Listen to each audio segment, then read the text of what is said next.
Norren, you went too far. Exactly? You're really going all out for Professor Feld's kiss. My nose bridge, my nose bridge. The next day, the Slytherin boys complained to Norren. During defense against the dark arts class, Norren showed no mercy to anyone, not only unleashing many advanced spells the young wizards had never seen before with his wand, but also brutally beating everyone with his iron fists. In the end, none of the little wizards received a passionate kiss from Grand Duke Feld, much to the dismay of the little snakes. To escape the young wizard's harassment, Norren went to the office of Professor Nevin Boburin in ancient times, where the two of them spent a pleasant afternoon. Oh, Norren, my dear, I really hope you can move up to your third year soon so you can take my class. Professor Basil da Barbling affectionately stroked Norren's hair. You wouldn't believe how happy I was to find such a promising student at Hogwarts. These days, very few students are interested in runes, and even fewer of the wizards who are interested are truly gifted. Norren, I hope you will take my class in the future, and I will strive to be your mentor and friend. I will, Professor Barbling, Norren said softly, nodding obediently. He took out his silver pocket watch and glanced at it. Oh, it's about time to go back to the dormitory. If I get back late, Filch will intercept me on the way again. It's not the first time he's done this. Filch seems to really want to throw me and the Weasley brothers into solitary confinement. I don't know why he doesn't like me. That's a real shame, darling. Your pocket watch is very beautiful. Really? Norren looked up, his expression still calm, but a hint of happiness could be seen in his eyes. This was a gift from my friend. It's my favorite Christmas present, and I think it suits me perfectly. The pocket watch was a gift from Eve. Norren always suits silver well, and perhaps the little witch thinks so too. It was quite late when Norren returned to the common room. Most of the little snakes had gone to their dormitories to rest, leaving only a few still studying by the stove. Norren, where have you been? Alicia, a girl in the same grade, was waiting listlessly on the sofa. I went to Professor Boburin's place, and she taught me a lot. It seems that with some more time to learn, I'll be able to make my own magical items, or so Professor Boburin told me. You're way too late. Alicia frowned, a little annoyed. We thought you'd been captured by Filch. When have I ever been caught by Filch? He can never catch me, Norren said casually, organizing the knowledge he had gained that day. Alicia hesitated for a moment, then suddenly said, Eve hasn't come back yet. It's already 9 o'clock. I thought. Alicia said as if in a dream, you two went on a date. Norren thought for a moment. No, I haven't seen Eve since dinner. But I know she's been studying hard lately. Maybe she went to the library and lost track of time. Or maybe she's with some other professor. Besides, I don't date young girls, she's too young. Alicia raised an eyebrow. You said it. But I need to find her quickly. Eve can't afford to lose points for Slytherin. In Slytherin, Eve cannot lose points no matter who does. Even if she loses a point for skipping class, she will be ridiculed and bullied when she returns to the common room, so Eve is always very careful about this. Norren took out his pocket watch again and looked at it, saying, Don't go out. I'll go find her. I know where to find her. With that, he turned and left the common room again. Norren thought he could find the little witch by going to the library, but he was wrong. He found Mrs. Pants in the library, fiercely battling Peeves. Peeves seemed to have recently discovered a fun thing. Whenever he took books off the shelves and scattered them around, Mrs. Pants would whine and poke around like a house elf, trying to put the shelves back in place. Norren arrived at the worst possible time. He saw Peeves being chased by Mrs. Pants, who was carrying a thick book of monsters. Good evening, Mrs. Pants. Norren said somewhat awkwardly that he couldn't ignore the librarian who had shown his irritable side. Oh my goodness, Mr. Vanter, why are you so late? The library is already closed, and right now, I'm cleaning up the pests. Getting rid of pests can sometimes be very simple, you just need a little trick. Norren took out a bottle of milky white liquid and handed it to Mrs. Pants. This is 1/10 the concentration of holy water, which is usually used by monks in the church for exorcism.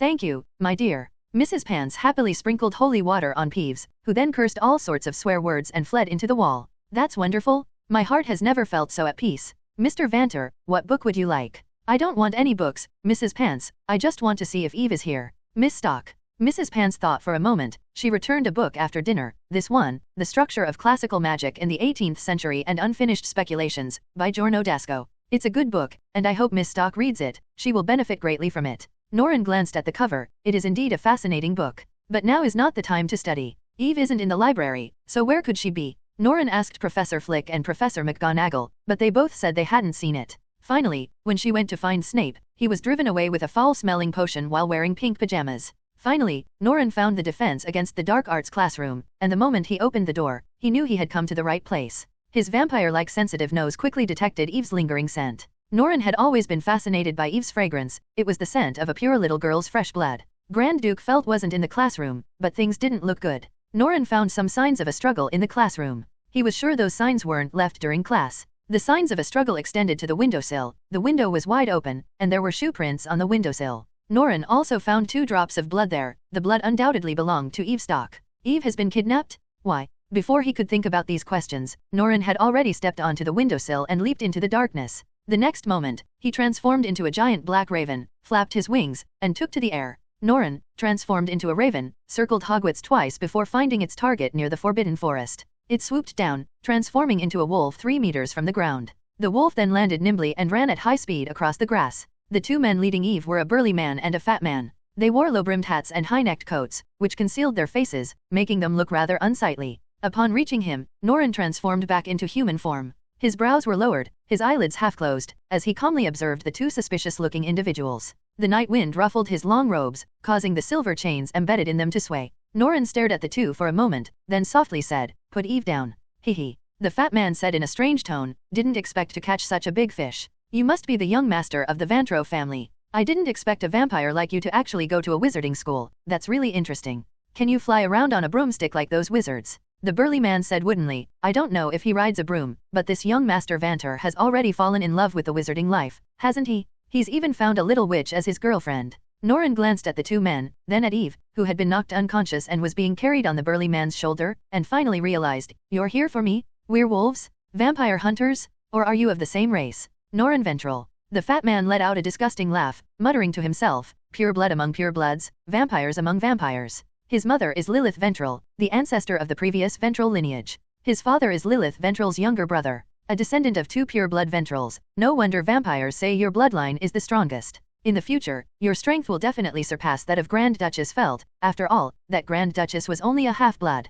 Back then, Grand Duchess Lilith didn't seem to have discovered the benefits of being completely pure bloods, allowing a handsome muggle man into her coffin. Norren said in a serious but soft voice, "Do you have a grudge against Mother? But I don't know her. I have many relatives, but Mother and Father killed each other and turned to ashes. Their ashes are still kept in a coffin in Randall Canyon. If you want revenge against me, this is not a good way, because it will get you into trouble." "Oh, trouble, of course it's trouble, big trouble." The fat man chuckled. "I just want to know what makes Norren Vandro, the purest of pure bloods, so outstanding. Hey, big guy, it's your turn to shine." The burly man stepped out, rolled up his sleeves, revealing his thick arms. "Want to fight?" Norren frowned, lowered his body, and fully entered battle mode. "You'll regret this." Norren rushed out immediately, and at the same moment the big guy came to meet him. Norren did spend the year studying magic, but he didn't neglect his physical training. Every Friday, he would learn the fighting techniques of the Vanter family from Grand Duke Felt. Their battles were always magnificent and elegant, although they used fists and feet to inflict violence. It was a kind of violent aesthetics.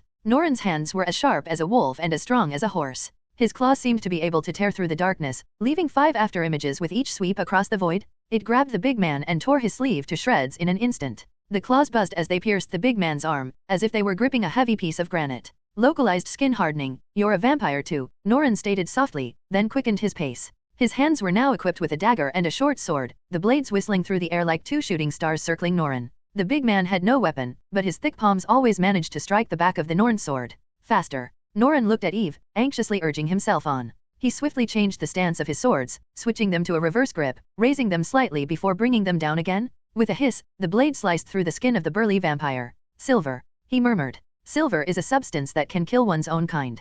Ironically, it seems that our greatest enemy is always our own kind," Norren said softly. "That's why I always carry silver swords with me, and bullets too, by the way." Gun. In the blink of an eye, the burly man's short sword in his left hand was replaced by a revolver. He didn't have time to aim, he simply raised his hand and fired. Gunpowder sprayed out, and the silver bullet began to melt in the air due to the high temperature. The extremely fast silver bullet slammed into the big man's shoulder, forcing the vampire back half a step.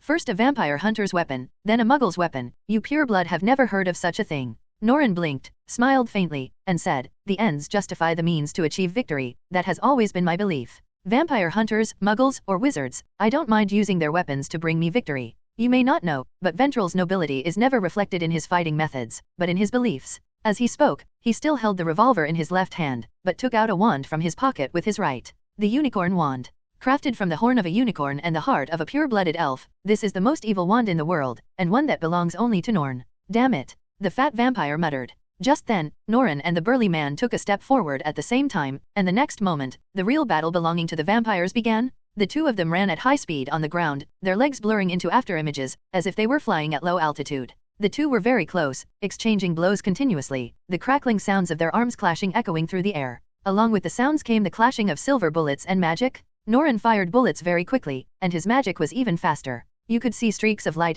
Hey everyone, Firescale Audiobooks here. If there's a novel you'd love to hear more of, you can support us on Patreon or Ko-fi. Depending on your tier, I'll make extra parts just for the stories you're most excited about. Usually I can only upload 4 to 5 parts of each novel, but with your support we can go beyond that. And of course, don't forget to hit subscribe. It helps more than you know. And shadow flying wildly in all directions from where the two were fighting. The fat vampire covered his head and ran away. As he rolled on the ground, a terrifying spell flew over and snapped a meter-thick beech tree behind him in half. With a flick of his arm, the burly vampire sent countless bats flying toward Norren from beneath his cloak, emitting a chilling sound. Obstacles abound. A single obstacle spell beautifully blocked all the bats, followed immediately by shatter to pieces. With a loud bang, all the bats exploded into a bloody mist. The stench of blood filled the air, and bits of flesh rained down. When the burly vampire on the other side missed his attack, he transformed into a lithe cheetah. Bang, bang, bang. The revolver fired in rapid succession, the silver bullets whizzing into the grass. The cheetah, running at high speed, dodged all the bullets and then pounced. The leopard pounced on Norren, who immediately cast obstacles, but the obstacles spell only slowed the leopard down slightly. Norren fired Petrify All again, but the petrification spell did not completely freeze the leopard. Vampire's magic resistance is so annoying. Norren muttered, something a pure-blooded vampire shouldn't have said, and put away his wand to meet the leopard with his fist. With a resounding clang, it seemed as if the very air itself trembled. Norren's pale, delicate hands braced against the leopard's gaping maw. The man and the leopard were locked in a struggle on the grass, one biting wildly, the other pounding away desperately. Their fists made a clattering sound in the air, but the powerful punches seemed to hit the leopard's fur as if they had struck an iron plate. The claws collided with Norren's arm, sparks flying. His teeth clenched against his fist, making a crunching sound. Norren grabbed the leopard's head and sprinted forward, slamming it against a tree trunk with a thud. The poor tree swayed and fell, then another, and another. Tree after tree was snapped in two by the leopard's impact. Norren slammed it against a protruding rock, pinning it down, and once again drew his silver dagger and plunged it down. Snap, snap, snap. Clapping sounded in his ear. He turned around in surprise and saw the fat man clapping his hands as he walked over. Haha, Your Highness Norren, Grand Duke Felt was right, you have indeed made some progress this year. I was worried that you would neglect the development of your vampire abilities while you were at the wizarding school, but it seems I was overthinking it. As he spoke, he took off his hat. Norren stared blankly at the fat vampire, then muttered like a deflated balloon, so it's Baron Dura, then this vampire must be Mr. Derek. A fat man and a burly man, I should have guessed. It was my fault for losing my composure. At that moment, the leopard transformed back into human form. He smiled as he removed his disguise, revealing himself to be Derek, the vampire Norren knew. Derek and Baron Dura were both members of the Ventura family. Baron Dura was once a muggle, while Derek was an immortal being who had lived for over 4,000 years. They were the Ventura closest to Felt and her brother, and it was they who taught Norren vampire transformation. Before Norren entered the wizarding world, Baron Dura and Derek were young Norren's only friends. Norren watched with a wry smile as Derek slowly healed his wounds. He didn't apologize, nor did he need to. It was those two idiots who insisted on testing him, otherwise, why would he have attacked Derek? Norren. At that moment, Grand Duchess Philette arrived, her hands behind her back, smiling at the group before her. Oh dear, you're all so comfortable here, it feels just like Randall's Canyon. Why don't we threaten old man Dumbledore and make him hand over Hogwarts so we can move? Don't you think the scenery here is much better than our home? The Forbidden Forest is quite lively too. Norren allowed Grand Duke Felt, who had run over, to kiss him, then suddenly said, it was your idea to have Baron Dura and the others test my fighting strength, wasn't it, Felt? Hehe, really. I wanted to see if Norren had learned anything this year, and it turns out, he's done quite well. Norren, a vampire's first weapon is shapeshifting, that's true for all vampires, it's our talent. And the Ventura family excels at integrating shapeshifting into combat techniques, just like what you just did. The burly vampire Derek nodded. Norren is very skilled at shapeshifting. He is incredibly strong, extremely fast, and his skin is so tough that even my teeth can't crack it. I must say, Norren is a genius in shapeshifting, although you all already knew that. Of course. Grand Duchess Felt puffed out her chest as if she had heard someone praising her. However, his combat skills are still too weak. You can start teaching him combat techniques from this year onwards, Your Highness. Derek added, but Grand Duke Philothere didn't seem to be listening. Baron Dula, the fat man, chuckled wickedly. Haha, isn't it because His Highness Norren discovered his little lover was kidnapped that he's been working so hard? It seems our His Highness Norren is quite the infatuated vampire. I bet we'll have quite a few little princes in the future. Grand Duke Felt puffed out her cheeks and pointed angrily at Baron Dura. Ah, it's you? I knew it. No wonder little Norren is so good at attracting women, it's all your fault. You pig, stop teaching him how to please women. My Norren doesn't need those useless skills to live a happy life. Baron Dura rubbed his hands together and said, but that's basic etiquette for a vampire gentleman. I don't care. Norren is happy as long as she has me as her older sister. Don't do this, Philette. Norren struggled to push Grand Duchess Philette away, took Eve from Baron Dura's hands, and carefully examined her. He found that she was not injured, but was just sleeping soundly, and then he felt relieved. She looks like a little princess when she's asleep.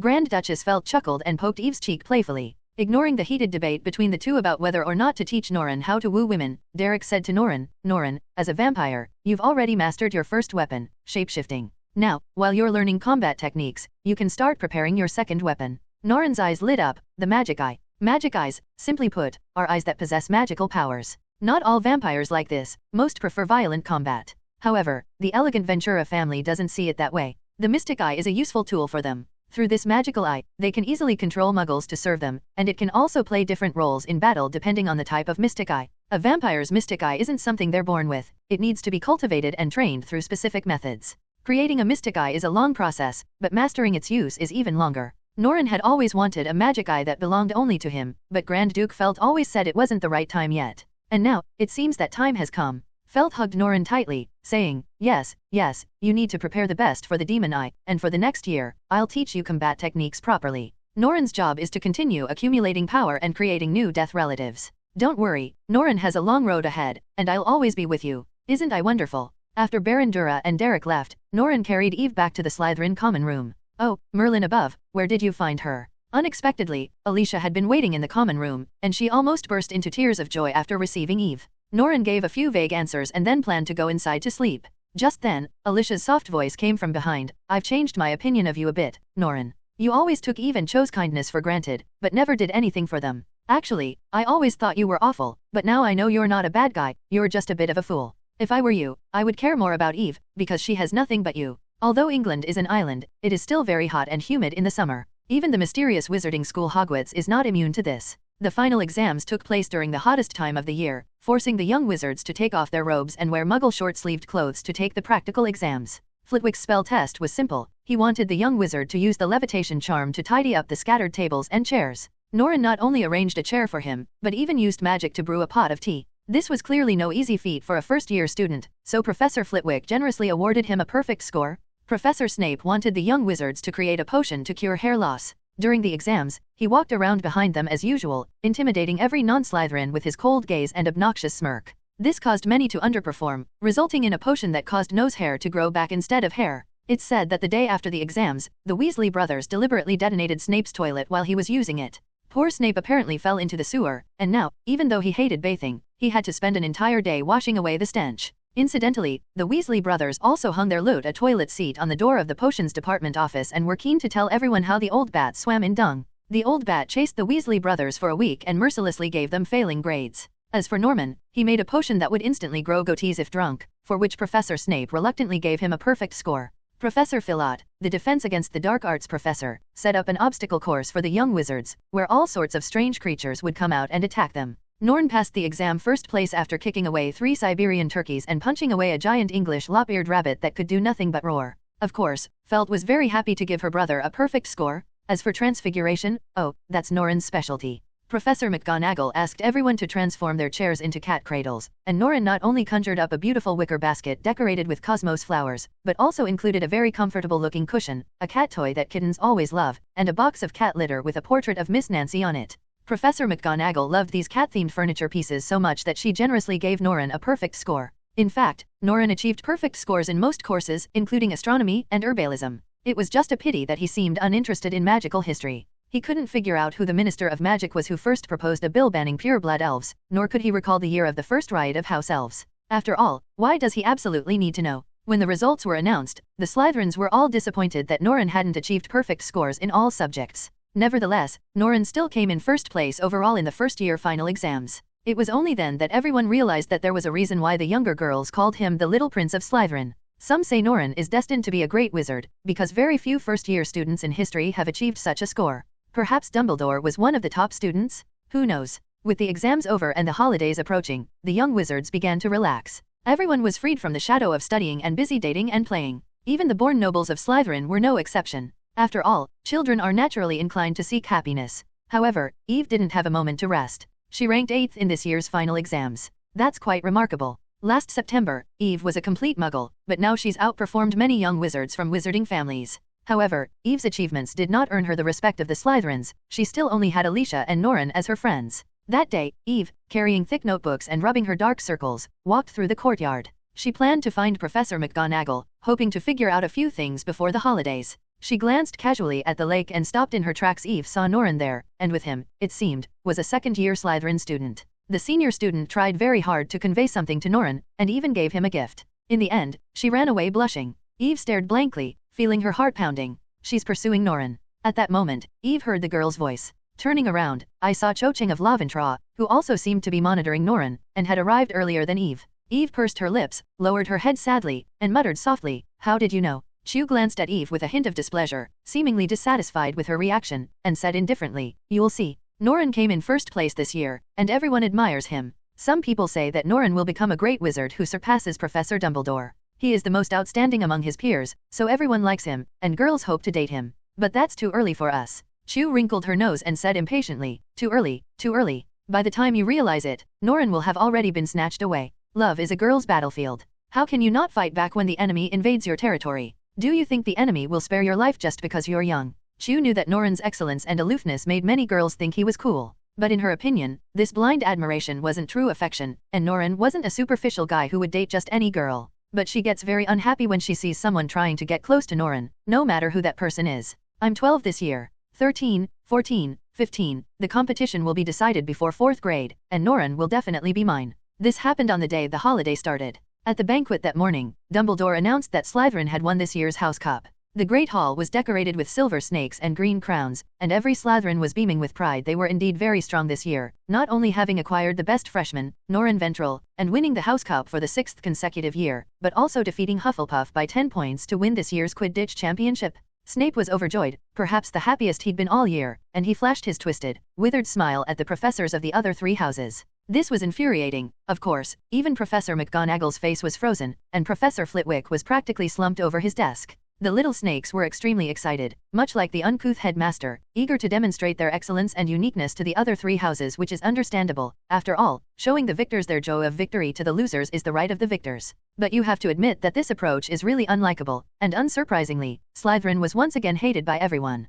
Furthermore, because of the Quidditch Cup incident, Slytherin's Quidditch captain, Marcus, got into a fight with Gryffindor's captain, Oliver Wood. Wood insisted that Slytherin was suspected of biased refereeing and that their beaters were always unruly, hitting people with sticks on the pitch. Marcus, however, showed Wood that even if he was unhappy, he had to keep quiet, and naturally, they ended up fighting. It was a really fierce fight. According to Madame Pomfrey, the 2 troublemakers might not even make it to Hogwarts in the afternoon, but none of the students were willing to pity them. After the banquet, Norren packed his luggage and was stroking the white snake on his wrist while talking to Miles. Each professor assigned a huge amount of homework to the young wizards, and Miles sincerely hoped that Norren could cooperate with him to complete this task during the holidays. In fact, Norren said softly, "It's good for you to do your homework well, Miles. I don't take the rules of Hogwarts too seriously. Rules can never hold someone smart enough together, but I don't want you to go into your second year like a clueless idiot." After being mocked by the top student in his grade, Miles looked miserable. He was heartbroken and said he didn't want to talk to Norren for the next month. Just then, Alicia walked over, glancing around. She gave Miles a rather lukewarm greeting because Miles seemed to be pursuing her lately, and then looked at Norman and asked, "Have you seen Eve?" "Eve's gone missing again." Norren raised an eyebrow in surprise. "We're about to get to the station. Why is she wandering around?" Alicia hesitated for a moment. "Eve is very unhappy. I think she might not want to go home." "Is she all right?" "This is terrible," Alicia said to Norren alone after chasing away the persistent Miles. "I saw her reading a letter and crying last night. You should pay more attention to her. She's ostracized by everyone and is very lonely. Eve cries a lot. It's no big deal." Norren's answer displeased Alicia, who felt it was too cold-hearted. But unbeknownst to Alicia, Norren still spent his remaining time searching for Eve. When they found her, the silver-haired princess was squatting by the lake. Her eyes were red and she looked listless and emotionally unstable. Norren stood beside her for 3 or 4 minutes, then finally decided to get his robes dirty and sat down. He handed her a handkerchief and asked softly, "How are you?" "I don't know." Eve wiped away her tears, her voice hoarse. "I don't know where to go. My parents are separated. I don't know whether to go back to my dad or my mom, if neither of them wants me."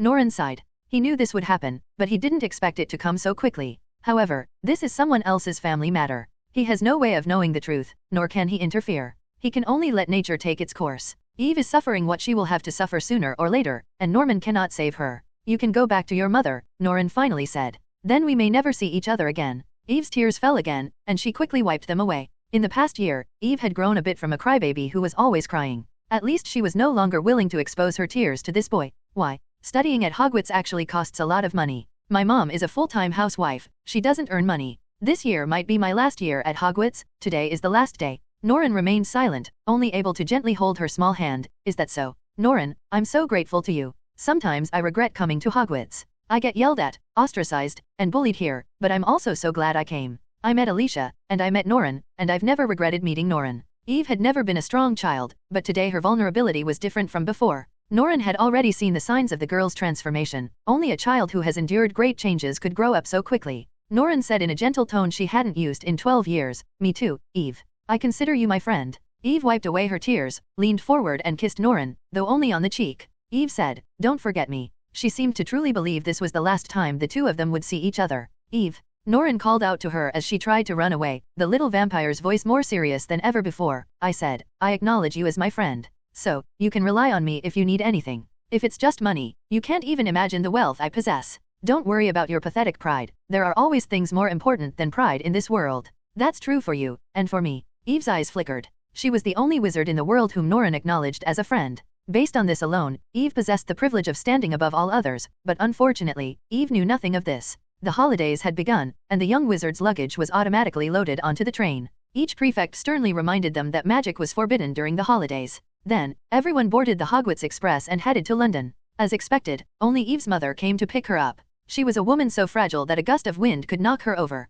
She and her daughter embraced and wept bitterly. Meanwhile, in Norren, his maid, Miss Teresa, still arrived at the station in her beloved little car to pick him up. "Your Highness, welcome back." Norren took Miss Nancy, the black cat, from Teresa's hands and stroked its chin. "I'm back, Miss Teresa, Miss Nancy." He looked out the window, the forlorn figures of the silver-haired mother and daughter gradually disappeared into the distance. They had no car and seemed to have to rely on the bus to get home. Norren sighed almost imperceptibly and said softly, "Let's go. This year's holiday is going to be very busy. First grade ends, the magic stone begins." At the start of summer vacation, Norren stayed in Randall Canyon. During his year at Hogwarts, he loathed the sun that always rose precisely at dawn and missed the perpetually eerie darkness of Randall Canyon. He loved the withered grass and trees, the bats that glided by in pairs, and the pitcher plants that made eerie, cacophonous laughs. However, these are all secondary issues. The main reason why Norren has been unable to leave the Randall Canyon these days is that Grand Duke Felt has begun training him in martial arts. Norren had always felt that his vampire abilities were improving too slowly, especially considering that his sister had made him practice vampire transformations for a whole year at Hogwarts, and he was already quite proficient.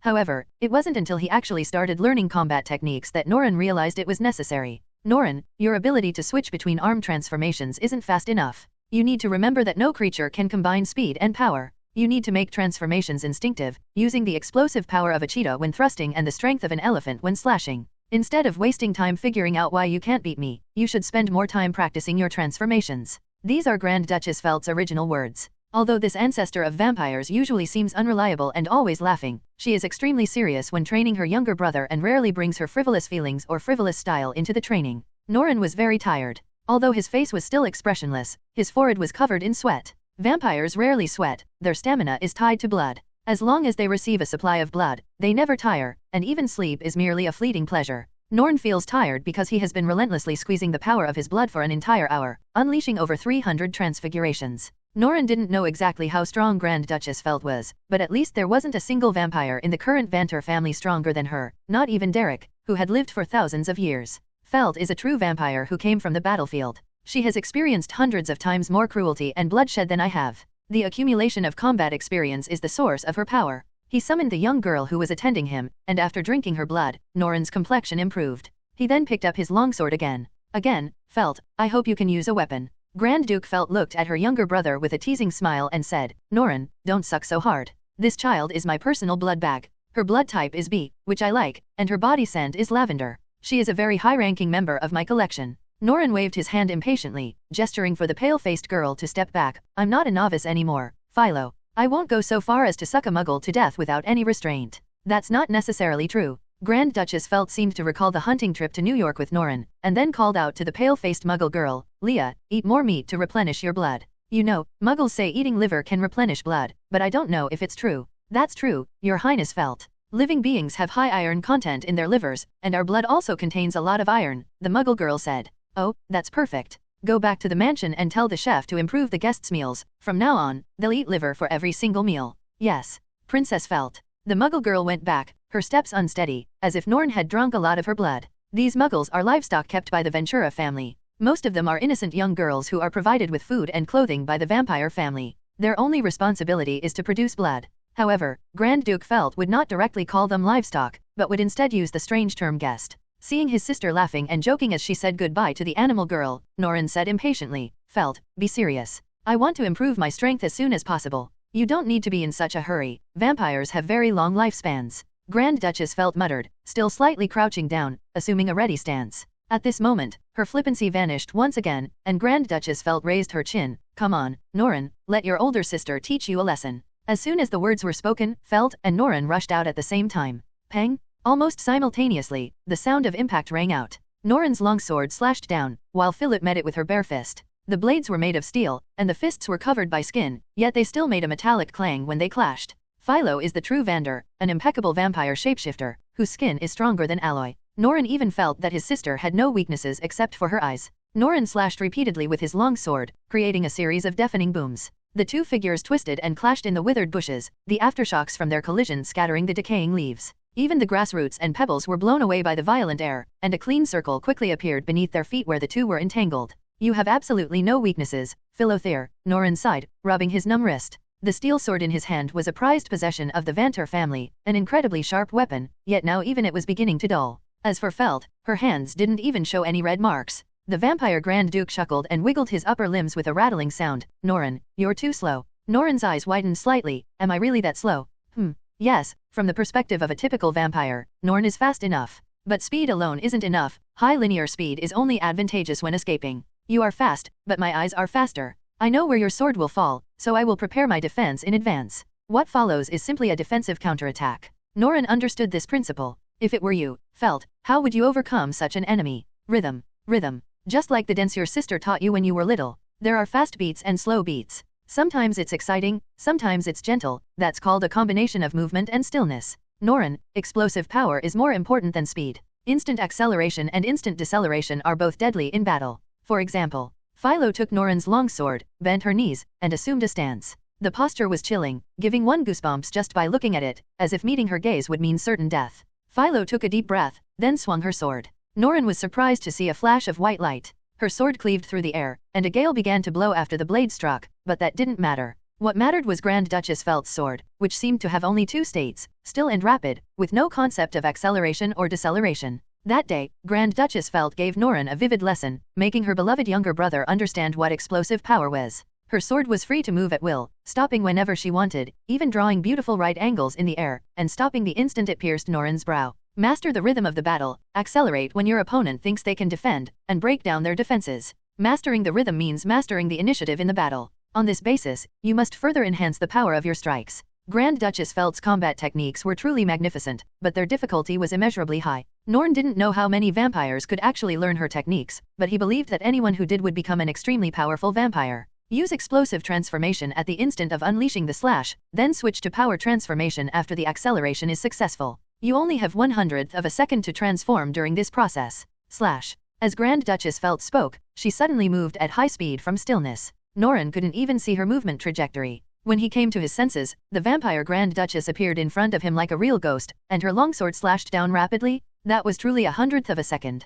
Norren forced his arms to transform into the body structure of a cheetah and consciously accelerated. Did the blades meet? No, they didn't. At the instant the blades clashed, Grand Duchess Felt stopped her strike. The next moment, her longsword retreated at high speed, causing Norren, who had exerted too much force, to stumble forward. He was then tripped and fell to the ground by Grand Duchess Felt's nimble movements. Her sword seemed to have no momentum. After finishing their exercise for the day, the Felt siblings returned to the mansion. Welcome back, Princess Felt, Prince Norren. Miss Teresa, the maid who had been waiting at the door, bowed to the two and took the two long swords to put away. At her feet, Miss Nancy meowed and ran to Felt, standing upright and scratching at Felt's skirt with her paws. Felt, pick me up. Grand Duke Felt playfully picked it up and teased it with her fingers.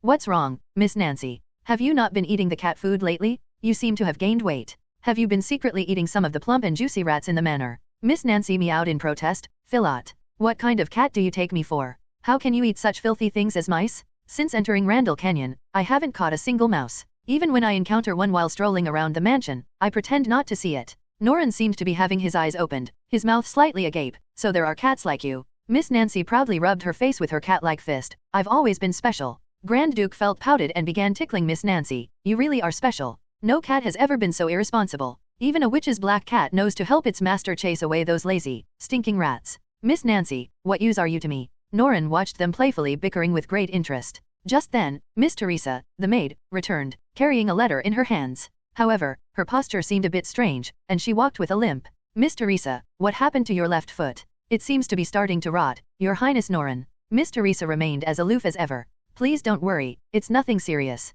Even with embalming, my body will still wear and tear and needs to be replaced regularly. Grand Duchess felt loosened her grip, and poor Miss Nancy let out a meow and plummeted to the ground. Luckily, she was a cat, so she wasn't hurt. Ignoring Miss Nancy's protesting meows, Grand Duchess felt clapped her hands and said enthusiastically, speaking of which, the other day I found a muggle with exceptionally beautiful legs. Those legs were straight, long, and incredibly beautiful. I brought her back, and in a little while I'll cut off her legs, do some embalming, and reattach them for you, Teresa. Norren thought for a moment. It's been a few years since the last replacement, so I might as well replace the upper body too. This time I can try ancient runes and see if I can cast a spell on them to prevent them from decaying. The maid's usually indifferent face softened, and she lowered her head in gratitude. Thank you, Your Highness Norren. Hehe, my Norren is the best. No one's Norren can compare. Grand Duchess felt sad inexplicably as she hugged Norren, resting her chin on the top of Norren's head with a smug look. Oh, by the way, Teresa, what's that letter you're holding? I think I saw Dumbledore's signature on it. Dumbledore is younger than you, Philotheme. Philoth seemed to completely ignore Norren's words. She cheerfully accepted the envelope, which bore Norren's familiar dark green handwriting, Albus Dumbledore's name, and the Hogwarts crest. Oh, this is the reading list for next term? Norren, here you go. There's some extra letter too. It reads, My dear Grand Duchess Philothere, how was your holiday? I hope the beautiful and tranquil Randall Canyon remains as it was 1,000 years ago. Many questioned my decision to invite you to be last year's defense against the dark arts professor, but now I know no one will question it anymore. Your performance impressed everyone and provided a meaningful year of learning for the future young wizards. There's something you've probably heard about. Grand Duchess felt, the Dark Lord is still alive. He's hiding in a corner, clinging to life. Although he's practically on his way to the underworld, his terror compels me to be wary. Recently, I received a report that the Dark Lord has his eye on the Philosopher's Stone. I persuaded my old friend Nico to entrust it to me for safekeeping. Currently, the Philosopher's Stone is kept in Gringotts, but everyone knows it's not safe there. I will soon be transferring the Philosopher's Stone to Hogwarts, the safest place available. However, it is said that the Dark Lord has colluded with some forces in the night world, attempting to infiltrate Gringotts and steal the stone. The Order of the Phoenix and I are unable to intervene directly due to the Ministry of Magic, so we are forced to request the assistance of Archduchess Filda.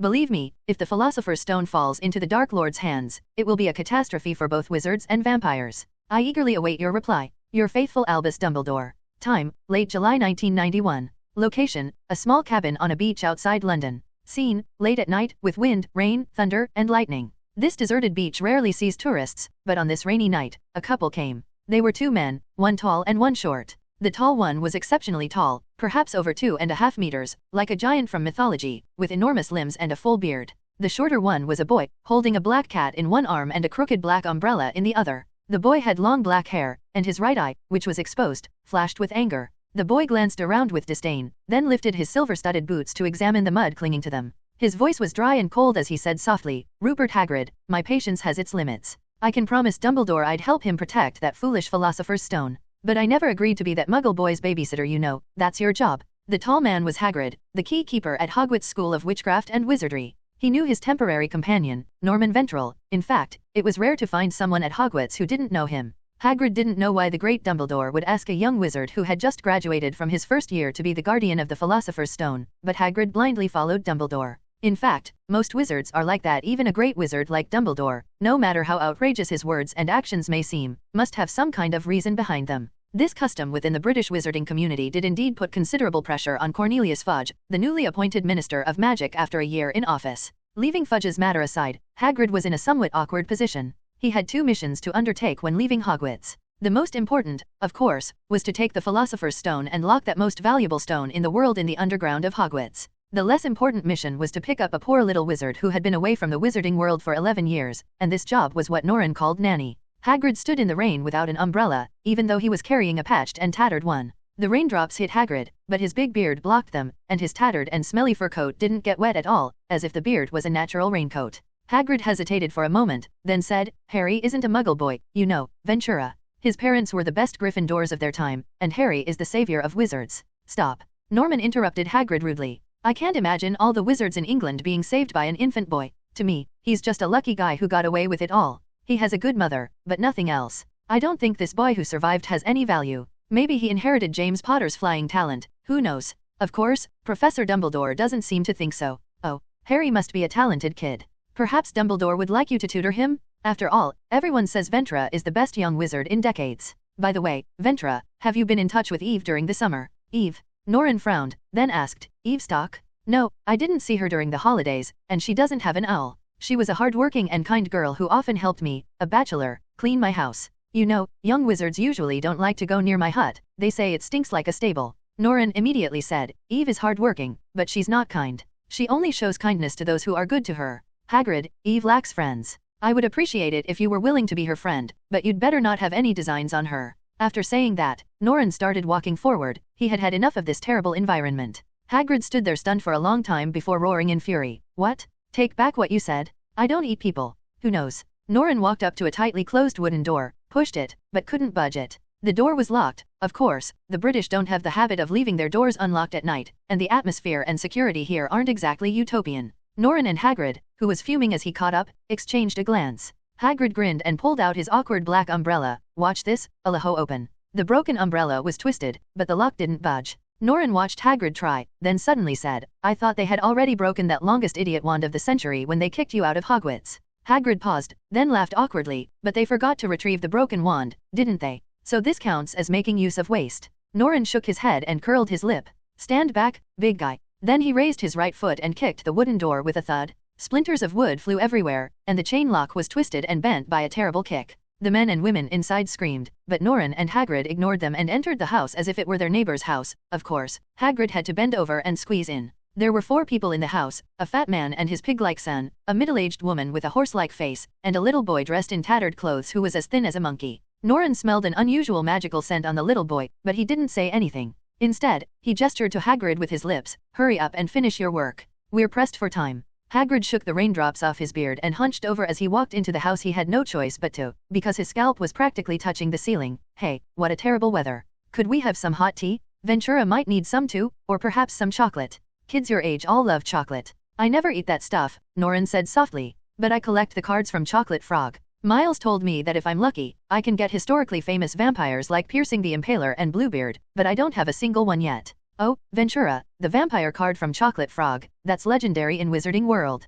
You'll need a lot of luck, or a lot of galleons. The 4 people inside were stunned for a long while before they finally reacted. The fat man's face was flushed with anger. He pointed his rifle at Norman and Hagrid. You've trespassed? I demand you leave immediately. Now, right now. Shut up, Disley, you stupid muggle, Hagrid muttered, stretching out his large hand enough to hold a Norman towards the fat man's rifle. Norren coldly whispered, don't point muggle weapons at me, I'll be torn to pieces. With a bang, the magic was launched, a beam of white light struck the rifle, and the gun immediately went off and exploded, followed by the shattering of metal and wood into pieces. The fat man screamed in agony as the exploding gunpowder made his hands bleed profusely, and the scorching metal shards tore through the muscles of his hands, piercing deep into his flesh. The horse-faced woman and the pig-like boy screamed as they grabbed the fat man, whose hands were covered in blood, and dragged him into a corner of the room, where he trembled with fear. Norren approached the poor muggle family of 3 with a cold face, slapping the mud off his silver-studded boots on the ground. Hagrid quickly grabbed him. Hey, Ventral, hey, they're just muggles who don't know anything. Don't use magic on them, or the Ministry of Magic will think you're a dark wizard. Dumbledore doesn't like you doing that either. But he pointed a gun at me. Norren broke free from Hagrid's grasp and growled at him in a low voice. Nobody can point a weapon at me. Who do you think I am? Not even Cornelius Fudge would dare. Well, Hagrid really didn't know who Norren was. In the giant's eyes, he was just a little wizard who had made a name for himself last year. Harry Potter was surprised. Perhaps the boy had been hoping for some extraordinary turn of events in his miserable life, but when the turn of events actually happened, it still surprised him immensely. Today, July 31st, is Harry Potter's birthday. He knew his uncle's family wouldn't give him a cake or a birthday present, so when he lay on the dusty wooden floor, using it as a bed, ready to get a good night's sleep, he drew a cake out of dust to wish himself a happy birthday. No blessings from friends, no gifts, no candles, and no cake to eat. Isn't that just too tragic? But fate played a cruel joke on him. A rude yet gentle giant and a handsome yet aloof boy appeared in his life. At this point, Hagrid couldn't stop Norman, so the little vampire used his wand to torment the Dursleys. Harry was astonished to see that he had turned his cousin Dudley into a pig, his uncle into a fat woman, and his aunt into an ugly man with a horse's face. They'll be all right. Hagrid was also a bit confused by Norren's magic. In fact, the key keeper hadn't been very good at transfiguration since he was in school. It was magic for intelligent people. Hagrid looked again and again, still completely baffled, so he added quietly, probably. Harry hesitated, looking at Norman, unsure whether he should cheer for the Dursleys' plight. He cautiously asked Hagrid, who was that person? Oh, he's Ventra. Norman Ventra. You'll know him, he was Hogwarts' best student last year. Hagrid patted Harry's head with his enormous hand, making Harry feel like he was about to sink into the floor. And who are you? Oh, look at me, I haven't even introduced myself yet. Rubeus Hagrid, the Hogwarts key keeper, who later became the Forbidden Forest keeper. You know, those Gryffindor boys always think they're heroes for trespassing into the Forbidden Forest. The other three houses had it much easier in this matter. Harry was a little confused. Excuse me, Gryffindor, what? Hagrid thought for a moment, then suddenly realized, oh, you probably don't know about the houses. Well, Hogwarts is divided into 4 houses. And what is Hogwarts? Hagrid stammered, choking on his words. He glanced at Harry with his beetle-like, dark eyes. The little boy's face was utterly innocent. Then he exploded. Hagrid had never imagined that the great savior Harry Potter, the one who rescued all the wizards of England from the Dark Lord, wouldn't know what Hogwarts was. This infuriated him. Dursley, he roared. Look what you've done. Dursley, now a fat pangolin with an alpaca face, was terrified by Hagrid's roar and ran into the house with his wife, who was crying uncontrollably, biting her in the mouth. That idiot, didn't he tell you anything? The world you live in. Hagrid roared at Harry, which terrified the little boy. At this point, Norren stopped the magic, finally turning the Dursley's son into Winnie the Pooh. This terrified Daly. He didn't know if his right hand, which had no fingers, could still hold a knife and fork. If it couldn't, he would have to eat honey from now on, just like in the cartoons. Norren kicked the overweight Winnie the Pooh aside, glanced indifferently at Harry Potter, and then arrogantly sat down on the sofa. Norren wasn't always as mild-mannered as he was at school. He also had a volatile side, and right now, for example, he felt that Dumbledore's orders to him were extremely unfair. Harry cautiously looked at this and that, and finding Hagrid to be terrifying in appearance but somewhat approachable, he asked Hagrid, "The world? What world?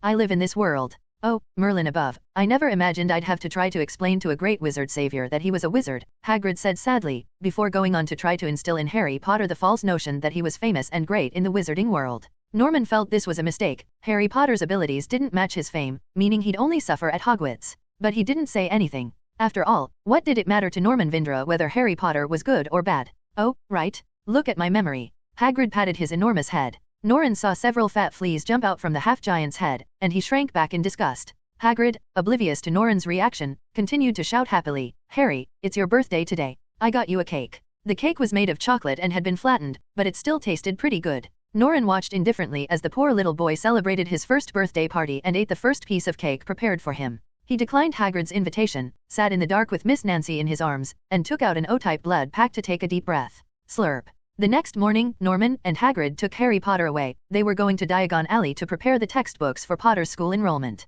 Harry was always fascinated by the newspapers delivered by owls in the morning. He didn't know many words, but he loved looking at the moving black and white photos in the newspapers. If only the pictures of great people in the textbooks could move, he thought. But then he realized he couldn't do any graffiti. Hagrid and Norren, unaware of Harry's thoughts, were arguing about their return journey. The beach was far from the city, accessible only by a long stretch of dirt road, inaccessible by car. They had arrived last night on a flying broomstick, with Norren's considerable reluctance, of course. Dumbledore had a ridiculous condition for Hagrid that he could no longer use magic after finding Harry Potter. "I won't take a boat," Norren said angrily. "I'm not against private yachts or ships, but I'm not going to ride in this idiotic little boat." "Oh, don't be silly, Ventura. You traveled on a ship like this when you entered Slytherin," Hagrid tried to reassure him. "It's no big deal, I know you're a high-ranking Slytherin. This isn't a matter of identity, but I bet you'll sink this little boat the moment you get on it. Miss Nancy can't swim." Norren lifted Miss Nancy up like a baby, while the black cat, who had been ordered not to speak outside, meowed impatiently. "Hey, Vanter, don't talk nonsense. Cats are always good swimmers." Hagrid pushed the reluctant Norren onto the small boat and sat down himself. With a whoosh, the waterline of the small boat sank by half a meter. "It's starting to get wet," Norren muttered in frustration. "You've gotten my shoes wet." Once Harry got in, the small boat was practically sinking, and Norman had to give him a bucket to scoop water out. When they finally reached shore, all three of them were soaking wet, as if they had swum across the sea. "I must be crazy," Norren muttered angrily. The three of them got into the car that Miss Teresa, the maid, had prepared beforehand, and drove towards London. Sitting in the back row, Harry whispered to Hagrid, "Hagrid, why won't Ventra talk to me? Am I really that famous in the wizarding world?" Harry liked the young wizard who had come with Hagrid to save him. He thought Norren was incredibly cool toying with the Dursleys, but when Harry tried to talk to him, Norren would just give a dismissive in response, which made Harry feel like he was being disliked. Oh, as far as I know, Ventra was always very cold-hearted at Hogwarts. That's just his personality. Doesn't he have any friends? Of course, she's a lovely young lady. Just then, the car screeched to a halt. Before Hagrid and Harry could figure out what was going on, Norren stormed out of the car and strode toward two women, one tall and one short, not far away.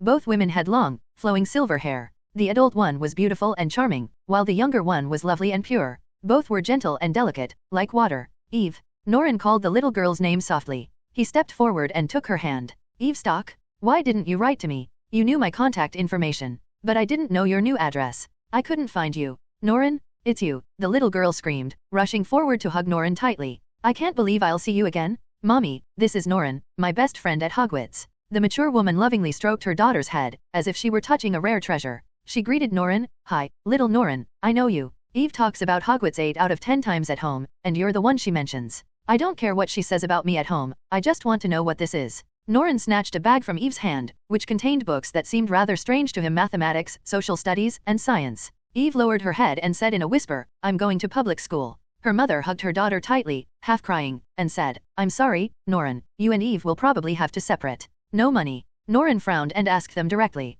Attending Hogwarts is actually quite expensive for Muggle families. £5 can buy 1 galleon, and a young wizard needs an average of 20 or 30 galleons for new textbooks each year. Add to that the cost of replacing ill-fitting robes, Libra brooms, and other items, and it can easily cost £300 or £400. Sometimes such high costs can be a torment for wizarding families, like the Weasleys of Gryffindor, who were so poor from trying to pay for their children's education that the twin brothers couldn't even afford a few siege coins. Last year, Eve's parents divorced because of that incident, and Eve naturally stayed with her mother, since she was her biological mother. However, her mother had no earning power and very limited social experience. She was a good housewife, but how could she possibly make money that way? Norren stared silently at Eve, her eyes welling with tears. Have you given up on being a witch? No, but I don't know how to do it. Didn't I tell you to rely on me? This is just a small amount of money for me, more or less is just a margin of error. Are you going to give up being a witch for the sake of dignity? Forgive my bluntness, Eve, but while human dignity can be exchanged for money, your dignity isn't that valuable, at least not as valuable as your future. If I were you, I would beg and plead with this person to pay for your education. That's what a person of sound mind would do. Eve shook her head in alarm. No, I can't do that. I'd beg anyone else, even Alicia. But I can't ask Norman to pay for me. That's not what I want. Even if I got into Hogwarts, it wouldn't make any difference. Eve's mother held her daughter sadly. How could she not see her daughter's feelings? Although Eve was still young, love seemed to be a girl's instinct, deeply rooted in her bones. This 12-year-old girl was already in love, and this feeling was very pure. After all, Eve was bullied at Hogwarts every day. How could she possibly want to go to school? Her only purpose in going to school was Norman, and being by the side of the boy she liked. But if Eve loses her dignity in front of Norman and can no longer be his equal, then what's the point of her going to school? Eve understood everything clearly, while Norren, on the other hand, understood nothing. Bond Street, London, England. Bond Street is a well-known shopping street in London, with an understated yet luxurious atmosphere. You can see many classic Victorian buildings here. There are no cheap markets, it's all luxury stores, making it a paradise for high-end shopping. Oh, and here you can also find the world's largest Victoria's Secret store, so you'll always see young and beautiful girls carrying shopping bags with the VS logo, excitedly chattering with their companions. At noon on July 31st, a black Bentley sedan drove onto Bond Street. Although Bentleys are luxury cars, they are not uncommon on this street, but the person who gets out of the car is quite rare. He was a boy of about 12 or 13 years old. He wore silver-trimmed boots, carried a silver snakehead cane, and wore a pure white shirt without a single stain. His pale skin and handsome face could make any woman scream. Although the boy was very young, his noble air, as if he had stepped out of a painting, made it hard to believe his age. The girls carrying VS bags whispered among themselves, discussing whether they should go and meet this aloof little gentleman. But just as they were chattering away, the next person to appear in the Bentley made everyone hold their breath. That was a giant man who was over 2.5 meters tall. Good heavens, how did he even get into the car? Everyone is talking about this topic. The giant wore a tattered, moldy leather jacket that smelled almost rancid in the summer heat. His long, unkempt beard was covered in all sorts of grime, including bits of cheese, chicken grease, and even tiny insects crawling around inside and out. Norren glanced at Hagrid, sighed, and said softly, I know your mother's family doesn't really like bathing. If they get too dirty, they'll roll around in the mud like pigs, but... Hagrid angrily shouted, stop mentioning my mother. Norren shrugged. Whatever. It makes you feel better if I don't mention it. Then he turned to the maid in the driver's seat and said, after today, take the car to the shop and have the interior washed too. I think Hagrid might have left some dirt and bacteria behind. Don't say that about Hagrid, Norren, please. Hagrid's furniture is the same size as ours, but his size makes him difficult to clean, you know that. The silver-haired princess jumped out of the car with an angelic voice. She seemed to have a good relationship with Hagrid. After all, the custodian of the keys was one of the few people at Hogwarts who was kind to her. Perhaps Eve didn't want a friend who was so different from others, but she had no choice. Next, a middle-aged silver-haired woman and a thin little boy shorter than Eve appeared in the car. Everyone was puzzled as to how 5 passengers and a driver could fit into such a car. In fact, the Bentley's interior had long been modified by Norren using ancient runes, doubling its capacity. Otherwise, Hagrid alone would likely have been overloaded. After Harry, his face full of curiosity, got out of the car, the Bentley beeped twice and then drove away. Norren watched the tail lights disappear into the distance, then glanced at the bewildered group and said calmly, "Come with me." They arrived at a shop on Bond Street. This is also the flagship store of a luxury brand called Blaze Silver, meaning shimmering silver or burning silver. It's a fashion jewelry brand that emerged about 60 years ago and currently has about 10 chain stores throughout the UK. The one on Bond Street is the most famous. It has 3 floors and a large display window filled with a dazzling array of beautiful jewelry that would make any girl drool, and even a real princess would find it hard to resist. Eve exclaimed wow, and ran to the shop window, pressing her little face against the glass, wanting to see just how beautiful the pretty little silver crown inside was. The store is surrounded by many young women, but most of them can't afford to buy these items. They can only watch enviously as wealthy women buy these little treasures to adorn their aging faces. Eve's mother looked at the jewels with envy. She too had dreamed of owning 1 or 2 pieces. After a long while, she finally came to her senses and asked the mysterious boy beside her, "Little Norren, why are we here?" Norren glanced at the woman indifferently and said softly, "This is my sister's shop."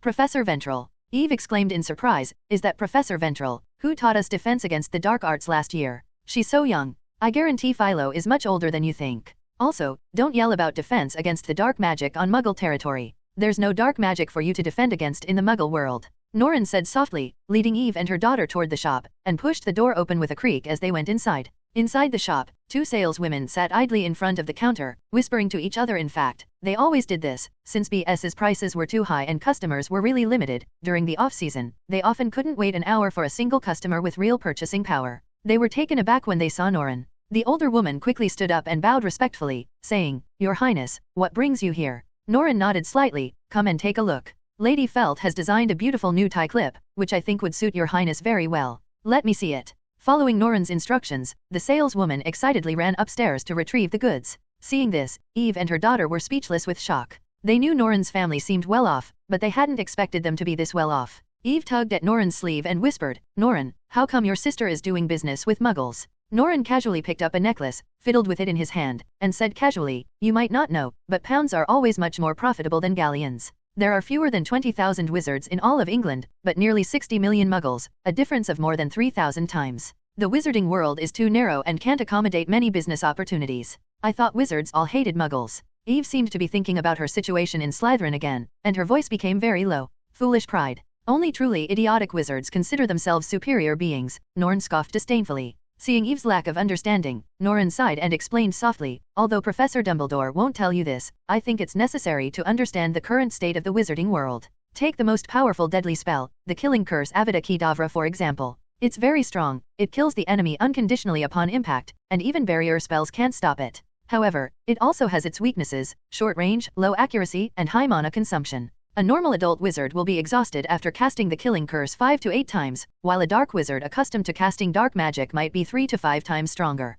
This isn't a very good killing weapon. Perhaps you're familiar with the Lee Enfield rifle, the most commonly used weapon among Muggles in England. It has a range of 1,000 yards, an extremely high velocity, and a headshot is fatal. While it can be intercepted by barrier charms, its speed makes it difficult to stop. This Muggle rifle has been in service for a century, with over 17 million produced. In fact, we can see that Muggle weapons aren't much inferior to wizarding magic. Although less convenient to use, they can be mass-produced and have sufficient lethality. But what about the production of dark wizards? Perhaps there are only 1,000 in England? This is something Eve never thought of, and perhaps never will in her lifetime. Norren placed the small crown on the silver-haired girl's head, rubbed her forehead with his fingertips, brushed away a few stray hairs, and then gathered those strands of hair behind him. While making suggestive gestures that made the little witch blush, he whispered, 10 centuries ago, the founders of Hogwarts, those 4 great wizards, established Hogwarts to protect themselves from Muggles. Back then, Hogwarts was a battlefield fortress. You can imagine the armor in the school now, those were magical soldiers who fought in wars 1,000 years ago. The moving staircases, the confusing, winding corridors, these were all labyrinths prepared to repel Muggles.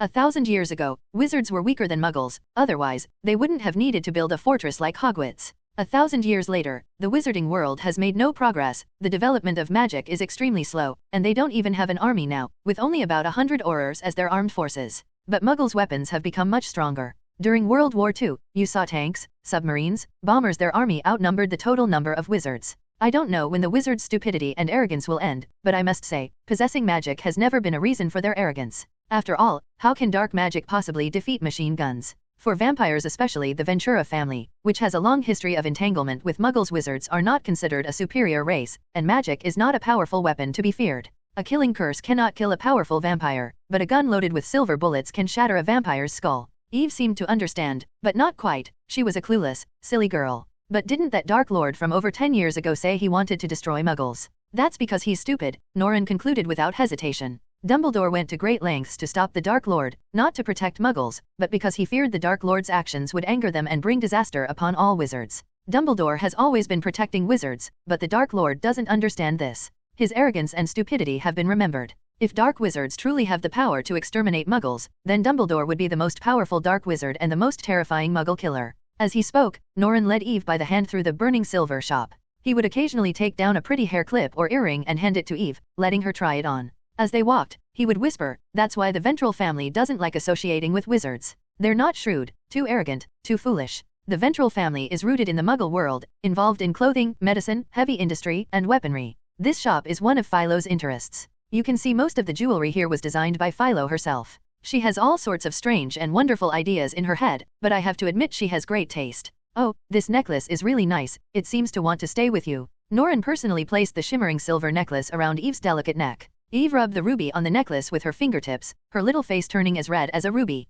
Norren looked at her and whispered, "Your mother can stay here and work. If she's not good at sales, the salary might not be high, but I think it will be enough to cover the galleons you need to go to Hogwarts. If she does well, Philip won't be stingy with bonuses and commissions, which will allow you to live quite well in the muggle world." Eve's small body trembled, then she raised her head and stared at Norren with complicated emotions in her reddened eyes. After a long while, she said softly, "Why are you so good to me?" She wore an expression that the vulnerable little girl from a year ago would never have shown. The hardships she endured that year made her grow up quickly. Growing up is a good thing, but growing up because of this kind of thing is the opposite. It means that the girl has gone through a grey adolescence. Norren thought for a moment and replied, "I find that question strange too. You've always treated me specially." "I think so, perhaps because you taught me how to get along with people." "No, you didn't teach me anything, I just learned it myself. But I must say, it doesn't matter. I hope you can stay at Hogwarts, Eve. It would be a pleasure for me." Eve's mother, that woman, was very excited when she heard that she could stay and work at Burning Silver. Perhaps no woman dislikes luxury goods, and even if she can't have them herself, working next to these treasures is a wonderful thing. The silver-haired woman, dressed in a small suit uniform, looked young and beautiful. Norren guessed she was probably in her early 30s, but looked like a girl in her mid-20s. Eve was overjoyed to see her mother so happy. The mother and daughter hugged each other, jumping and shouting, looking like sisters with a significant age gap. Perhaps for Eve, this was the best day of the year after experiencing despair. Leaving Eve and her daughter inside, Norren left. Hagrid and the Savior remained outside, conspicuously so, not only because Hagrid resembled an obese Mexican grizzly bear, but also because he casually pointed at the muggle stuff. "Look at that, Harry. I don't know what this is, but it's just another muggle-made junk, isn't it?" Norren is in a really bad mood right now, because he not only had to remind the half-giant not to point fingers at muggles, but also not to loudly complain about almost hitting his car since it was Hagrid who broke the traffic rules. And Norren also had to deal with Mr. Savior's endless questions. "Norren, may I call you Norren? This is my first time in London. I've seen record stores, burger joints, and second-hand bookstores, but I haven't seen a single shop selling wands. You said Gringotts holds the gold my parents left me, but where exactly did they hide it? Could it be underground? A flying broomstick? You rode this to find me last night? Can it really fly? Can I? Are all the little witches at Hogwarts as pretty and lovely as Miss Stock?" Norren impatiently bought 2 extra-large hamburgers, stuffing one into Mr. Savior's mouth and the other into the half-giant's mouth, because the little vampire really wanted them to stop yelling. Harry Potter ate the hamburger with great delight. He seemed to have rarely eaten anything delicious, not even cheap fast food. For Hagrid, however, the hamburger seemed insufficient to fill his mouth. He swallowed it with barely any chewing. And so, the 3 of them went to the Break the Cauldron bar together. Hagrid explained to the Savior, "The Leaky Cauldron is a famous place for wizards. Everyone who comes here is a wizard." "Those aren't wizards. I mean muggles, why aren't they coming?" "Oh, that? I guess they probably don't like the name. You know, muggles always like weird names." Hagrid couldn't think of anything else, so he gave a nonsensical answer. Norren grinned, sighed, and said softly, a wizard has cast a muggle expelling spell on this bar. When muggles try to come in, they suddenly remember they have some urgent business to attend to and will hurriedly leave. No sooner had the words left his mouth than a young couple seemed quite interested in the Leaky Cauldron bar. However, before they even entered, they started arguing about something. In the end, the woman left 5 finger marks on the man and stormed off. Norren narrowed his eyes with a hint of schadenfreude and said casually, like this?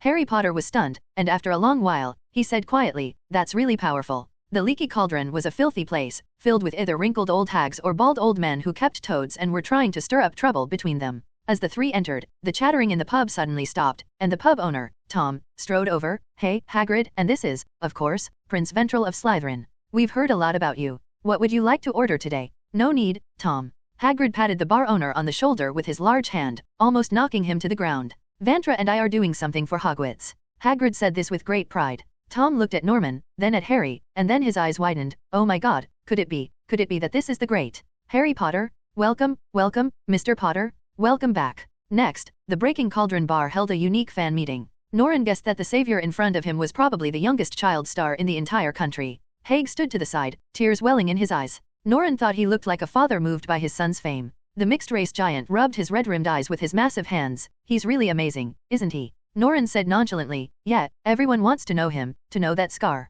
Hopefully, Potter thinks it's a good thing the scar is more famous than him. Just as Harry Potter was reeling from the constant handshakes and compliments, feeling as if in a dream, a pale-faced young man wrapped in a large turban stumbled over. He was nervous, his facial muscles twitching, his hands trembling as if having an epileptic seizure, and he stammered, Popo Potter? It's so good to see you. Hagrid exclaimed happily, hey Harry, this is Professor Quirrell, your professor at Hogwarts. Norren raised an eyebrow, a new defense against the dark arts professor. Quirrell saw Norren, and his mouth formed an O shape again. Oh, Merlin, it's Ventura. He walked over tremblingly, grabbing Norren's hand and shaking it up and down. I'm taking over Miss Ventura's position. I heard she's an excellent professor. Norren looked at Quirrell meaningfully, sighed, and said, Philette is certainly excellent, but I don't know if she's suited for defense against the dark arts. Just like you, Professor Quirrell. That's fantastic, Ventura. Norren didn't know exactly what made him so excited.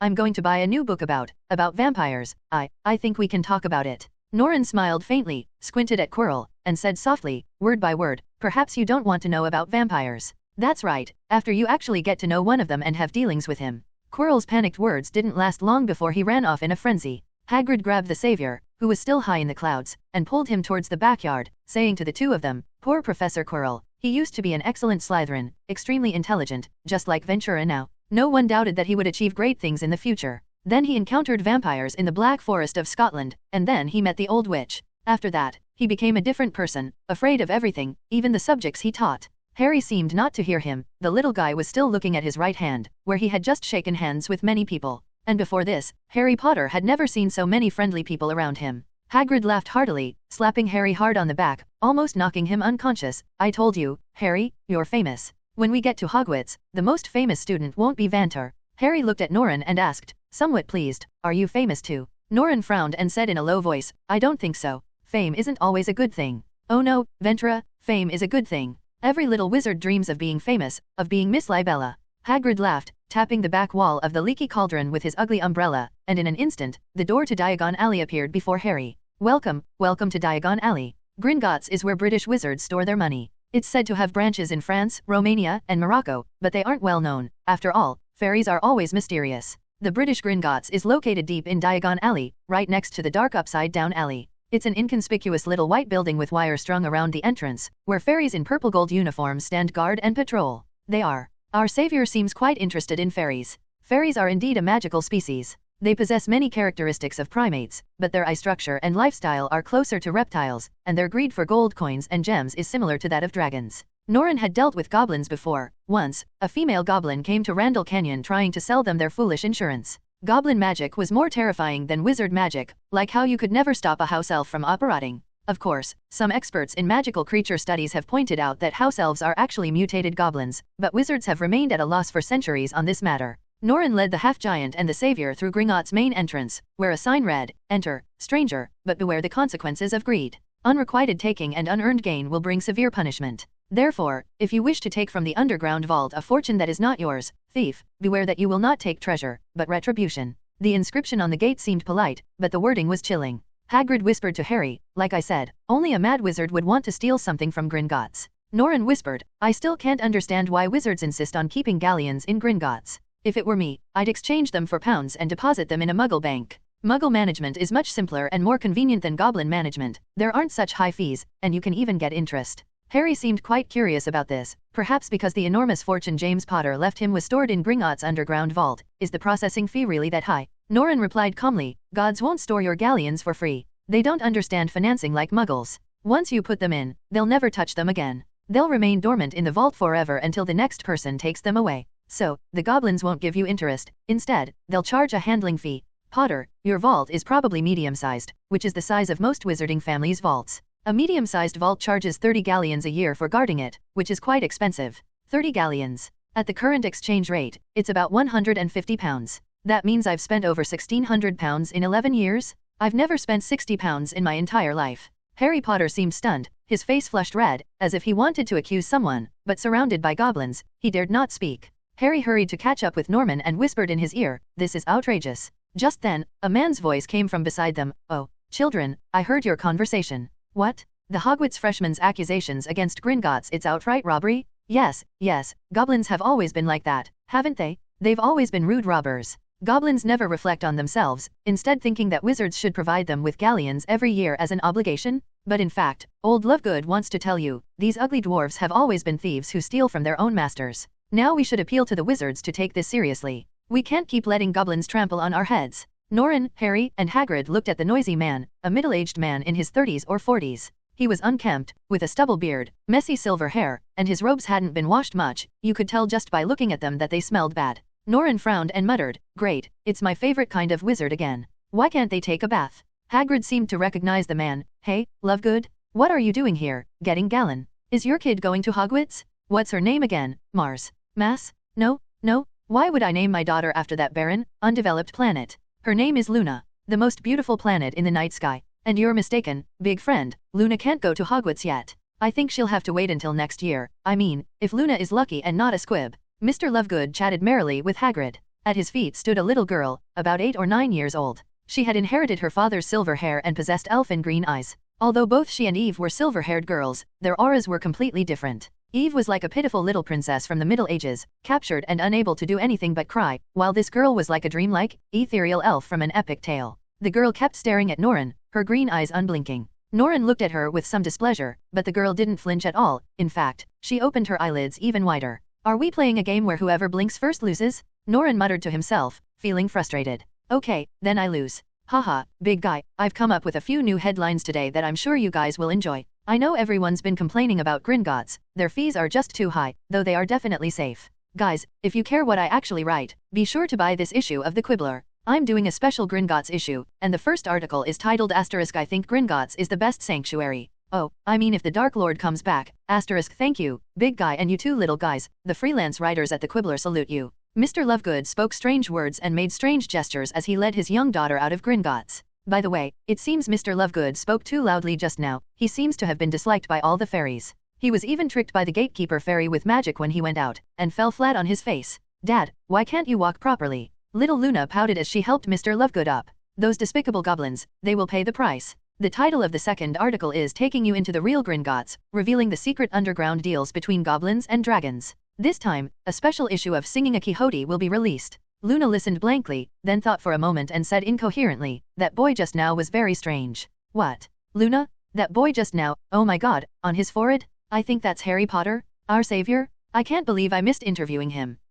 I was talking about someone else. I think he might not be a wizard, or even a single person. Intuition is a very mysterious thing. Even in the wizarding world, the existence of intuition remains a mystery, and wizards who overly rely on intuition are seen as strange charlatans by their own kind. Even in the great prophetic family of Trelawney, there are only a handful of prophets who can truly control their intuition. Norren had worked very hard to disguise himself, hiding all his vampire characteristics. Now, apart from having a lower body temperature, he was no different from a normal human. Even a white wizard like Dumbledore probably wouldn't be able to immediately discover his identity. Norren, a master of disguise, was discovered at first glance by an 8 or 9-year-old girl, which is quite bizarre. Fortunately, our little vampire is unaware that his identity has been exposed. After all, there's still a year before the silver-haired lady arrives at Hogwarts. The first floor of Gringotts was quite large, with about 100 goblins bustling about. They were examining gold coins and jewels with magnifying glasses, weighing coins on scales, and some, wearing glasses, were organizing ledgers. The goblins seemed very busy. Norren led the two to the counter and found an idle goblin. "We've been sent by Dumbledore to take something from Vault 713. The fairy rolled her eyes at Norman. "Did you bring Professor Dumbledore's letter, sir?" "I brought it. Oh, I brought it." Hagrid frantically rummaged through his pockets. His large hands weren't very dexterous, so he emptied everything from his pockets and piled it on the counter. There was a large lump of soggy biscuits, rotten to the point of resembling wet earwax, some scrap metal that he'd probably picked up in the Forbidden Forest, and a copy of the Daily Prophet from 1989. Finally, he found Dumbledore's letter among the junk and handed it to the goblin, who looked at him with disgust. "It should be fine," the goblin said hesitantly, then called over another bearded goblin, who shrieked, "Yes, yes, it's Dumbledore's handwriting." Then the fairy at the counter cried out, "Nut, Nut, take these three gentlemen to the treasure vault in underground 713 and take their things." Hagrid took a few steps, then slapped his forehead. "Oh right, we also need to go to Mr. Harry Potter's vault to get some money." Norman and Harry followed Nut deeper into Gringotts, a place with a rough, dungeon-like decor, and a steep ramp leading underground. As they walked, Harry whispered, "They call him Nut? Is that his code name?" "Name," Norren replied casually. "Fairies like to have names like that. I once dealt with a female fairy whose name was Teacup. When I had my maid pour her tea, she always thought I was calling her by her name. Teacup is such a charming girl. Many fairies want to marry her." Nut, who was walking in front, shrieked. "Who knows, to me you all look the same," Norren said casually, then frowned as he noticed an ugly, filthy minecart. "You're planning to send us underground in this thing?" Nut seemed very dissatisfied with Norren, yelling, "This is all we have." "Oh, no, no." Norren reluctantly got into the small minecart, forced to endure the filthy environment and the high speed. The little vampire felt like he was about to vomit, and it seemed the half-giant beside him felt the same way. The savior, however, showed no surprise and kept asking incessantly, "What exactly is hidden in Vault 713? "It's something you don't need to know," Norren said calmly. Harry then exclaimed, "I just saw a ball of fire. Was that a dragon?" "It's an Italian stegosaurus, the smallest of the European dinosaurs." Norren answered, then gagged and quickly covered his mouth. "I think I'm going to throw up. I hate transportation, especially in enclosed spaces." The car finally stopped in front of Harry's vault. Hagrid hurriedly got out, while Norman was already on the verge of death. "Get down, Vanter, put your feet on the ground, it'll make you feel better." The half-giant tried to persuade Norren, but the little vampire, his face ashen, clung tightly to the minecart. "Don't even think about it. I'll throw up if I move even a little." Harry was deeply moved by the wealth he possessed. Having lost everything, he finally felt a sense of security after acquiring gold. Money is such a wonderful thing. After that, the little minecart drove deeper into the area, and Norren felt he was about to become the first vampire to die on a fairy minecart. The lowest vault had no key, it was locked with an ancient magic that only goblins could open. Norren, his face ashen, shoved Harry aside. "Stand back. Don't look inside." The goblin Nut then cast a spell, opening a small crack in the vault. Norren stepped forward and found it completely empty except for a small piece of cloth wrapped around the Philosopher's Stone. He stuffed the stone into his pocket, glanced at Hagrid, and said, "Got it. We're back to Hogwarts, now, immediately." "Hey, don't be so nervous, Ventral. I think Harry needs a guide. You can take him around Diagon Alley and get him all the textbooks and robes he needs this year.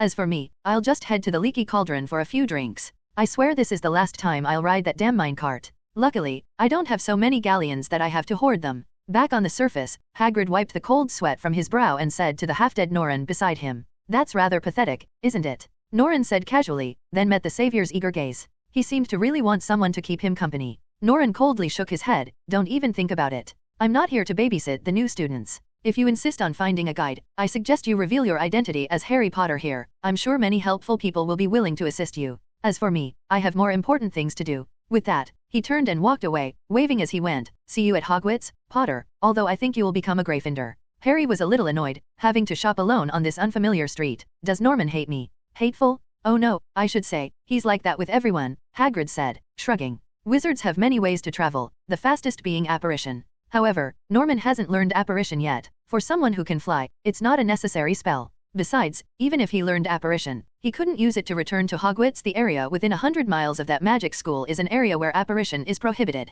There is a safer way to travel than apparition, and that is flow powder. Norren's current goal is to find a shop connected to the fireplaces at Hogwarts so he can use flow powder to bring the Philosopher's Stone back to the school. Obsthirus Publishing House was connected to Hogwarts. It is said that Professor Sinister, who taught astronomy, and Professor Sprout, the headmaster of Hufflepuff, both published their major works through this publishing house. In order to keep in touch with the publishing house in a timely manner, Hogwarts connected the fireplace in the astronomy preparation room to the publishing house. This time, Norren intends to use the fireplace at the Obsthirus Publishing House to return to Hogwarts. At 3:27 p.m., a boy with black hair and red eyes, wearing a hooded robe, walked down the streets of Diagon Alley. With a month to go before the start of Hogwarts, many new and returning students were shopping in Diagon Alley because the book lists had already been distributed. Norren spotted the red-haired Weasley brothers wrapping a giant rat as a gift, seemingly intending it for the black twin girls picking out ice cream nearby. After that, the Weasley brothers tried to introduce Norren to their younger brother, Ron, a skinny boy with freckles and fiery red hair, as if it were on fire.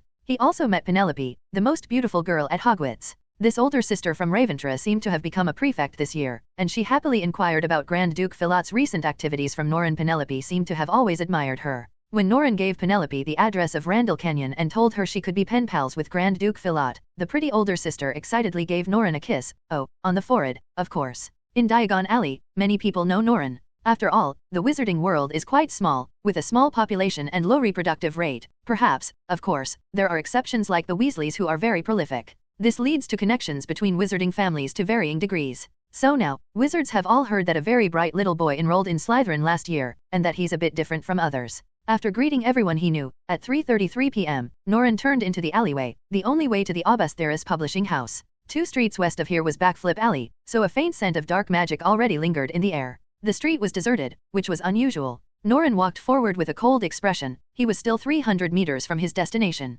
Just then, the silver-studded boots stopped. Norren pursed his lips and muttered softly, 3 people. It seems Dumbledore's request for Philotha's help wasn't without reason. Our friend, the half-giant, probably can't handle 3 dark wizards. With a click, Norren spun around, his boot heels scraping against the cobblestones. His eyes widened, a dangerous yet cold light flashing in his crimson pupils. The little vampire gripped the Philosopher's Stone, wrapped in rags, in his left hand, while his right hand reached into his pocket and grasped the unicorn wand. He could sense the danger approaching. Something is clearly about to happen. The enemy appeared in the next instant. 2 in the north, 1 in the west. Norren drew his wand and immediately cast a barrier charm. He kicked the ground and ran towards the gap between the buildings. He ran quickly, the wind blowing his long bangs to reveal 2 blood-red eyes, like a black cheetah stalking between the buildings. Grab him! Grab him! Take the Philosopher's Stone, shouted a middle-aged wizard in his 40s, waving his wand. Knockout! Norren whirled around, pointed his wand, and said, I'll collapse. The 2 red spells collided in midair and exploded into sparks with a loud bang.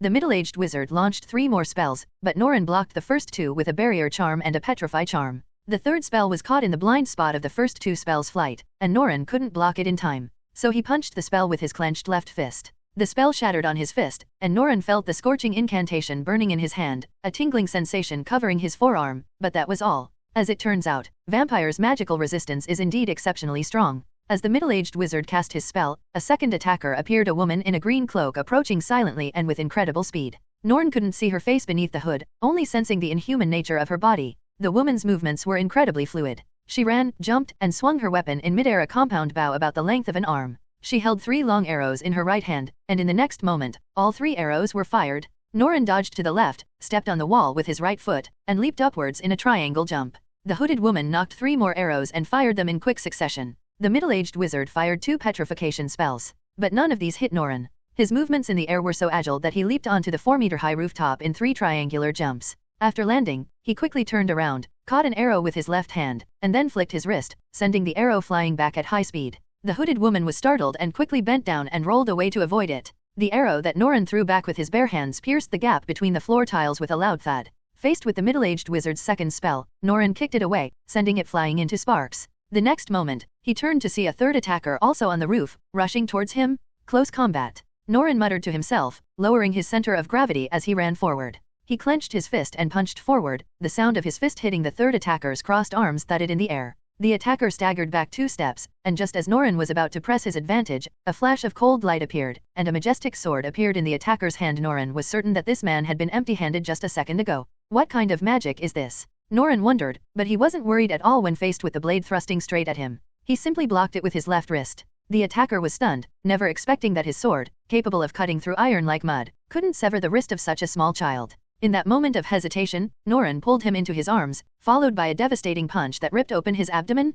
The attackers were sent flying, and Norren raised his magical barrier, petrify them all. The attacker, petrified by the spell, was as hard as a rock. He rolled off the roof and crashed onto the stone ground with a thud. The middle-aged wizard and the hooded woman seemed a little panicked, but Norren had no intention of letting them go. He ran quickly, dodged 2 arrows, destroyed a spell, and jumped off the roof, intending to block their retreat. There were 3 people before, and one of them never made a move, forcing Norren to cautiously avoid their attacks. But now there are only 2 left, one a legitimate wizard and the other an archer, posing no threat to Norren. Norren twisted his body in midair, delivering a powerful kick to the hooded woman, while simultaneously casting the spell, Expelliarmus. In the blink of an eye, a red light struck the wizard, sending him flying 5 meters away, his wand spinning as it flew off. The hooded woman pursed her lips, assumed a horse stance, and raised her compound bow to block Norren's kick. The next instant, the compound bow shattered into pieces, and the hooded woman was sent flying. However, thanks to the bow's cushioning, her injuries were minor, and she recovered quickly upon landing, remaining agile once she got up.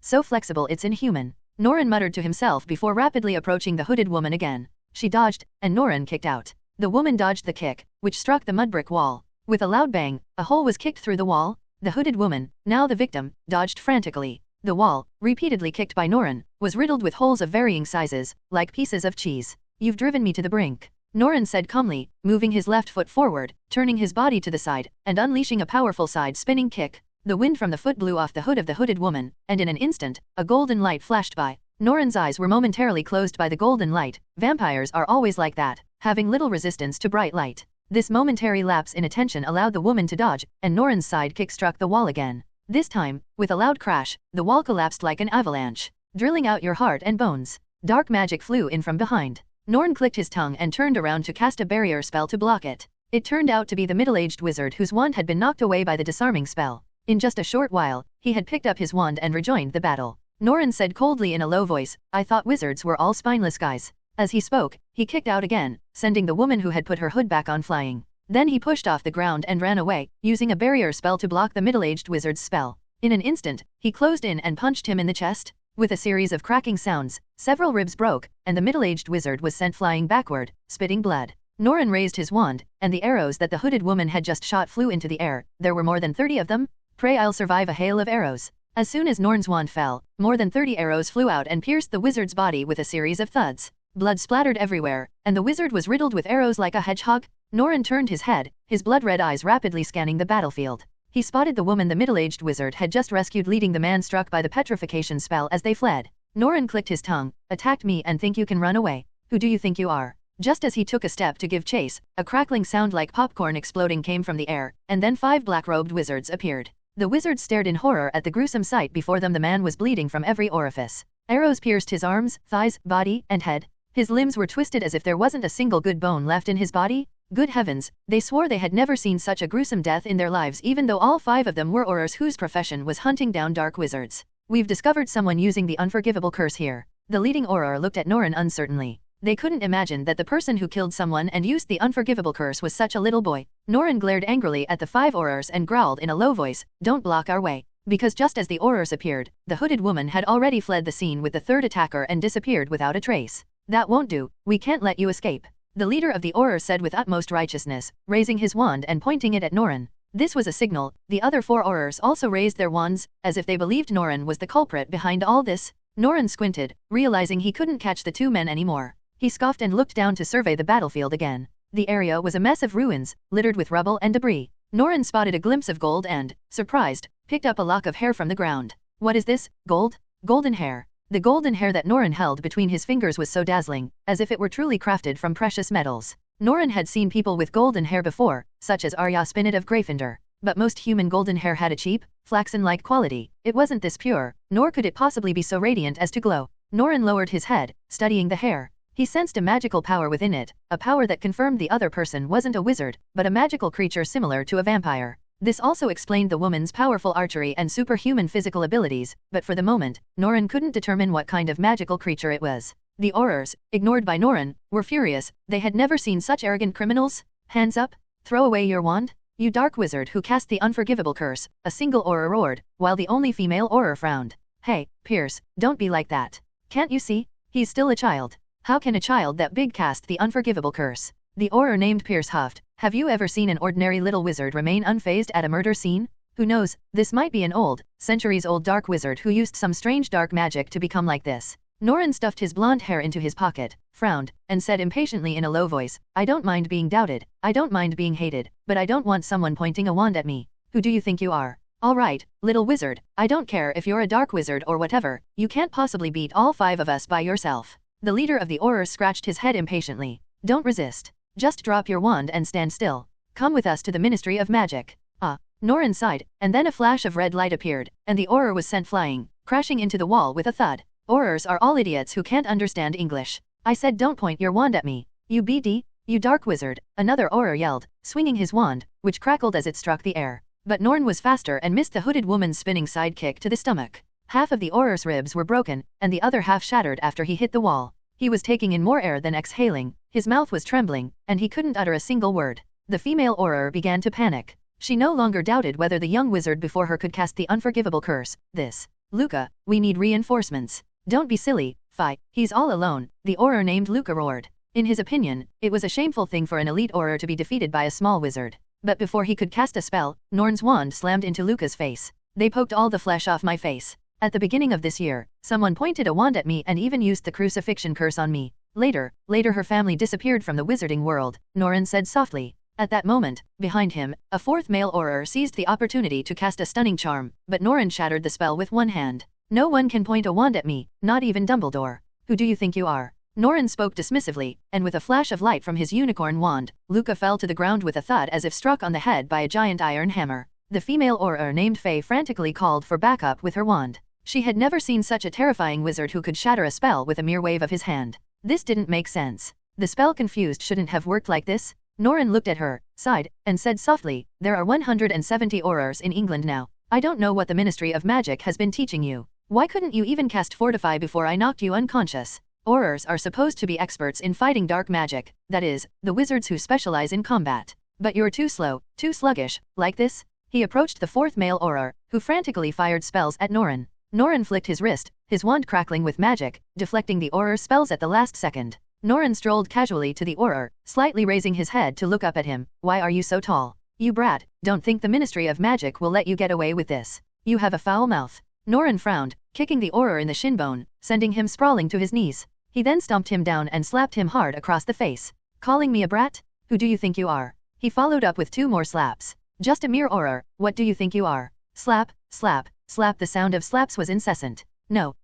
The still shaken female arrogance Luo Fei's legs went weak. She only became an auror 2 years ago and has never captured any particularly wicked dark wizards, so how could she have ever seen such a brutal scene? And you? After the auror's face turned blood red and he was knocked unconscious, Norren stood up, his crimson eyes fixed on Phi. You were one of those who pointed the wand at me too. Let me go. Faye stammered. We pointed our wands at you only for our duties? We didn't intend to use magic, we just wanted you to surrender. I don't care about all that. Norren approached step by step, while Faye retreated step by step. She even forgot to use her wand? I came to Diagon Alley on Dumbledore's mission, and here I was attacked by 2 dark wizards and a female magical creature. They cast an unforgivable curse on me. I took down 2, and with only 1 left, victory was within my grasp, when you, the great aurors, appeared. Norman said calmly, walking up to Phi. Now only 1.5 meters tall, he had to tilt his head back to meet Phi's gaze. You let them go, and then pointed your wands at me. All right, that's enough, Mr. Ventura. At that moment, Dumbledore and Fudge finally arrived. Fudge was enjoying his afternoon tea when he discovered that an auror was calling for help. He was about to send a team of 10 aurors to reinforce them when Dumbledore arrived in a hurry and stopped him. Fudge nearly died of anger when he heard that those idiotic aurors had misunderstood Norren and attacked him. No, Norren said without turning his head. His voice was still very soft, but Dumbledore and Fudge both understood that his words contained a warning. Dumbledore, I agreed to help you. This is to curry favor with the wizards. I thought the Ventura family could reach an agreement with the wizards. Fudge couldn't stand this, and he quickly interrupted. Mr. Vanter, I must apologize to you on behalf of the Ministry of Magic. But you must know that any auror would have reacted similarly in this situation. After all, you were at the crime scene, you're quite a suspect. Suspicion. Norren tilted his head and muttered softly, then pointed his wand, fly here. As the middle-aged wizard, pierced by 1,000 arrows, flew towards him, his wand whistling through the air. Norren, gripping 2 wands, used his own horned wand to cast flashback spell. Dumbledore and Fudge watched in silence as the flashback spell revealed the scene of the middle-aged wizard attacking Norren with the crucifixion curse. Norren chuckled lightly, saying sarcastically, You've found your favorite unforgivable curse, haven't you? Perhaps it's difficult, for your excellent aurors. Fudge's chubby face twitched twice, and he was speechless. Norren turned to Phi, who was standing in front of him, and opened his mouth under her desperate gaze. The little vampire's fangs protruded, and he bit down on Phi's neck. Wait. Fudge cried out in alarm, You can't do this. Those are our aurors. Dumbledore sighed and waved his hand. You can't stop him, Cornelius. As Mr. Ventura said, there's a price to pay for showing hostility toward a pure-blooded vampire. Cornelius Fudge trembled slightly. He wasn't used to vampires with their fangs showing. Perhaps no white wizard would truly like dark magical creatures that reveal their true nature, even if they represent eternity and beauty. People would still remember the darkness and death lurking beneath eternal beauty. Oh, Dumbledore, you have to tell me, Dumbledore, Ventura, what does Mr. Ventura want to do? He wouldn't be thinking of killing Fi, would he? Kill? Probably not. When Dumbledore realized that things were unavoidable, the wise old man always managed to change his perspective and make himself very interested in the matter. When vampires encounter someone they are interested in, they usually don't kill them outright. Dumbledore was right. Aside from newly born vampires completely consumed by their thirst for blood, very few vampires would drain another's blood completely. That would be killing the goose that lays the golden eggs. Even vampire families prioritize sustainable development. Norren bit Orphe's neck, slowly sucking her blood, his anger gradually subsiding. And what about Faye? This poor newbie girl, Oro, still doesn't understand what she's going through. But she feels very hot, yet her body feels frozen inside, the hot and cold intertwining, which actually gives her a slight pleasure. As blood was drawn, the feeling of pleasure intensified, and Faye even started to hum softly. Cornelius Fudge tilted his head awkwardly, as if that would prove he wasn't listening and hadn't offended Miss Oro. Dumbledore's eyes gleamed with wisdom as he walked over to Norman with interest, observing Faye's changes. Cornell, you don't need to be like this. This pleasure might not be something our Miss Oro can resist. Blood-sucking is a way for vampires to reproduce, of course, it makes the recipient happy. Norren released Faye's neck, wiped the blood from the corner of his mouth with a handkerchief, and said calmly, actually, I didn't infect her. The blood of the Vanter family is precious, I can't give it to a woman of dubious origin. Her origins are unclear. But she's our Ministry of Magic's Oro. Fudge said, somewhat angrily, then suddenly realized, you mean, Mr. Vanter, you didn't transform her into. Fudge was happy, as long as he could keep Phoebe, anything was fine. If an Oro suddenly disappeared during his term, Fudge would inevitably face impeachment and charges. After all, wizards also enjoy democratic freedoms. Yes, I didn't let her get infected, but I wouldn't mind adding her to the Vanter family's collection. Her blood type is A, which isn't rare, but she tastes good. Norren said casually, taking out a long rope and locking it around Faye's neck like a dog. No, Fudge screamed, you can't take her away. This is my decision, Minister for Magic. Norren glanced contemptuously at Fudge, causing the Minister of Magic of England to shrink back in fear. Your men dared to lay a hand on me, disrupt my battlefield, frame me, and point their wands at me. They will pay the price. This woman is mine. He led the terrified, screaming Fudge a few steps forward, then turned back and said, oh, of course. I hope you'll discipline your subordinates properly in the future. With Dumbledore here this time, I won't do anything more outrageous, but next time. Before he could finish speaking, Norren and Dumbledore left together. Cornelius had no idea what the old man and the young boy were plotting. All he knew was that his abilities as Minister of Magic would once again be questioned. He feared that within a day, the Daily Prophet would publish the news of the new Oro's disappearance, and all sorts of strange accusations would be directed at him. Cornelius Fudge. Oh, Merlin, this is absolutely terrible. Meanwhile, Dumbledore and Norren were leisurely using Floo powder to return to Hogwarts. After emerging from the furnace, Norren handed the Philosopher's Stone to Dumbledore. Here it is. The task you gave me is complete. Although I'm curious what you're going to do with it now. Norren thought for a moment, then asked softly, I don't know why you don't destroy it. Are you also pursuing immortality, Professor Dumbledore?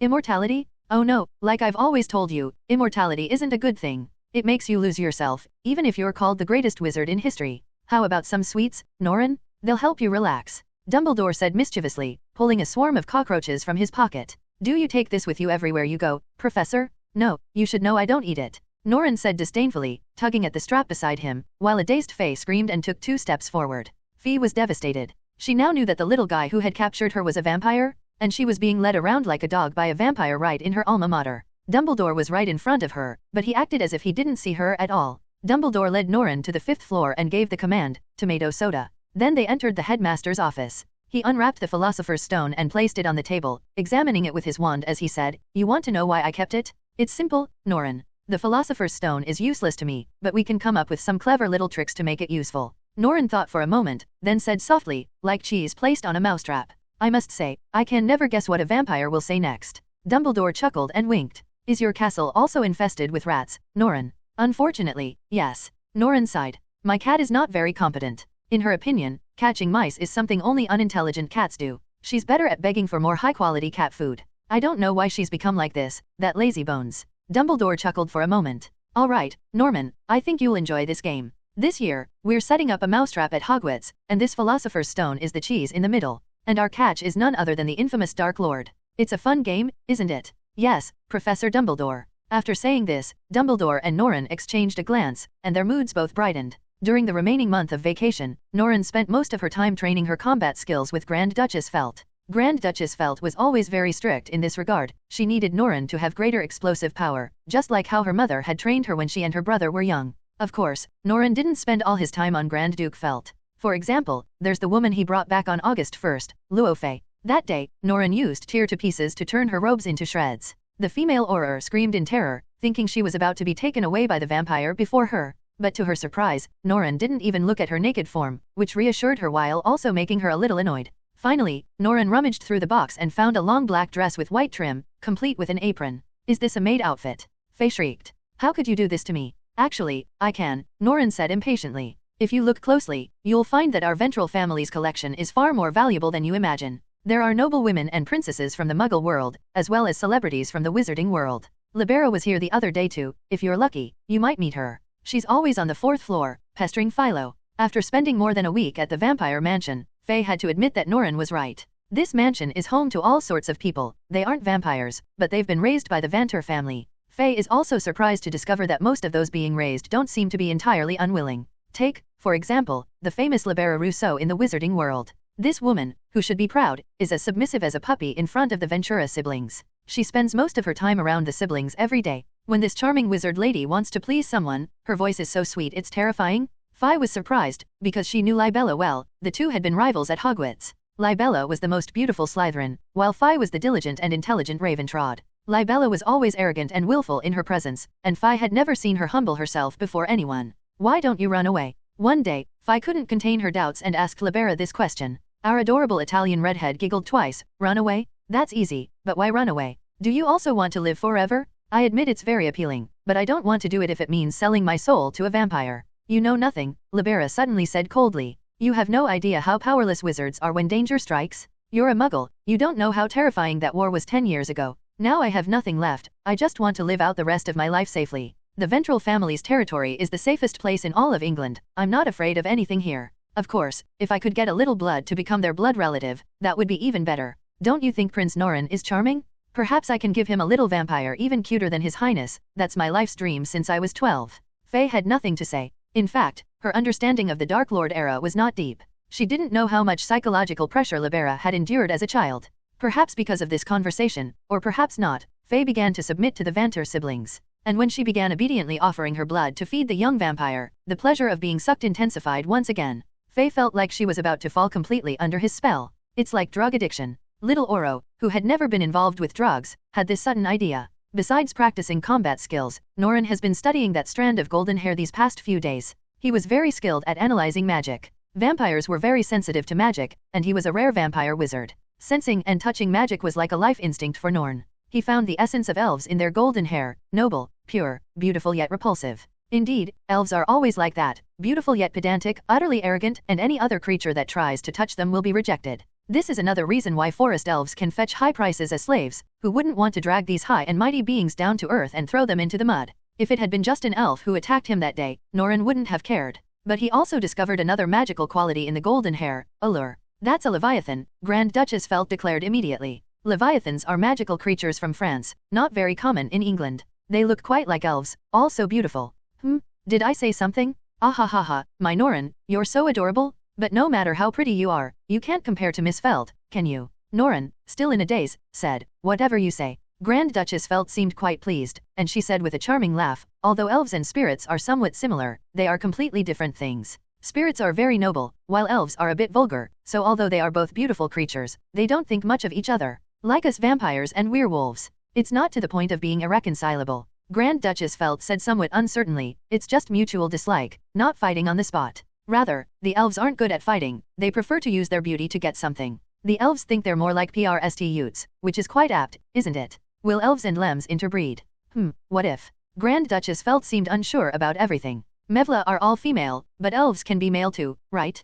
Putting aside racial hatred, it's quite possible for them to interbreed. However, hybrid Evla are fickle creatures, and it would be difficult for them to get together with elves who value fidelity and only have one mate for life. Norren didn't know if Grand Duke Philo was right, but he did indeed discover both elven and seance magic in that strand of golden hair. On this day, Norren received letters from both Cho Chang and Eve Stock. Whether the two girls had planned it or not, they invited Norren to go shopping in Diagon Alley. The red-haired girl, Libera, seemed eager to follow. She was a little curious about who the little girl who always clung to Norren was, but Norren refused. so she could only sulk, biting her chair in frustration. Incidentally, this young lady had finally obtained Grand Duke Felt's blood a week ago, making her latest nemesis. And since gaining vampire powers, grinding her teeth had become Libera's favorite thing to do, her endlessly growing fangs seemed to tickle her. With a bang, the door to the Leaky Cauldron bar was pushed open. The old witches, who were sitting inside chatting as usual, looked over and saw that it was a young and beautiful witch, so they all lost interest. Tom, the bar owner who was wiping glasses, looked at the newcomer and said, "Good morning, Miss Zhang.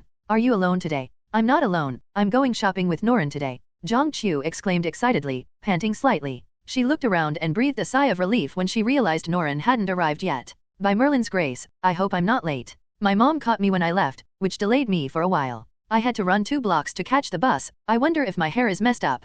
Tom kindly handed her a glass of butterbeer and continued wiping his glass. "You look great, Miss Zhang." Zhang Qiu took out a small mirror and looked herself over, occasionally using her fingertips to comb her messy bangs. She dared not listen to Tom's words, knowing that most wizards were unkempt, so how could you expect them to compliment your appearance? "Thank you, Uncle Tom." After tidying herself up, Qiu took a satisfying sip of beer. She hadn't seen Norman for over a month. Although she had diligently sent him letters during this time, he always replied with very few words, which made the girl somewhat discouraged. But it didn't matter, today was Qiu's first date, her very first time. She believed that Norren, that boy who seemed smart but was actually a bit of a fool, was probably also going on his first date. Aki was very happy to be able to share each other's first time. "Uncle Tom, did Norman come to Diagon Alley this holiday?" "Norren? You mean Mr. Vanter?" "Oh, he came once, earlier this month, with Hagrid." "With Hagrid? That big guy, the strange Norn. I'm always curious, Uncle Tom, how do you remember so many people? I think you know almost every wizard in England. To figure this out, besides a brilliant mind, you might also need a few drops of memory potion, lovely girl.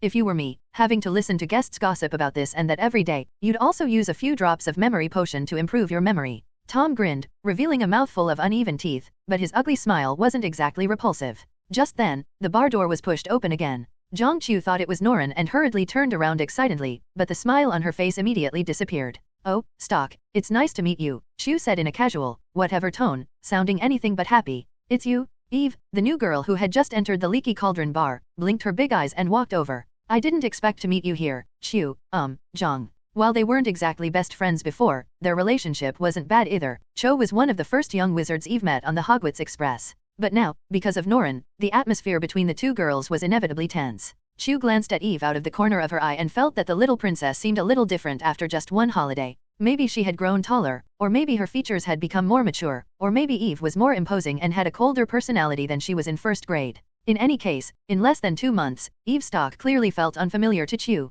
Eve felt the same way. Qiu used to be a bit boyish, but now she was dressed in a muggle dress, looking pretty, and her ponytail was undone and her hair was long. It seemed that she had even gone to the hair salon to soften and straighten it, which made Qiu look exceptionally feminine. The two exchanged an awkward greeting and then sat down in the northeast and southwest corners of the tavern, respectively. Qiu watched as Eve took out a small mirror and tried her best to smooth out her messy silver hair. Her eyes flashed for a moment, then she fell silent, lost in thought. No one knew what she was thinking. Norren arrived just as they were finishing their butterbeer. He refused the glass Tom offered, glanced at Cho and then at Eve, and said, "Luckily you're all here. I've heard that muggles in England don't like being punctual, and you're clearly not like that." "Us." Qiu frowned, a bad feeling creeping over her. Eve opened her mouth and managed a weak smile. She laughed for a while, then realized Norren wasn't looking at her, so she gave up. "You too," Norren said softly and confidently. "Yesterday you and Eve both invited me to come to Diagon Alley to shop today, so we came together. It's such a coincidence, I almost thought you two had planned it. It's 9:40 now, and I'm not late." Qiu grinned. They had agreed on a time of 9:40, but clearly Norren's understanding of punctuality was somewhat off. However, that didn't matter. What Qiu was more concerned about was the girl who was silently walking towards Norren. "She's coming with us." Qiu's voice was somewhat displeased. "Norren, I thought you understood. I asked you for a date." "Indeed, I do understand," Norren said calmly, then gave a few scissors to settle the bill for the two girls and tipped them a few nats. "Thank you for taking care of them, Tom. I'm on my way to Diagon Alley now." After saying that, Norren walked toward the backyard, and Eve followed closely behind. Qiu puffed out her cheeks, sulked for a while, and then let out a long sigh. "I really don't understand him." The 3 young men left, and the bar owner, Tom, looked at the now lifeless pub and grinned. "What a brave kid," he said. "I hope he doesn't get killed by his woman with dark magic someday." There are only 2 new books this year. Norren looked at the book list. Last year's Dark Magic, A Guide to Self-Protection wasn't used by Felt when she was teaching. In fact, I'm not even sure if she could understand her own subject's textbook. Luckily, it's being used this year, but I don't know what the point of this book is. It's full of clichés. See the werewolf chapter? The only useful sentence I found in the whole thing was, please don't approach it. Oh, that's just nonsense. Perhaps not many textbooks will be useful to you. Eve leaned almost against Norren, craning her neck to compare the book list. To be honest, Eve was very grateful that she could continue going to school. When she left home today, her mother gave her a considerable sum of money. Eve knew it was her mother's savings accumulated over the years, so she was extra careful with it, only buying useful things. Chu looked at the two leaning against each other with displeasure. She felt that she should be the one leaning on Norren today. She quickened her pace, took Norren's other hand, and leaned out slightly to wrinkle her nose at the somewhat surprised Eve. Eve's expression turned cold, and then she took Norren's hand as well. Norren looked at this one and then at that one, and sighed, let go, you can't walk like this. I won't. Chu didn't obediently let go like Eve did, but instead hugged me even tighter. Today was supposed to be just the two of us, but now there are three of us. My time is getting less, and you have to make it up to me. Is this all the compensation you're asking for? Norren raised an eyebrow and said in a playful tone, if this is considered compensation, then every boy in England would probably want to compensate you. I wouldn't even look at anyone else, Chu said, pursing her lips. I don't know what special training Chu did during this holiday, but compared to when she was in first grade, Chu is now like a well-bred young lady. Even when she's throwing a tantrum, she's still very girlish and looks quite cute. Eve's lips moved, but she didn't say anything. She lowered her head slightly and walked half a meter behind the two of them with her hands behind her back. Norren, let's go check out the broom shop, Cho suddenly suggested as they passed the Quidditch shop. Next year, Stoke and Eve are joining the house team, and you'll be joining too, right, Norren? Norren shook his head and said softly, Eve is the starter, and I'm the substitute. I never intended to be a starter in the first place. Chu, you know me, I'm not good at riding brooms. I know, all you're good at is taking apart brooms. Chu pouted angrily and muttered, others can't even afford a Nimbus 2000, and you took apart two of them in one go. You know, our Captain Roger cried his eyes out for days, as if you had stolen his beloved girlfriend and then just dumped her. That's not my fault, Norren said casually. I know. I really don't understand why some guys have absolutely no interest in Quidditch. I bet you didn't watch the European Championship this year either, did you? Norren was taken aback. This thing has the European Cup. Chu looked at Norren as if he were an alien, and sighed after a long while, it was wrong of me to have expectations of you. Quidditch certainly has the European Championship, and even the World Cup. The European Championship is held every 3 years, and this year it happens to be held, but this year's host is Portugal, and it's a pity I couldn't go. Dad's work is always very busy. So who won? What? Who won? Who did they beat? Ireland? Oh, Ireland lost to France, what a disgrace. Our goalkeeper Ryan even fell off his broom and almost broke his neck. In the end, the champion is Germany. As always, they've won 3 times in a row. Maybe it will be 3 years before we can stop those racists. Norren, are you listening?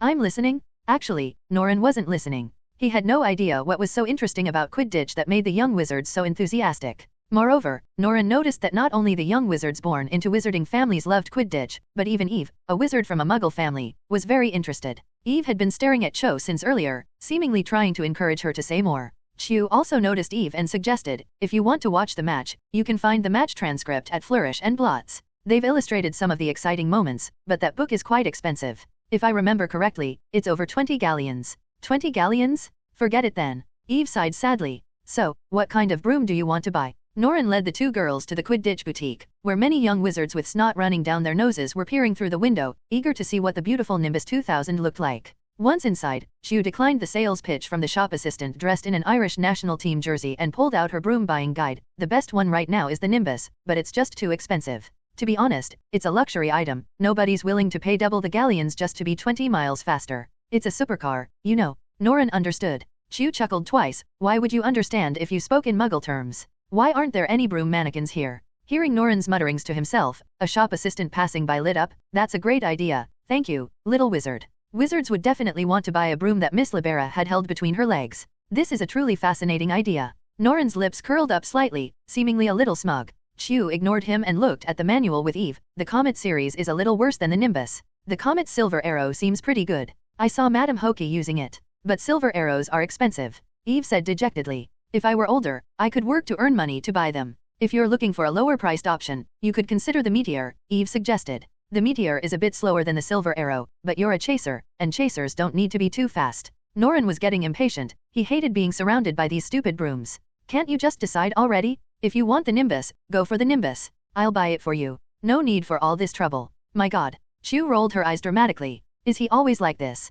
Eve knew Norren's wealth, so she said, this is nothing to Norren. He has plenty of money. It might not mean much to you, but it's too precious for me. I can't accept it, Chu said somewhat stubbornly. She didn't particularly like Norren's wealth, seemingly feeling that there was a significant gap between them. Chu chose a silver arrow and paid at the counter. It's worth mentioning that besides about 10 galleons, Chu also took out a large handful of silver sayaks, which seemed to be the little girl's hard-earned savings. I've been saving up ever since I first received my allowance. I've always wanted a broom of my own. Chu hugged the silver arrow, her face flushed with excitement, as if the broom were her lover. Even when Norren offered to help her carry the load, Chu refused, insisting on carrying it herself. And what about you, Eve? I told you not to feel pressured about this. I've never thought Gallon was anything serious. Eve still refused. When the three of them left the Quidditch boutique, Eve was empty-handed, and her expression was somewhat somber. But then, as if she had suddenly realized something, Eve smiled and turned to look at the Quidditch boutique again, her beautiful eyes shining. Norren did not know when Grand Duke Felt disappeared. I asked Miss Libella, who has been very clingy lately, and learned that the ancestor of vampires left Randall Canyon 10 days ago.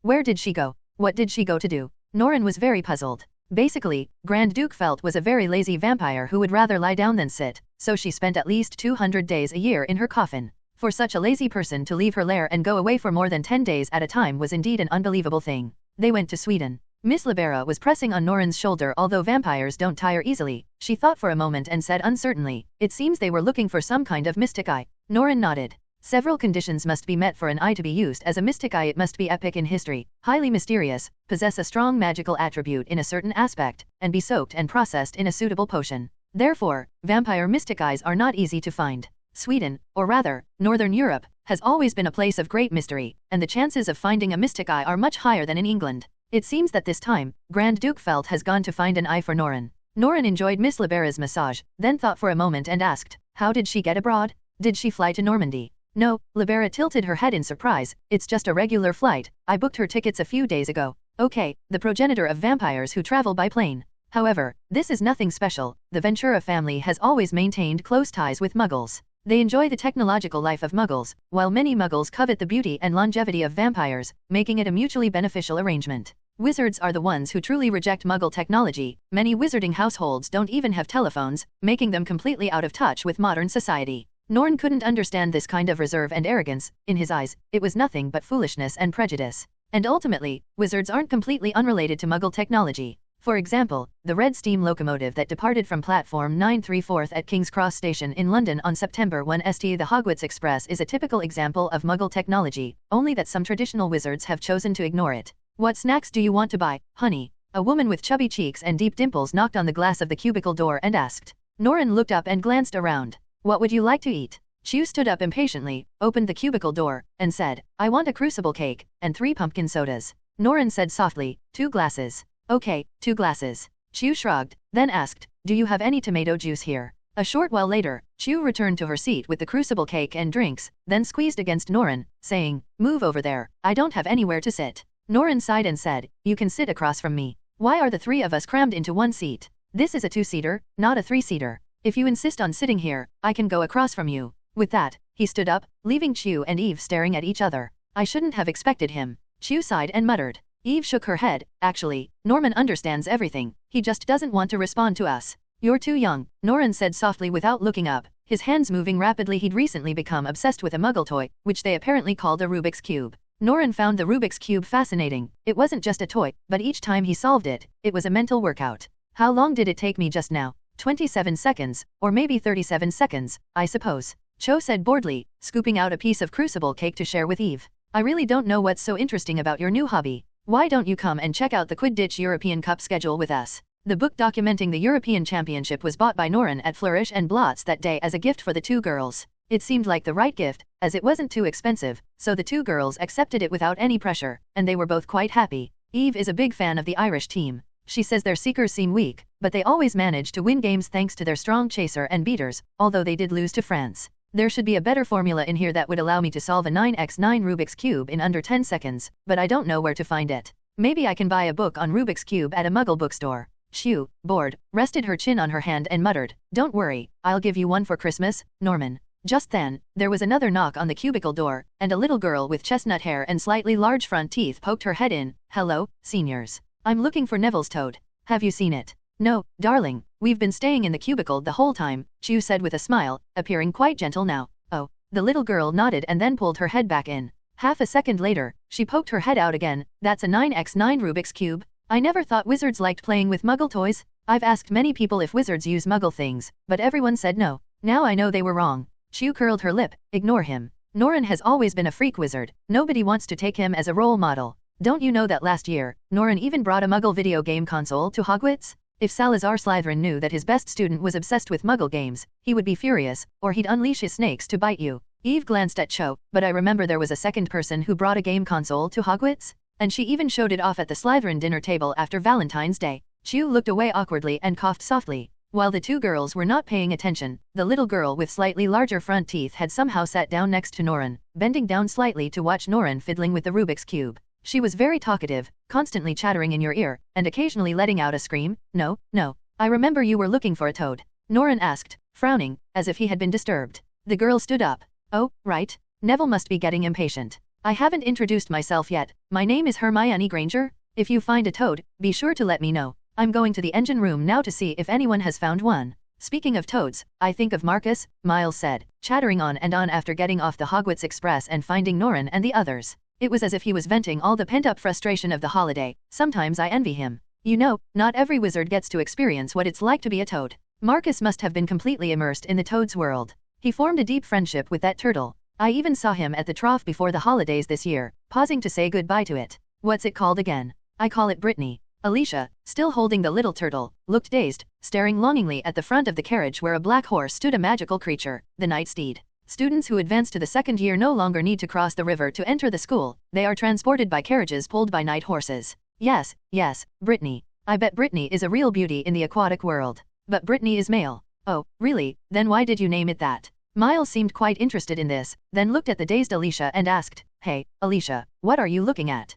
Is there something in front of the car? Can't you see it? What? It's nothing. Alicia opened her mouth, then shook her head. Norren pulled Eve into the carriage first, since Zhang Qiu and Ravenlaw's friends had met up and left earlier, leaving only the two of them. Hurry up and get in the carriage, if you don't want to arrive at school later than the first-year students. After Miles and Alicia got in the car, it started moving with a rattling sound, which Miles found quite amazing. Hogwarts' Great Hall was as magnificent as ever, with 4 long tables gradually filling up under the beautiful starry dome. There were the boisterous Gryffindors, the silent Ravenclaws, the gentle Hufflepuffs, and the Slytherins, who were constantly boasting about their holiday experiences. What are you talking about? Miles asked, putting his arm around Monta's shoulder with interest. Hey Miles, buddy. And Norren, Alicia, Eve, how was your vacation? Classmate Monta greeted them with a smile, then added awkwardly, that guy Macon's been bragging about his trip to Romania, trying to make us believe he saw a dragon in that country. I know his family's rich, but he doesn't have to go that far. Camille, a classmate in the same grade, sat down to Norren's left and asked eagerly, what did Norren do during the holiday? Stay at home. Norren said softly, then glanced at Eve beside him and added, oh, I also went on a date with Eve and Chu. Camille pouted, muttering disappointedly, fine. The young wizards seemed very interested in Norren's holiday, and once they got the answer, the news of Norren dating 2 girls spread quickly throughout the lower grades and became a hot topic. They happened to be the 2 prettiest girls in the entire grade. To be fair, Raina from Hufflepuff and Arya from Gryffindor are also quite good. So what are we doing? A beauty pageant? That's not something wizards do. I don't know, but I'd like to know how Norren managed to get those 2 girls to get along peacefully. So, is the first couple of second graders about to appear? At the long table in La Ventura, Cho, somewhat bored, rested her chin on her hand, listening to the gossip. She knew the girls envied her. Marietta, standing nearby, asked curiously, you 2 really went on a date? Did you kiss? What was it like? Chu sighed deeply, and said irritably, what does kissing feel like? Yeah, I want to know too. Does kissing the back of your own hand count? Autumn's gloom didn't last long, because soon the young wizard's conversation turned to the Quidditch European Championship, a topic that interested her as well. So, until the sorting ceremony, she argued with the young wizards in La Ventura about which Quidditch team was the best. When the sorting began, Miles whispered in Norren's ear, I hope no monsters like you get in this year. Norren blinked and asked softly, did I bother you last year? Disturbing you? No, of course not. But with you around, none of those prettiest girls will even look at me. Miles complained in a low voice, seemingly still aggrieved about the situation. Everyone I've met in Diagon Alley this holiday calls me Vantra's lackey. Norren, I'm not your lackey. No. Oh, wake up, Miles. Monta laughed and patted him on the shoulder. If it weren't for Norren, you probably wouldn't be remembered by many people. What's there to complain about? Hearing this, Miles became even more frustrated. Hermione Granger. At the sorting hat's side, the little girl with the big front teeth, whose name was called, ran up in a panic. Eve whispered to Norren, it's the child from the train. I wonder if she found the toad.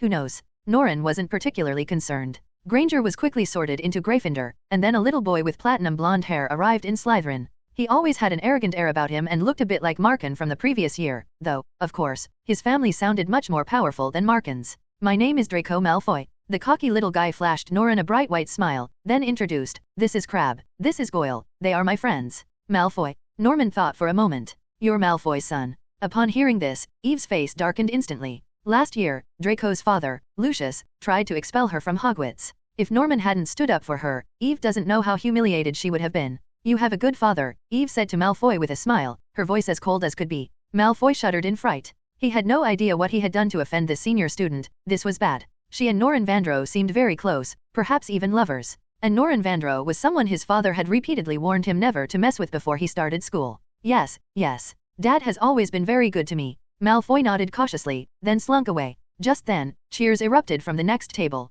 The twins, arms around each other's shoulders, were seen dancing a strange dance and shouting, "We have Potter! We have Potter! Ah, congratulations to Gryffindor! That's wonderful, isn't it? P.S. Sorry for the lack of updates lately, but there's not much I can do. I've already exceeded the word limit before it's even published, so I can't update too much. This is my first time, and I had no experience. The contract took a long time to work on. It might be published tomorrow or the day after. Updates will be much faster after that. Thanks for your support, everyone." The following is the main text. With the arrival of the last freshman, Blaise Sabina, in Slytherin, the sorting ceremony came to a close, and the banquet began. This year, there were 14 new Slytherins, more than usual. However, despite the increase, the Slytherin table remained quiet, everyone silently eating their food. That was because Harry Potter, the most promising new student this year, had been sorted into their arch-rivals, Gryffindor. Few Slytherins wanted to see the Gryffindors' arrogant faces. That's terrible, Miles said dejectedly. It's such a shame we just missed our savior. Norren couldn't understand what he was regretting.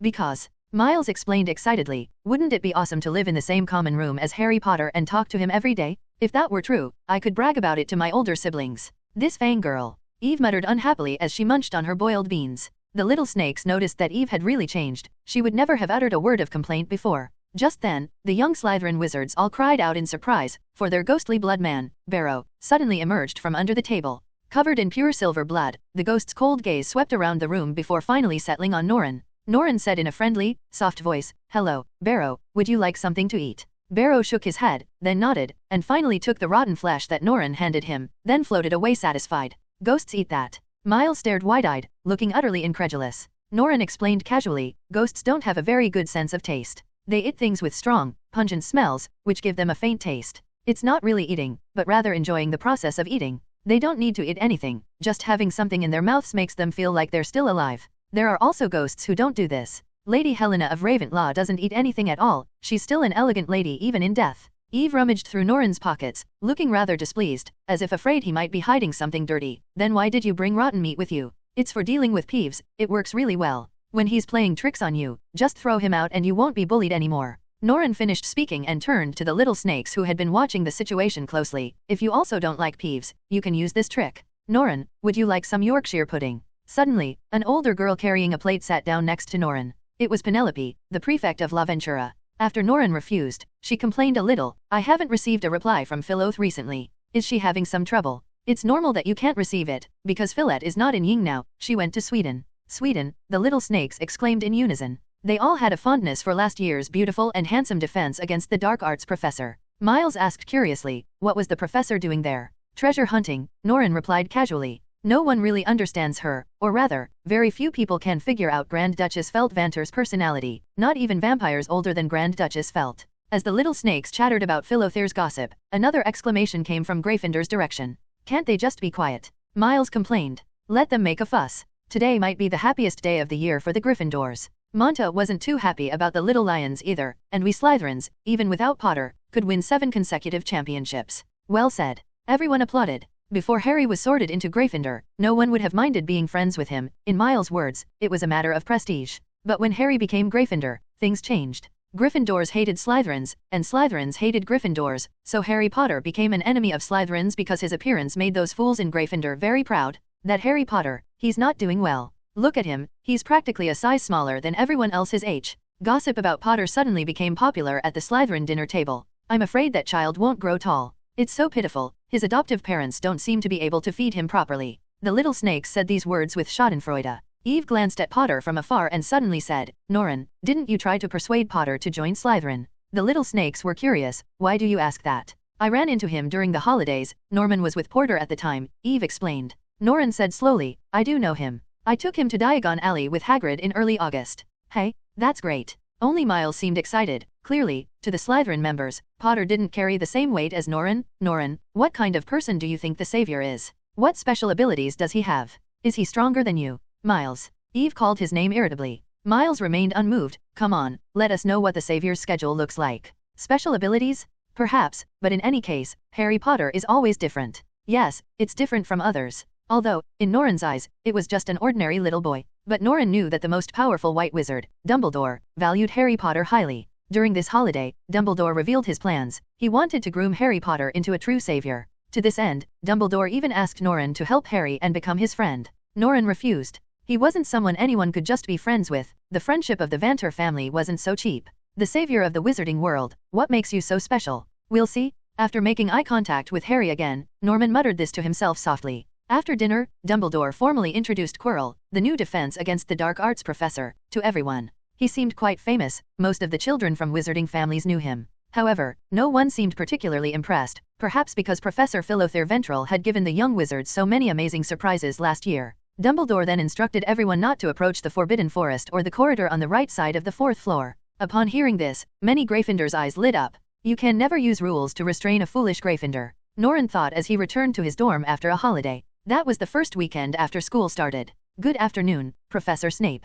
2 Hufflepuff girls were playing around in the hall when Snape, who was walking very fast, bumped into them. The little badgers were terrified. They greeted Snape tremblingly, afraid that their recklessness would anger the most fearsome professor. If you have nothing else to do, go back to your common room. Snape coldly reprimanded them, then quickly took a few steps, turned back, and asked, Where's Norman Ventral? He's resting at the Quidditch pitch. I saw him, the frightened Hufflepuff girl exclaimed. Snape's face darkened. That idiot, leaving all the work to others while he plays stupid Quidditch. If Slytherin doesn't win this year, I'll make him pay. After Snape left like a gust of wind, the 2 newly enrolled badgers breathed a sigh of relief. Their legs had gone weak with fear. Our Slytherin headmaster quickly arrived at the Quidditch pitch and, sure enough, found the little vampire he was looking for. However, contrary to Snape's expectations, Norman wasn't riding a broomstick or carrying a quake. Instead, he was comfortably lying on the grass, his head resting on Eve's lap, fiddling with a silly Muggle cube toy. How many seconds? He asked Eve after stopping. The silver-haired girl stared at the stopwatch and said, 23 seconds, a little better than before.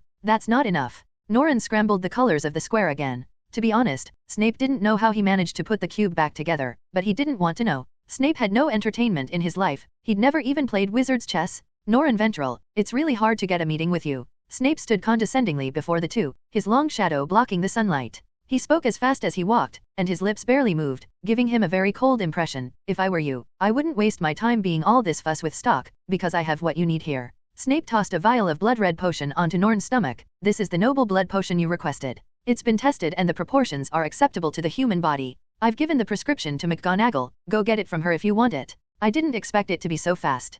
Professor Snape, you truly are an excellent potion master. Norman exclaimed sincerely. He knew how harmful the serum of the progenitor of vampires was to ordinary people, and Snape had suppressed the toxicity in his bloodline using common potion ingredients. This was no easy feat, and something Norman could not do at the moment. Don't think you've mastered all of potions just because you've learned a few rudimentary techniques, Ventura, Snape said coldly, then turned and left. He seemed unwilling to linger in front of them, perhaps finding the sight of this campus couple too conspicuous. Eve was very curious about the potion. She held it up to the sunlight to observe it. The light shining through it turned into a vibrant crimson glow. It was the color of diluted blood, and she could even smell a faint bloody odor through the bottle. Eve carefully put the bottle into Norman's pocket and asked curiously, what kind of potion is this? A potion that grants the user vampire powers for a period of time after consumption would be a good option for wizards who want to use more powerful shape-shifting magic. However, the ingredients are a problem. Perhaps we could ask Professor Flitwick to use a copying charm on the potion. I don't know, Eve said uncertainly, her voice trembling. The copying spell isn't actually very effective against magical items. Powerful wizards are always very restrained in using this magic because it can create a lot of value out of thin air. The 2 were talking about this kind of thing, and their posture looked quite ambiguous. Eve knelt on the grass, a stopwatch beside her, holding a thick, label-covered notebook in her hands. Norman, meanwhile, lay back with his legs crossed, his head resting on Eve's lap. Only very close male-female relationships would result in this. Quite a few young wizards came to the Quidditch pitch to relax today, and everyone noticed this interesting couple. But there was nothing surprising about it. After all, everyone knew Norren had a crush on Slytherin's Stoke and Laventrose Jong. Maybe they're already dating and a young couple. Just then, a skinny little boy walked over. He nodded to Eve, whom he had seen on August 1st, and greeted Norren. Hi, Norren, it's been a month. 0, please give me some flowers. Potter. Norren sat up, ruffling his flattened hair to make it fluffy again. Congratulations on your enrollment. Looks like you're doing well at Gryffindor. Harry's eyes were filled with fear, like a fawn's. He hesitated for a moment, then bowed his head and apologized. I'm sorry I didn't get into Slytherin. What's there to apologize for? But the Sorting Hat says I should go. Harry's voice suddenly rose. I don't know why it says that, but it says I'm very suitable for Slytherin. 0. Norren sighed softly. He didn't really want to hear about this kind of trouble that was typical of teenagers, and frankly, it was all fine no matter what. He gently comforted him, but in the end, it sorted you into Gryffindor. That was my own request, because everyone said Slytherin was bad, that it was the worst house. I knew perfectly well that Norren was in Slytherin, how could it be a bad house, but... Norren sighed again. Listen, Potter. You may think I helped you, but I was doing things for Dumbledore. You don't need to be grateful to me, and I don't care who sees me as the bad guy. We Slytherin have plenty of selfish, willful scoundrels, and I'm one of them. Okay, Harry muttered dejectedly. Perhaps in his eyes, Norren was his first friend in the wizarding world. But he didn't expect Norren to remain so indifferent after arriving at Hogwarts. After Harry left, Eve said with a smile, the savior seems to have fallen for you, Norman. The little vampire's breath hitched, and he shivered. This is impossible. He lay back down and began fiddling with the Rubik's Cube in his hands, solving it again in a moment. How many seconds? But there was no response. Looking up, Eve was staring blankly at the shadow in the sky. It was Angelina, the third-year witch of Gryffindor, flying through the air on a beautiful silver arrow. Eve gazed at the figure, then sighed deeply. Hermione is having a very bad time. She didn't know if there was something wrong with her or if Gryffindor wasn't right for her. In any case, during the time she had been enrolled, she felt out of place in the academy. No one was her companion, and every little lion treated her as an outsider. Even though Hermione accumulates Gryffindor points as quickly as possible, the lion cubs don't show her any gratitude, leaving Hermione Granger somewhat bewildered as she works hard to earn points and takes pride in them. Feeling lonely, she had no one to talk to in the dorm and no friends in the common room. Accustomed to solitude, Hermione began frequenting the library, drawn by its quiet atmosphere. Staying in the library to read, even without friends, wouldn't seem strange. Gradually, Hermione discovered someone in a similar situation. This person spent almost more time in room 547 of the library than Hermione, and sometimes her boyfriend was there too, though the two didn't interact much. The girl seemed always reading and studying, while her boyfriend sat to the side playing with a Rubik's Cube, as if he only came to the library to keep her company. Later, Hermione learned her name, Ejaststock, a strange Slytherin. Hermione really wanted to go up and strike up a conversation. She felt that two equally lonely girls must have a lot in common. With this idea in mind, Hermione began to secretly observe Eve's various actions while studying. Miss Stock spent at least 4 days a week in the library, browsing through various books, transfiguration, spells, potions, even horoscopes and ancient texts. She read almost everything. She had her own special notebook, where she would copy down every letter of the books she needed to. That thick notebook was covered in labels from beginning to end, a testament to the user's diligence. As for the days she wasn't in the library, Hermione was always curious where she spent them. Could she have been dating her boyfriend, who liked Rubik's Cubes, on campus? The answer to this mystery was revealed one day when Hermione went to see Professor McGonagall. She witnessed Eve Stock seriously discussing transfiguration with Professor McGonagall, taking notes as she went. Oh, Miss Stock, you may not be the brightest student I've ever seen, but you're certainly the most hardworking. Transfiguration is a 6th-year course, and we usually teach it to wizards who have passed the owls, overlords of the world, because it's dangerous enough. Professor McGonagall waved her wand, turning the lively cat back into a table. If you can achieve something more in this area, I wouldn't mind teaching you something more advanced. With this discovery, Hermione became even more interested in Eve. So when Eve reappeared at the library the next day, she pattered over and asked, "Am I supposed to sit here?" Eve paused for a moment, then nodded slightly after seeing Hermione's face clearly. "Please go ahead." Her attitude didn't change much. She continued doing what she was supposed to do. Perhaps Hermione Granger was never really a good person to her from the start. Hermione found Eve to be cold, and she didn't know if this was just the nature of Miss Slytherin, or if it had gradually developed over time. Hermione could only try to make conversation. "Is your boyfriend not here today?" "You mean Norren?" "He's not my boyfriend yet," Eve said calmly. "You're interested in Norren too?" "What?" Hermione exclaimed in surprise. No, how could I?" Eve replied calmly. "You don't need to be so sensitive. I know many girls are interested in Norren. They try every means to get close to me, hoping to find out the secret to Norren's interest in me. Isn't that interesting?" "So, what was your answer?" "I told them that all they had to do was grab his sleeve, act pitiful, and cry." Eve thought of that crybaby from a year ago, and couldn't help but smile. But no one believed me, even though what I said was true. Hermione grinned. She wasn't entirely convinced either. At Hogwarts, even the most uninterested young wizards had heard of Norren Vandrow. This was not only because the second-year Norren Vandrow was handsome, but also because of his fame and eccentricities. Hermione considered her words carefully. I heard you're also Muggle-born. A Muggle-born Slytherin, how funny is that? Eve chuckled self-deprecatingly. I've heard that kind of talk a lot. Last year, a Slytherin graduate even caused a scene at Hogwarts, insisting on my expulsion. I didn't mean to mock you. Hermione shrank back. It's just that we have similar positions. A Slytherin unlike Slytherin and a Gryffindor unlike Gryffindor. Eve thought for a moment and offered the girl some advice. Actually, you don't need to overthink it. The more you try to do something perfectly, the more problems you'll cause. You know Murphy's Law for Muggles? If you worry about something happening, it will happen. You're too concerned about being isolated in Gryffindor, which is actually not good. You even know the laws of Muggles. Hermione blinked in surprise. She was finding it increasingly difficult to understand this fellow Muggle. There's no harm in knowing more, because life is always worse than you think. Eve looked at Hermione seriously. Are you bothered by my frequent visits to the library? I've caught you spying on me several times. Hermione shrank back and said cautiously, I'm curious why you've been reading the whole time. Because I think that even if I get expelled from Hogwarts, I can still be a witch. Eve's answer left Hermione speechless. Compared to Eve's troubles, hers were utterly insignificant. I don't care whether I have friends or not, because I already have a good friend, and I also have Norren. I know humans need friends, but true friends are probably few and far between, because most people aren't willing to share your joys and sorrows. Besides, I have no expectations of my fellow Slytherins. After all, none of them truly consider me a Slytherin. Eve's voice was very cold. I am different from you, Hermione Granger. You don't need to seek validation from me. After all, you are a Gryffindor, and I am not even a Slytherin. What kind of person is Eve? Now, Hermione may know a little about it. The two women are not similar. The reason they both read is simply that one enjoys reading, while the other is forced to.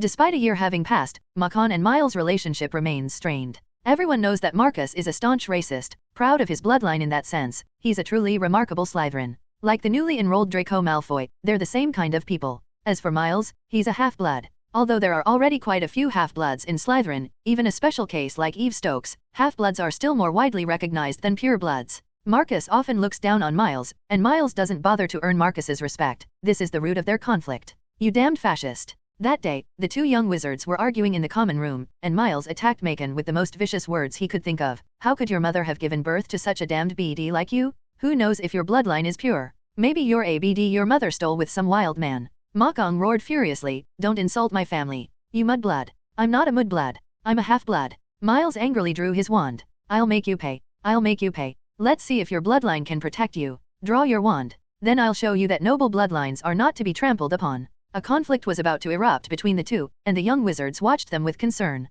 However, the issue of bloodlines was always a sensitive one in Slytherin, so no one dared to intervene, as taking sides would be a major problem. Just then, the door opened, and Norren, carrying a tattered broom, walked into the common room. He stared blankly at Miles, then at Macon. What happened? He ruined my poster. Miles roared. It was a limited edition Julie Delpy poster. My dad and I worked so hard to get it moving. There was only one of those posters in the world, and he ruined it. Ruined it. I will never allow a Muggle woman to act like an idiot in my dorm, Mokong said with a mocking laugh. You should find something more interesting, like Libera Russo. She's a beauty, and of pure blood. Damn it, she's just a movie actress. You can't expect a movie actress to have wizard blood. I don't know what movie it is. You have to understand, real wizards don't need that kind of low-class entertainment, so you're the half-blood, and I'm the true pure blood, Mokong said with a smirk. He waved the shards in his hand. Besides, these women dress provocatively, and we all know what they do for a living. You BD? I won't allow you to insult Julie Delpy. Miles lunged at him angrily, but the next second he was blown away.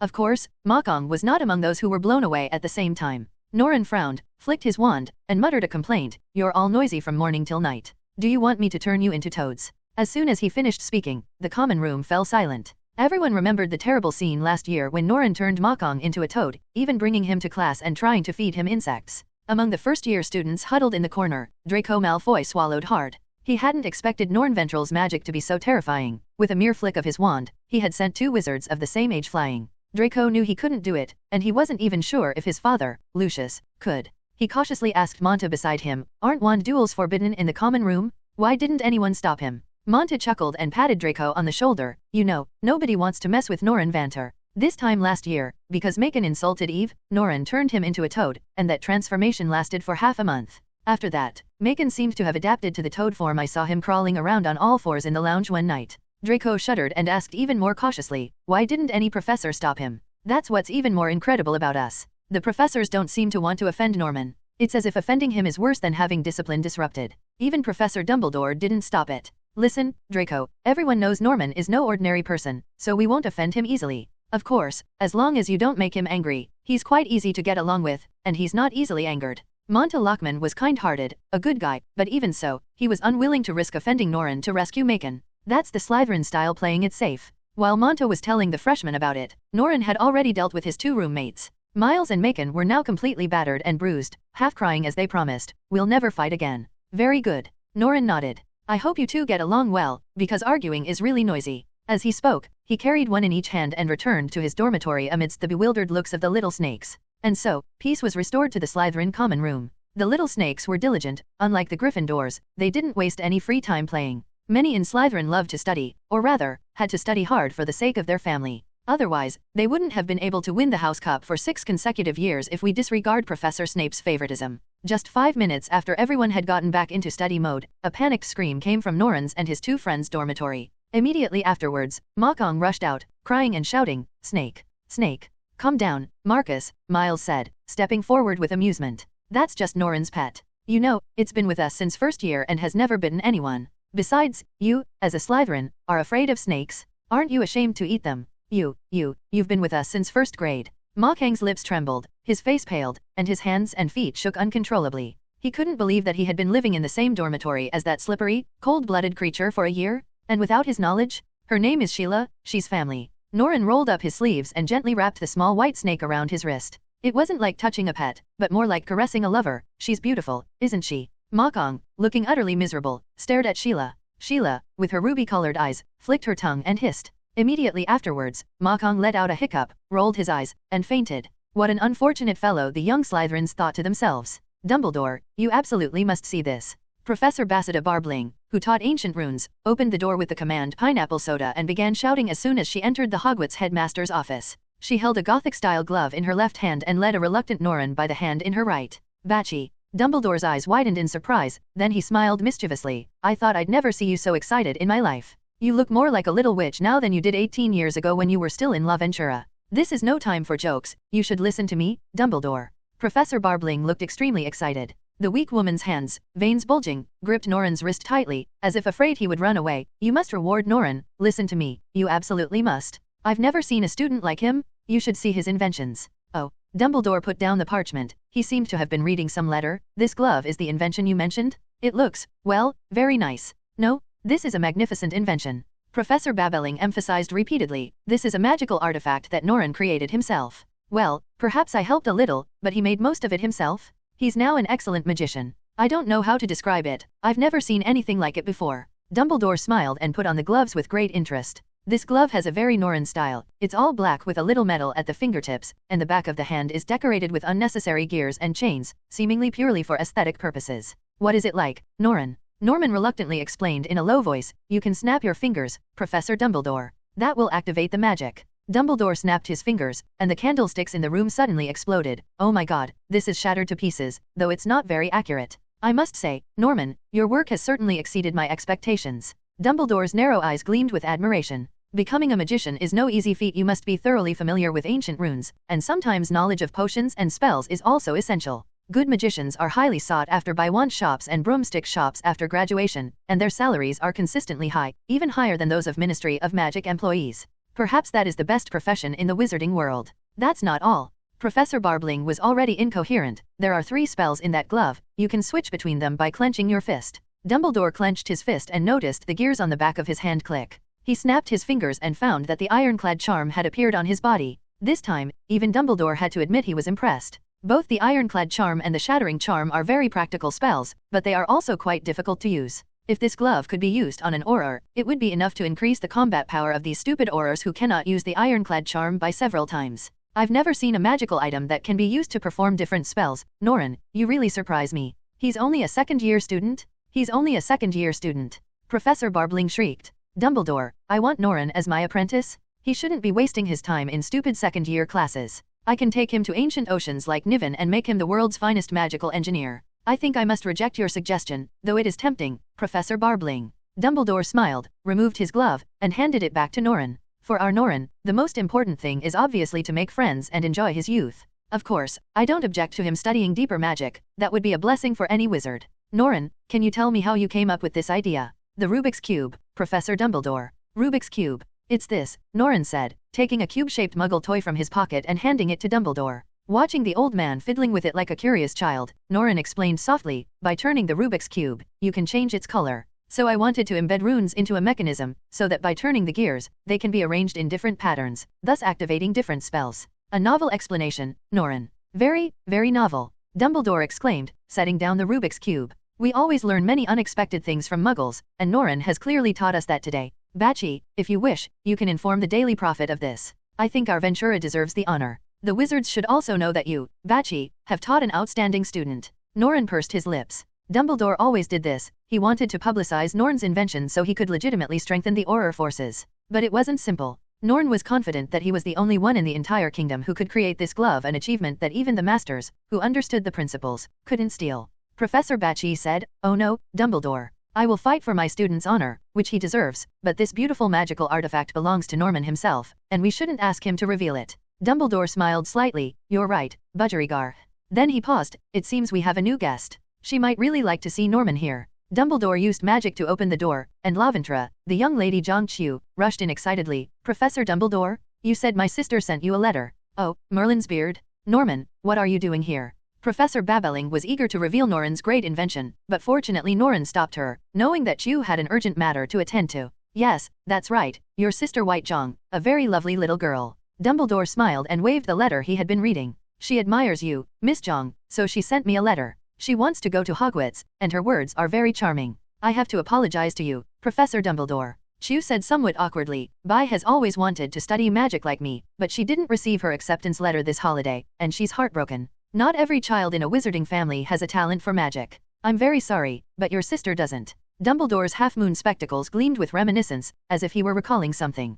Perhaps decades ago, a child who envied his siblings had also sent him letters. Whether it's Bai or that child from decades ago, neither of them knows the wizarding world is not fair, just like the muggle world. You should have a serious talk with her, Norman advised Cho after leaving Dumbledore's office. Qiu nodded, then looked around, grabbed Norren's wrist and led him downstairs. Come walk with me. You've been spending all your time with Eve lately, and that's not fair to me. There's no such thing as fairness or unfairness. I haven't made any promises to either you or her, Norren said softly, but didn't resist Qiu's tugging. The two left the Hogwarts school buildings and strolled along the lake. Bai has always envied me, but I can't help her. Qiu was particularly vulnerable in this matter. Perhaps she felt that it was all her fault for making her sister yearn for magic and ultimately despair. Norren said indifferently, no one can help her. Wanting what you can't have is your sister's fault. You're so heartless, Norren. Qiu was a little angry. Bai was her beloved younger sister, and no one could speak ill of Bai, not even Zulun. I can shut up if you don't want me to comment. You know I don't like to comment on irrelevant things. Can you stop being so rational? Qiu couldn't stand Norren's indifferent attitude.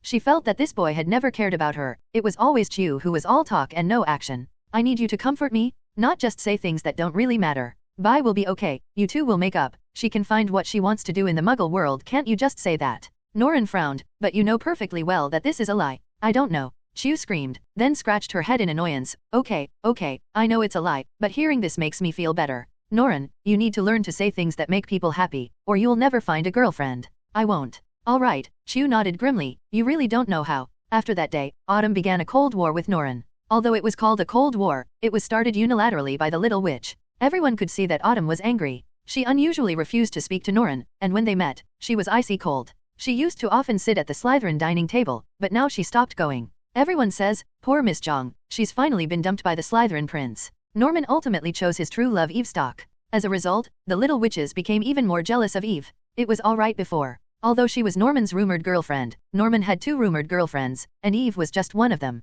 But now it's different. Cho no longer contacts Norman, so isn't Eve the only rumored girlfriend? The little witches can't forgive Eve for monopolizing the Slytherin prince, and their ostracism towards her has become even more severe. But what does it matter? Eve is used to being ostracized. That day, when Eve went to the dungeon for potions class, she asked curiously, what happened between you and Cho? She's been complaining about you lately. You're still in contact with her. Norren was very curious about this. During the holidays, the 2 girls couldn't stand each other and were practically at odds. Their relationship was anything but friendly. I get along with Qiu pretty well, Eve said. Girls have things they can't bear to complain to boys, so they find another girl who shares their pain. Coincidentally, my boyfriend is Qiu. Norman, you should be gentler with her. As he spoke, the young wizards filed into the dungeon, set out their cauldrons, and took their seats. Norren was next to Eve, and Eve was next to Alicia. And on the far right is Miles. Norren took the notebook from Eve and flipped through it casually. I know why she's ignoring me, and I can understand her feelings, but I don't know if studying that area is necessary for me. What do you think, Eve? I don't know, maybe you're right. Eve's voice became very low. Because Snape came in, he walked very fast, and although there were still a few minutes before class, he was already picking on the Gryffindors. He scolded Lee Jordan for not sitting down properly yet, and mocked the Weasley brothers' homework, saying it was a complete pile of crap.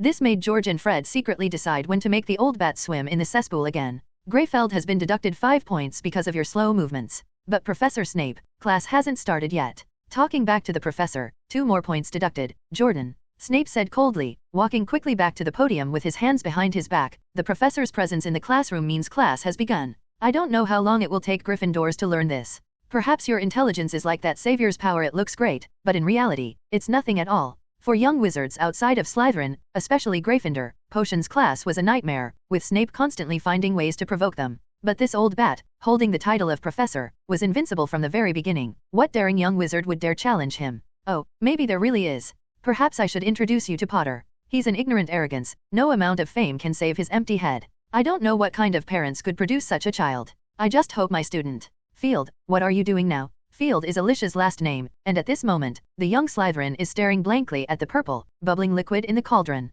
This is medicine for treating leprosy, Professor. No, that's not it. Your medicine can turn a healthy person into a leper. I remember telling you that wolfsbane and aconite should be added last. It seems you haven't reviewed at all. Snape was in the middle of a lecture when Eve suddenly whispered, actually, you didn't teach us at all, Professor. What? Snape raised an eyebrow, utterly astonished. No student dared to speak to the king like this, perhaps with the exception of Norman. The medicine for treating leprosy is a 3rd-year course, and we are 2nd-year students, Professor, Eve said softly, her head down. Snape paused, picked up his textbook and flipped through it, then his face darkened further. He had indeed gotten the course wrong? This isn't uncommon. Hogwarts has only 1 professor per class, and that professor is responsible for all 7 years' worth of lessons, so they sometimes mix them up. But to have it exposed in front of everyone was incredibly embarrassing for Snape. He glared at Eve coldly, his thin lips trembling as if he could freeze the air. Very well, it seems our Miss Stock is getting along well with her little boyfriend. Mr. Vanter, have you taught everyone you know how to disregard discipline? He glared fiercely at the Norren table, as if they weren't Slytherins but Gryffindors. Solitary confinement, Miss Stock, if that's what makes you face reality. You need to understand that having a great boyfriend doesn't solve everything. Eve's lowered face twitched, and she finally whispered, yes. Eve Stock has been put in solitary confinement by Snape. Rumors spread like wildfire throughout Hogwarts to every corner. Everyone knows that Snape never targeted Slytherins. He never deducted points from any Slytherin in his entire life, nor did he ever put any of them in solitary confinement. Stoker was the first, and perhaps the last. The girls were overjoyed. They had finally made that arrogant Stock look foolish, even though the confinement had nothing to do with them. Eve, however, didn't care about any of this. On their way to the Great Hall after potions class, she said, solitary confinement was terrible. I don't know if Professor Snape will ever be willing to teach me potions outside of class again. Norren said softly, Professor Snape is the kind of petty person who hates Potter and makes things difficult for Gryffindor. I think he was bullied by Gryffindor when he was in school, and he also has a grudge against Potter. You exposed him in public, and you might face retaliation in the future. Maybe I should find a new private potion master, Eve said with a mournful face. Just then, Alicia hurried up from behind, hugged Eve, and said sadly, silly girl, you are so brave. But you don't have to do this for me. You should know that Professor Fintropian will not make things difficult for Slytherin. But I can't let him treat you like that. I know you've been studying very hard, Ellie. It's not nice to be wronged. Eve Stock said so. Fortunately, Snape's punishment wasn't as severe as expected. He made Eve copy the old potions notes for 5 consecutive days, which Eve gladly did, as she actually learned a lot from it. However, in Eve's words, spending 3 hours in that greasy professor's office was no easy task. Not only did you have to constantly endure the oppressive atmosphere, but you also had to hold your breath and ignore his unpleasant odor. Everyone knows that Snape smelled like a baby's soiled diaper. However, Snape only supervised Eve in his office for the first 2 days. From the 3rd day onward, his free time became extremely scarce. This was because the second 3-way battle between Snape, Filch, and the Weasley twins had begun again. The Weasley brothers were busy filling the potions office with dung bombs when Snape stormed in, only to find the damned twins hiding in a door on the right side of the 4th floor corridor. He barged in, only to be met with a bucket of saliva slowly poured from the 3-headed hounds. An even more enraged Snape began ordering Filch around. The poor old man not only had to clean up manure but also wipe away the drool from the 3-headed hound. Exhausted from a long day's work, the vengeful Filch, along with his mother cat Mrs. Norris, laid a trap at Hogwarts. However, their opponents were the twins who possessed the Marauders map, and the 3-way tug-of-war became increasingly unpredictable. Of course, Norren only heard about these things later from the twins boasting. He had no energy to concern himself with such trivial matters. The little vampire needed to quickly complete his new transfiguration with Professor McGonagall and continue adjusting his magical gloves. If possible, he wanted to add 3 more spells to them, making the gloves more versatile. That morning, as usual, a drowsy Norren was carried into the Great Hall by Miles, where they ran into Autumn. Hey, Chew, if you're free, you can help me move Norren, Miles greeted Chew. In fact, this little snake always enjoyed the process of moving Norren, because whenever he did, he was the center of attention for both boys and girls in the school, which made him feel a little smug. 0-0. Chew hesitated for a while before finally saying helplessly, okay. The 2 men each supported one of Norren's arms, laboriously placing him on the chair. Chew, panting heavily, rubbed his shoulder and muttered, he's sleeping like a log. Norren came back very late last night, at least after lights out, Miles explained. Norren's been really busy lately, he seems to be planning something with the professors. Good morning, Norren, can you tell me what you did last night? Norren rubbed his eyes, still half asleep, and picked up his special cup to drink some of his special tomato juice. Last night? Oh, Professor McGonagall called me over. The new transfiguration spell needed final adjustments. She really is a master of transfiguration. What did he say? Transfiguration? Chew asked, puzzled. What strange thing is Norren doing now? Hopefully, he won't turn into a horse again this time. Marietta walked past her from behind. Hey, Cho, I thought you and Norren had broken up. Chew opened her mouth, but seeing that Norren didn't respond, she said angrily, I really have a falling out with him. Now, I'm going back to Laventra's table for dinner. Seeing Chew leave in a huff with Marietta, Miles said strangely, if you ask me, she should have been eating at Ravenlaw's table. Girls are so hard to understand. Norren, how about a sandwich? Just the tomato, please. Okay, it only has tomatoes and bread. To be honest, I don't know if this counts as a sandwich, but here you go. Then Miles stared dumbfounded as Norren threw away the bread slice eating tomatoes. Just then, our savior arrived. He glanced somewhat uneasily at Slytherin's desk and saw Draco Malfoy telling everyone how he had embarrassed himself in potions class. Harry shrank back nervously and patted Norren on the shoulder. Good morning, Norren. I don't know if you've heard about the Gringotts theft. On the very day we went to Gringotts to retrieve our items? 9. Stolen. Norren asked, puzzled. In his view, Gringotts' defenses were quite secure. Everyone knew that goblin magic was different from wizard magic, and Gringotts, surrounded by hundreds or thousands of goblins, was practically impregnable. I'm telling the truth, Harry said eagerly, seemingly worried that Norman wouldn't believe him or that he was exaggerating. I saw this at Hagrid's place, it's printed in the Daily Prophet. Hagrid cut it out because the news is true, and he cares about it, right? I think what the thieves wanted to steal was what you and Hagrid took from the vault that day. Norren thought for a moment, then said softly, all right, Potter, this has nothing to do with you.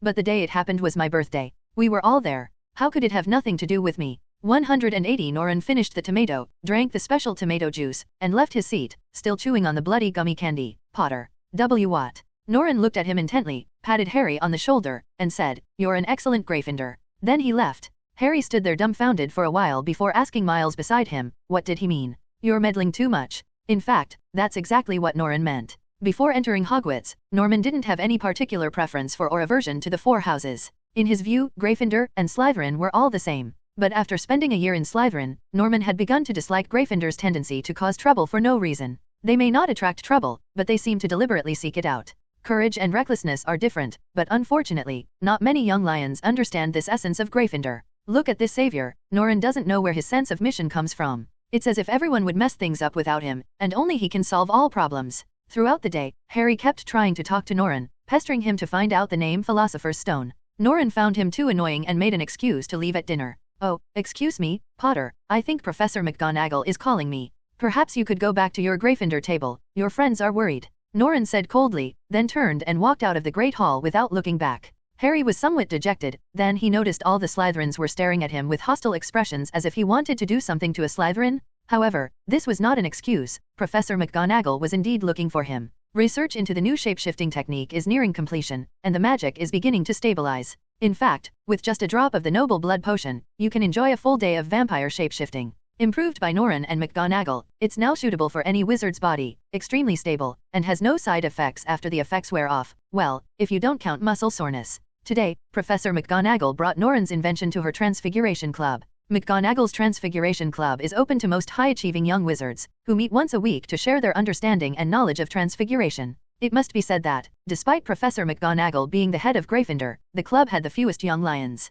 Norren also saw quite a few familiar faces, such as 5th-year student Raven Trapino. Today I'd like to introduce a new member to you all. But before I do, you probably already know him. This was Professor McGonagall's opening remark. Yes. Penelope laughed cheerfully. He is Norman Ventral. In fact, even those useless goblins who couldn't even guard Gringotts know him.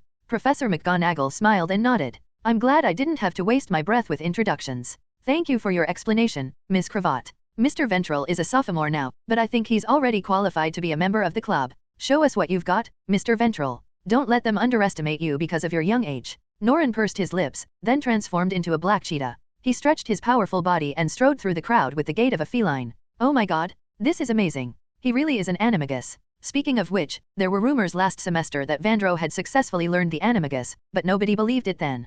Penelope, with a look of inexplicable pride, exclaimed, no wonder he's Felt's brother. Norren is truly outstanding. Professor McGonagall cleared her throat, drawing the young wizard's attention back to her. In fact, Mr. Ventral possesses more than just these zeros. May we see more, Mr. Ventral? Norren transformed again as he wished, becoming a solitary wolf. In fact, this was his favorite transformation. While a wolf's bite force and explosive power couldn't compare to a feline, it possessed a proud and aloof temperament that Norren felt suited him well. The young wizards were completely stunned. The wizards here all know what animagus is. But no one has ever heard of animagus having two forms. The only explanation is, this isn't animagus. That's right, Mr. Iverson. Professor McGonagall nodded with a smile, looking very proud. This is a new spell that Mr. Vanter and I developed. We call it Another Strike. It's easier to master than animagus, and you can transform into anything you want. With that, Professor McGonagall transformed into a blue robin, flapping her wings and flying around the room. The young wizards couldn't believe their eyes. They all knew Professor McGonagall's animagus was a cat, but now she had turned into a bird.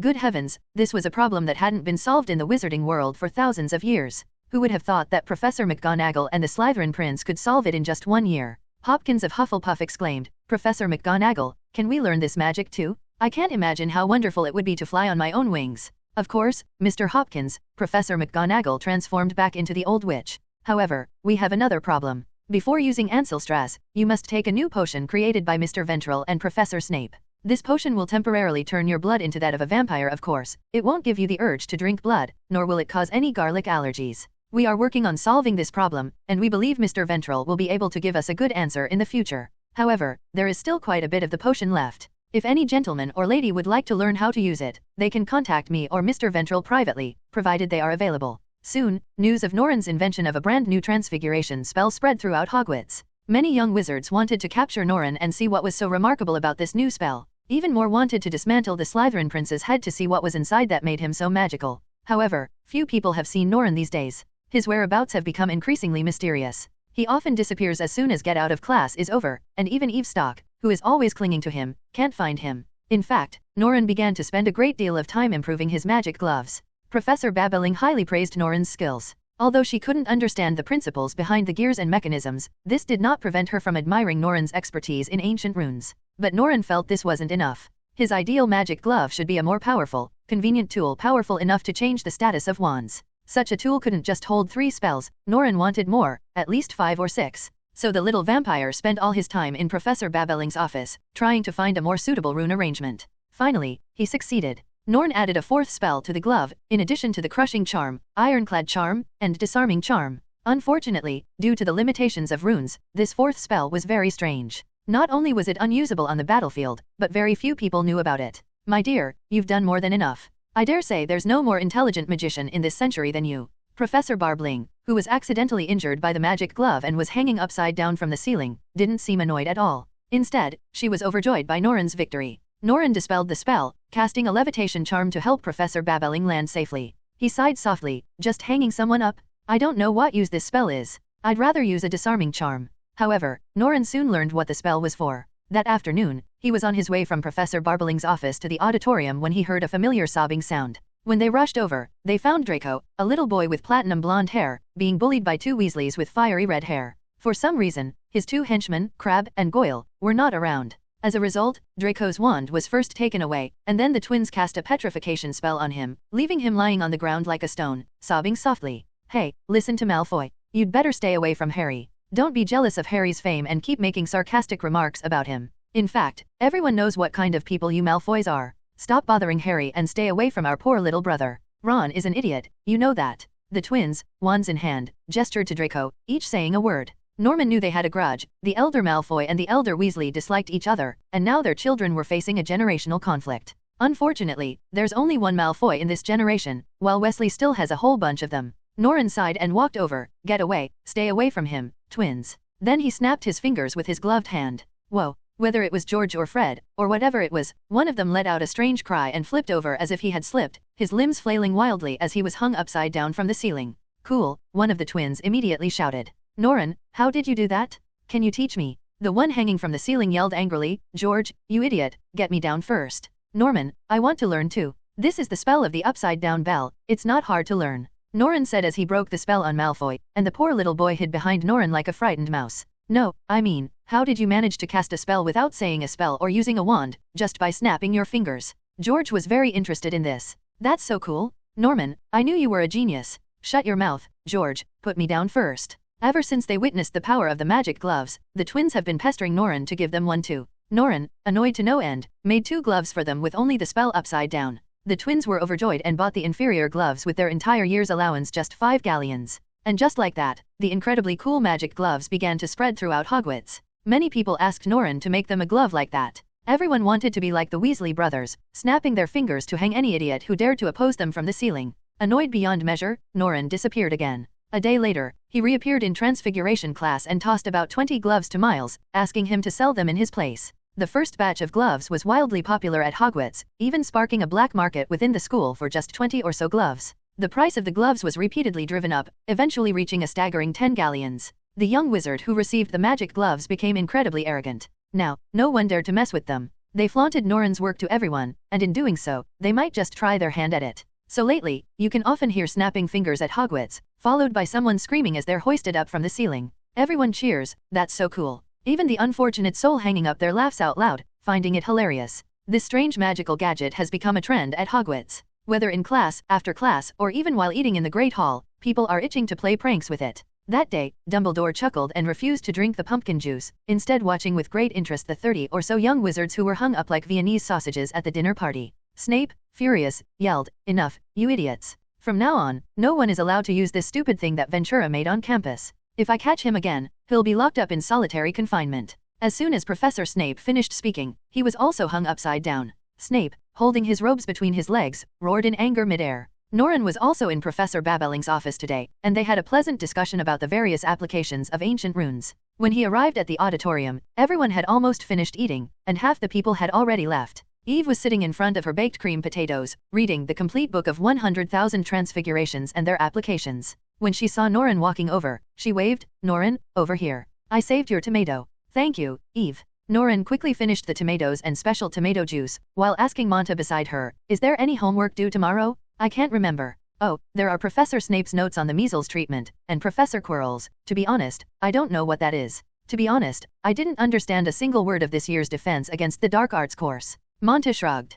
"Quirk is not a good professor. His courses have repeatedly disappointed me," Norren said softly, glancing at the large hood on the professor's seat. The man was carefully poking at a steak with a fork, startled by the spurting juices, which fell under the table. Norren sighed. "Hopefully we'll have a good professor next year. I still believe that defense against the dark arts is second only to the ancient runes in importance. Professor Quirrell isn't a complete idiot, he's just unlucky." As they left the Great Hall, Monta began recounting the legendary tales of Professor Quirrell's genius at La Ventura, but who would have thought he'd run into an old witch and a vampire? "I think Professor Quirrell has gone mad. He'd better get his head checked at St. Mungo's Hospital instead of lecturing at Hogwarts." "Mr. Vandrow."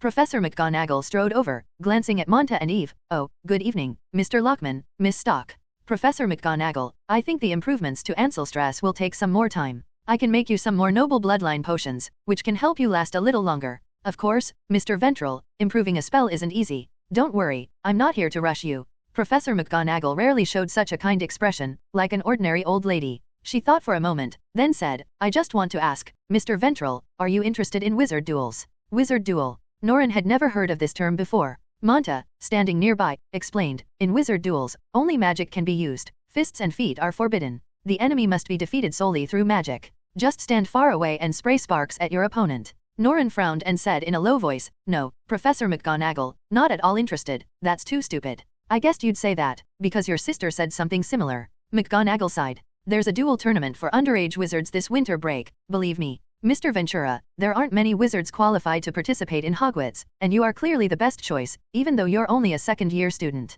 Professor McGonagall's expression was clearly strange when she mentioned Norren's age. Norren shook his head slightly. "I don't want to participate." Professor McGonagall nodded disappointedly. She wouldn't force Norren. "All right then, you can let me know anytime if you change your mind." "Wait a moment, Professor McGonagall, Eve suddenly called out. Could I know if there's a prize for winning this competition? Of course, Miss Stock. The top 3 will receive prize money, the first place winner will receive 500 galleons, and the third place winner will receive 100 galleons. 500 galleons. Eve bit her lip and whispered, I want to participate. Are you serious, Miss Stock? It's not just British wizards participating in the duels, most of Europe's best young wizards will participate. You'll be facing not only your peers, but also 6th and 7th year wizards who have already passed their OWL exams. They've received 5 or 6 more years of magical training than you. I don't think your chances of winning are high. Professor McGonagall stared intently at Eve. If it were just a spot, she wouldn't mind giving Eve one. But she worried that this defeat would damage the young witch's confidence. Eve hesitated for a moment, then said firmly, I still want to participate, Professor McGonagall. All right, I'll save you a spot. The match will be after Christmas this year. Oh, of course, you can go home for Christmas, and Professor Dumbledore or I will pick you up for the match. Good night, everyone. As soon as Professor McGonagall left, Eve grabbed Norren's sleeve. Norren, you have to help me, I have to win this match. Norren raised an eyebrow. You care a lot about winning and losing. I want the prize money, Eve said clearly. She wasn't wealthy, so she naturally craved it. With the prize money, I can buy a decent broom, and I won't need to ask my mother for money for the next 2 or 3 years. Monta admired Eve. He hadn't expected a young witch to dare participate in such a competition, let alone want to win the prize money. However, Monta felt that Norren wouldn't help Eve, because Norren was always very rational and unwilling to do things without reward. To Monta's surprise, Norren immediately nodded and said, okay. He then whispered, I'll train you in the evenings from now on. I have to go to Professor Babelling's place later. Come to the 8th floor in front of the troll tapestry after you turn off the lights. I'll be waiting for you there. Seeing Eve's happy expression, Monta couldn't help but laugh. If it were Norren a year ago, he probably would never have agreed to such a request. Today, Harry Potter feels incredibly unlucky. He's never done anything so stupid before. In the morning, Gryffindors and Slytherins attended their first flying lesson of the year, and it was during this lesson that Harry finally discovered his true talent in the wizarding world. He was truly an amazing flyer. Even Professor McGonagall was trying to sabotage him. Gryffindor Captain Wood remarked that Harry's skills were even better than last year's Seeker, Weasley. In short, Harry is joining the team, even though he's still a first-year student. This was something no one had accomplished in centuries, not even Norman Ventral. Of course, there's also the theory that Norman doesn't seem to attract flying broomsticks, but most young wizards think that's a lie. Seeing Ron's envious and jealous gaze, Harry felt extremely proud. But as the saying goes, excessive joy can turn to sorrow. How could he have been provoked by Draco Malfoy? Malfoy invited Harry to a wizarding duel that evening, and Harry, for some reason, agreed. But when he arrived at the dueling arena with Ron, and Hermione and Neville, who had inexplicably come along, he was horrified to discover that he wasn't waiting for the annoying Malfoy but Filch. Taking a stroll through Hogwarts at night is a delightful experience, and it's not just the Weasley brothers and Norman who enjoy it. In fact, most young wizards have had this experience. And today, for Eve, this is her first nighttime stroll. Eve is not a well-behaved child. Although she looks cute and gentle, that does not mean that the little witch does not have a wild side. Good evening, Sir Bell. She greeted the ragged, middle-aged, disheveled knight in the portrait with a smile, and he politely removed his helmet and bowed to Norren. Many of the portraits in Hogwarts recognized Eve, because this lonely girl had only Norman and Alicia as her conversation partners for the entire previous year. To avoid becoming mute, she would often strike up a conversation with these portraits. The people in the paintings unanimously agreed that the silver-haired girl was polite and endearing. Eve hummed a song as she tumbled down the stairs. As she walked, the stairs swayed from side to side, and when she reached the last step, she jumped down with a cute whoosh. At that moment, she heard the sound of footsteps, several people, moving in a very flustered manner. Eve 527 carefully hid behind a suit of armor. After a while, she discovered that the little Gryffindors were running around in the corridor, and she could hear Filch's cursing behind them. This is really bad. Eve wasn't afraid of Filch, because Norren had already taught her the basic rules of nighttime wandering, how to fool Filch. This was common knowledge among the upperclassmen. Filch was easy to fool. He couldn't use magic, he was slow, and anyone could escape him with a calm mind. Norren told Eve that if she remained silent and still when she encountered Filch, the old, blind dud would have virtually no chance of finding her. But Eve got tricked by the 4 little Gryffindors tonight. They actually led Filch here. If this continues, Eli will definitely be discovered by that old squirrel. She noticed Hermione Granger was also in the suspicious group and ran over to greet her. Hi, Granger, I didn't realize you'd integrated into the Gryffindor community so well. You weren't this undisciplined before. Hermione was startled. She had no idea where Eve had come from. Thinking about her pathetic behavior that evening, she said aggrievedly, No, I just wanted to tell them that nighttime outings are bad, but I didn't expect the fat lady to be out visiting, and I can't get back to the common room. It's all Harry and Ron's fault. I clearly said there was no duel, it was all a trap Malfoy set for you. Harry was annoyed too. Stop talking. Ron, however, was suspicious of his beautiful older sister. Just as Norren was quite famous, Eve, being the girl closest to him, was equally well known. Stoker is also a Slytherin, right? And you're a Malfoy companion too. Hermione retorted angrily. Eve isn't. She's not like other Slytherins. Whatever, I think we should run now. The chubby little guy at the back, almost paralyzed with fear, cried out, if Filch catches me, I'll definitely be expelled. Oh no, I bet the professors have wanted me expelled for ages. I know I'm no good at magic. The group reached the end of the 4th floor corridor and heard Filch's footsteps getting closer. In a moment of panic, Harry opened a door. Come in quickly. Eve was startled. She recognized the door. Norman told her to stay away from it. But, where am I? No buts. Hermione grabbed Eve's wrist and pulled her in as well. The 5 hid inside the door, while Filch struggled to get information out of Peeves outside, only to be tricked as expected. Harry and Ron gloated over his misfortune. The angrier Filch became, the happier they were. But Neville was terrified. He was trembling all over, and his blood pressure was skyrocketing. Neville simply couldn't believe that behind that door on the 4th floor of Hogwarts there were 2 three-headed hounds locked up.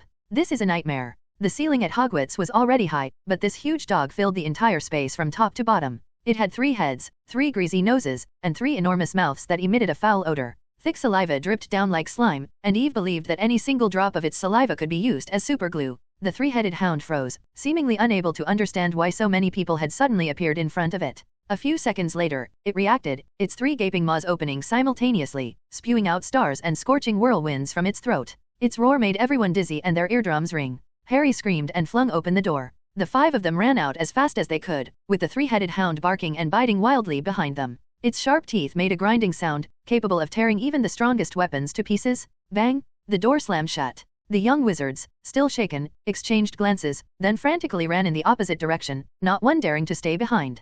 Ha! What is that? What is that? Harry stopped and asked, panting, after running from one end of the corridor to the other. Ron looked dumbfounded, as if he had been terrified. He spoke as if his soul had been stolen. Do you remember what Professor Dumbledore said at the beginning of the semester? There's a door in the 4th floor corridor that you shouldn't go through. I never imagined there was something so dangerous there. Oh my god, we actually... Hermione looked terrible. The poor girl was both angry and exhausted. Why couldn't this famous Harry Potter just give her a break? After catching her breath, Eve said, actually, I've wanted to warn you for a while now. There's something terrible locked behind that door. Do you know what that is? Harry asked excitedly. I know. In fact, most people at Hogwarts know, especially Gryffindors. Eve said with a strange expression. Gryffindors love doing this kind of thing. They insist on going into places they're forbidden from entering. Professor Dumbledore's words actually reminded them there's something fun behind that door in the 4th floor corridor. Many upperclassmen have gone through it. They find it very exciting. Harry and Ron were somewhat discouraged. They had thought their adventure tonight would be incredibly cool, unique to Hogwarts. But it turned out that many others had already done it before them. How could it be considered unique?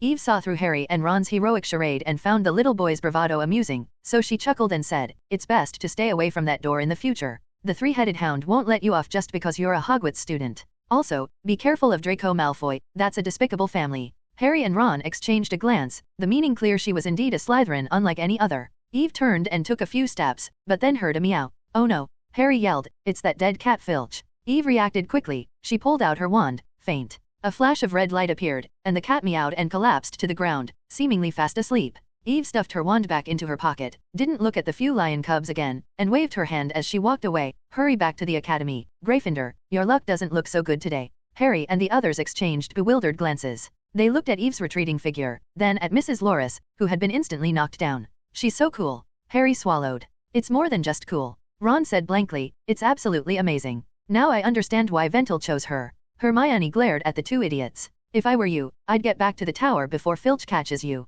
Do you even know the consequences? How many points would you deduct from Gryffindor? Those are all points I worked so hard to earn. Harry and Ron exchanged another glance and sighed simultaneously. After such an exciting adventure, they found Hermione Granger to be incredibly boring.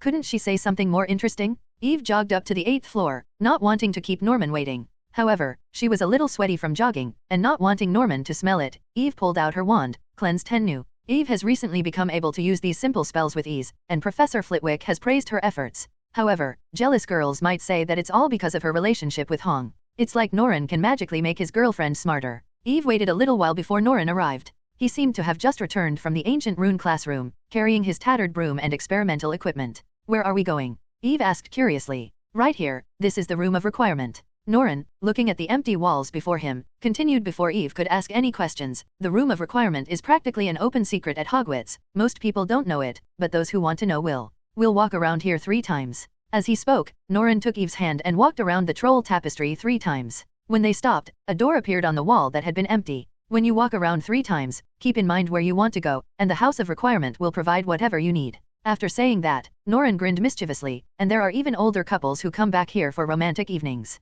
Want to know what they do here? No.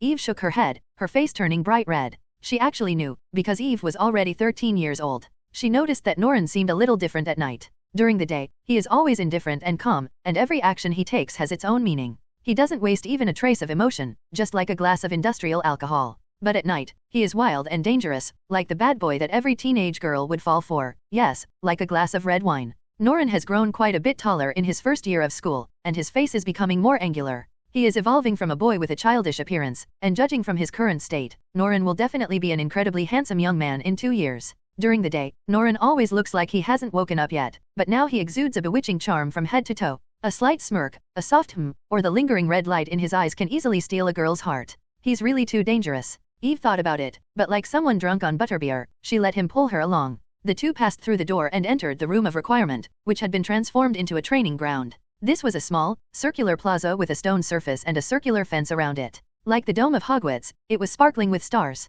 Under the cold moonlight, Norman exuded an aura of magic. He chuckled lightly, took Eve's hand, and led her to the center of the plaza, where Eve moved at his beck and call like a puppet. As Norren walked, he said, "I looked up the wizard duels this afternoon. The arena they use is about this size, with railings around it, which means you can't retreat, you can only dodge left and right. This isn't good news for you, Eve, your legs are too short." Eve's face flushed bright red. She opened her mouth, then hesitated for a moment before finally managing to utter, "They'll grow longer. I have no doubt about it." Norren chuckled softly, releasing her grip. Eve remained lost in thought for a long while before Norren laughed, "Pull out your wand, silly girl, otherwise what are we here for?" "Oh, okay," Eve said blankly. "Wizard duels, no, all battles are the same. There are only 2 key words, offense and defense, expanding to include control, purification, interference, and so on, but the core remains attack and defense. Here's a spell you must master. Grab your wand, Eve, and remember my lips disarm." Norren moved so fast that Eve couldn't even catch the tremor of his wrist in the blink of an eye. The spell struck her finger, and the wand was naturally knocked away. Very few wizards can cast spells without a wand, and even if they do, the power of their spells is very low. If you can't immediately stun or petrify your opponent, then take their wand. A wizard without a wand is no different from a muggle. Norren retrieved his wand with the summoning charm and handed it to Eve, saying, "Many people look down on the disarming charm, thinking that if you can use it to knock away their wands, why not use the petrify charm? But I'm here to tell you that the disarming charm is the fastest spell to cast in the world. If you've studied runes, you'll know that the disarming charm has only 3 bites, while the petrify charm has 18. This means that, theoretically, it takes you 1/6 the time it takes to cast the disarming charm. Of course, the time it takes to swing your wand will reduce that difference, but the time it takes someone else to cast 1 petrify charm is enough for me to cast 3 disarming charms, that's for sure." Sometimes Eve thinks Norren is a paranoid. He was obsessed with speed, just as this little vampire was constantly researching how to solve the Rubik's Cube faster. He also always complained that Eve's wand swinging speed was too slow. The disarming charm is your best weapon for self-defense. From preparing the spell to firing it, you must control it within 0.5 seconds. Eve believed Norren could do it. In fact, he cast the disarming spell in less than half a second. However, this was clearly difficult for the little witch. Eve felt clumsy and didn't even know how to speed things up. For this reason, the fierce Norren demanded that she practice the disarming charm more than 500 times a day. Poor Eve Stock had no choice but to comply, and because of this, she had been feeling dizzy and lightheaded for some time now, as if she would never wake up again if she fell asleep. Halloween is fast approaching. Halloween is a festival of venerating evil spirits, and for the vampire family, it's a relatively valuable day. Norren enjoys the decorations at Hogwarts for the day, having a great time playing with the bats flapping their wings, and sending his own holiday wishes to every ghost including the annoying Peeves. He was also very interested in pumpkin pie and other pumpkin-based foods, and even tried them for the first time ever. "They're delicious, aren't they? I'm sure you can understand normal human tastes," Miles said happily, then eagerly placed several pumpkin pie pieces on Norren's plate. "You should eat more sweet things, Norren. How can you sleep at night if you don't have a full stomach? You know, Norren, everyone's saying you've got muggle anorexia. I don't think that's a good thing." Norren actually thought the pumpkin pie tasted pretty good. Alicia sat in her seat, looking around. "Where's Eve? Where did she go?" Norren stared blankly for a moment, then slapped his forehead. "I forgot to tell her that we don't have to practice today." Alicia sighed. "Oh dear, that silly girl, she must have forgotten what day it is today." "It's not just Eve who's absent," Monta said, gesturing with her chin toward the professor's table as she bit into a buttered potato with the skin on. "Look, Professor Quirrell isn't here either. Oh, I bet he was scared by the spooky Halloween atmosphere. The poor guy, maybe he thinks the bats above our heads are vampires," Miles said gleefully. It seems that no one likes Professor Quirrell. It's probably because his lectures are generally difficult for most people to understand. Just as the young Slytherins were whispering amongst themselves, expressing their dissatisfaction with Professor Quirrell's garlicky stench, the poor professor stumbled into the great hall. He shakily walked to his seat, plopped down, his face pale and body trembling, and yelled at Dumbledore, "Troll! Troll! In the underground classroom! I thought you knew." Immediately afterwards, the poor wretch fell under the table and passed out. The young wizards looked at each other in confusion, then a commotion broke out. Dumbledore used his wand to create several explosions, which finally drew the attention of all the young wizards to him. "Prefects, prefects!" Dumbledore called out in a deep voice, "Take your students back to their dormitories." Norren followed the Slytherin students for a few steps before stepping out of the group. "What's wrong, Norren? Let's get out of here. Trolls are terrifying," Miles said, shivering. Norren thought for a moment and said softly, "I'll go find Eve. I wonder if she'll have the bad luck of running into a troll. Could things really be that bad?" Miles grimaced, then thought for a moment, "Should I come with you, Norren?" Norren rejected him, and Miles couldn't be of much help in this situation. Norren's refusal relieved Miles, but it didn't improve his mood. In fact, his face darkened. Watching Norren's departing figure, Miles muttered to himself, "Why don't I have Norren's guts?" "The answer is simple, because you're a Slytherin," Alicia whispered. "Recklessly risking your life is Gryffindor's job. Slytherins are meant to protect themselves." Dealing with a giant isn't exactly risky for Norren, is it? "Perhaps you are right." Miles became dejected. After parting ways with the Slytherins, Norren walked alone in the empty Halloween corridor. The ghosts were moving in and out of the walls, excitedly discussing the dinner party. Bats would occasionally swoop down from the ceiling, their high-speed flight extinguishing the flames in the jack-o'-lanterns. Click. Norren stopped his silver-trimmed boots, turned around, and squatted down. "What is this?" He picked something up from the ground, glanced at it, and his eyes widened. Because lying between Norren's fingers was a familiar, radiant strand of golden hair. Meanwhile, Eve, who had just finished her practice for the day, was completely unaware of everything. Just moments ago, she had finally managed to reduce the activation time of the disarming charm to less than 0.5 seconds, which gave her a tremendous sense of accomplishment. Eve patted her flat stomach and decided to go eat her already late dinner. She walked down 2 corridors before suddenly realizing that today was Halloween, and she had missed the Halloween party. There will be pumpkin-flavored mousse. Eve was looking forward to it. Unlike Norren, she was a glutton and had a special pursuit and love for desserts. Eve arrived on the 3rd floor with anticipation, but as soon as she got there, she was hit by a stench. The smell of the sewers. Eve was sure of it. Because of the Weasley brothers' battle with Snape last year, Snape had this stench all over his body, which is why everyone remembered him so well. Eve suddenly had a bad feeling. It wasn't that the little witch suspected the Hogwarts toilets were clogged.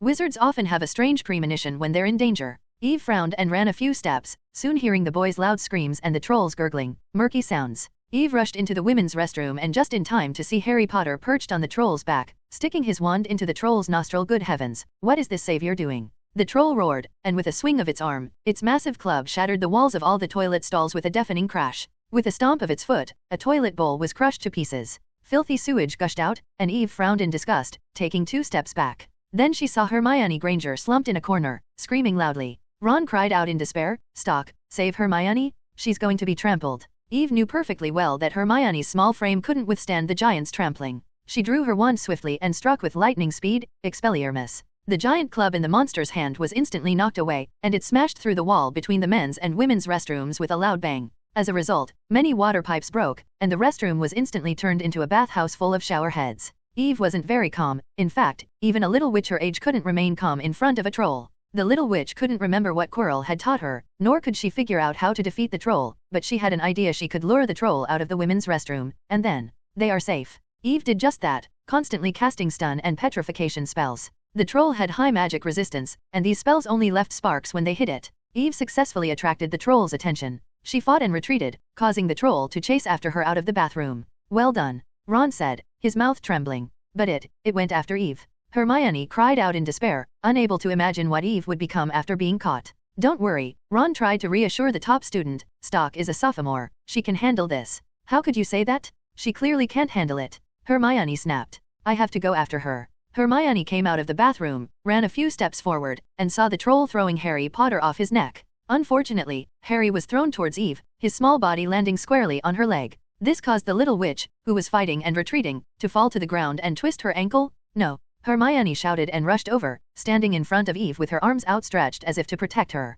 Hermione had no idea what she could do, and she even forgot to pull out her wand. She might get trampled all over, she might get mashed into mincemeat. Negative thoughts kept flashing through her mind, but Hermione remained still. "Am I going to die?" Thinking of the despair, Miss Granger closed her eyes, waiting for that moment to arrive. She felt the giant's waving fists blocking out the light, and the wind whipped up by its waving arms and the stench emanating from the ear monster's body assaulting her senses. Then boom! Hermione, realizing she was still alive, opened her eyes and was surprised to find herself being held in the arms of a young wizard. The man had his left arm around her waist, while his right hand actually exchanged a punch with the terrifying giant. A person took a punch from a troll? Hermione felt like she was going crazy. Norren pulled Hermione back a few steps, released her, and then glared at Harry Potter with displeasure. You're really asking for trouble. He drew his wand and said softly, Eve, the troll's weakness is the back of its head. It's simple, almost every wizard knows that. Actually, you know it too, but you've forgotten. Remember, the more urgent the situation, the calmer you need to be, and use your brain to think. Because calmness is the greatest weapon, it can save your life.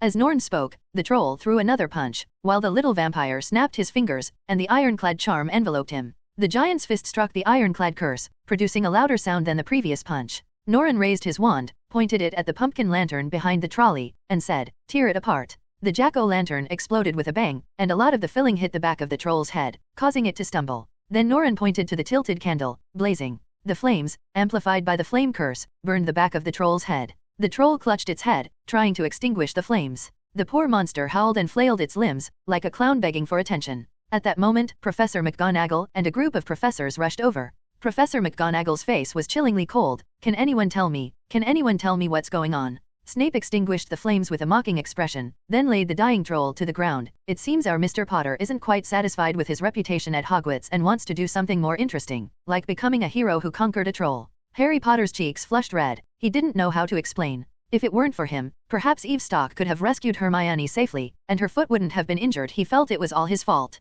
Norren ignored the Gryffindor trio's argument with the professors and he healed Eve's foot injury with a spell. In fact, it wasn't difficult at all. Norren noticed that Eve seemed somewhat listless, her expression gloomy and frustrated. This isn't your fault, Norren said softly. Everyone's mind goes blank the first time they encounter danger. What you need to do is familiarize yourself with it and eventually overcome it. At least, if you encounter a troll again, you'll know how to deal with it, won't you? Eve nodded gently and buried her face in Norren's arms. Having just experienced the danger, she now feels safe here. Eve's gloom didn't last long, because she didn't have time to feel the pain of failure. She started training at the beginning of the year and has been preparing until today's Quidditch match. Gryffindor and Slytherin are old rivals. Even if Slytherin loses this match, they will still be number 1, but Gryffindor will knock Ravenclaw down to 3rd and become number 2 themselves. We have to win, no matter what. Before the match began, Captain Marcus, his face contorted with rage, declared to the team. We rarely lose, especially to Gryffindor. I don't even want to think about it. See Oliver Wood's ugly face, good money Zhao? He's mocking us all. Why?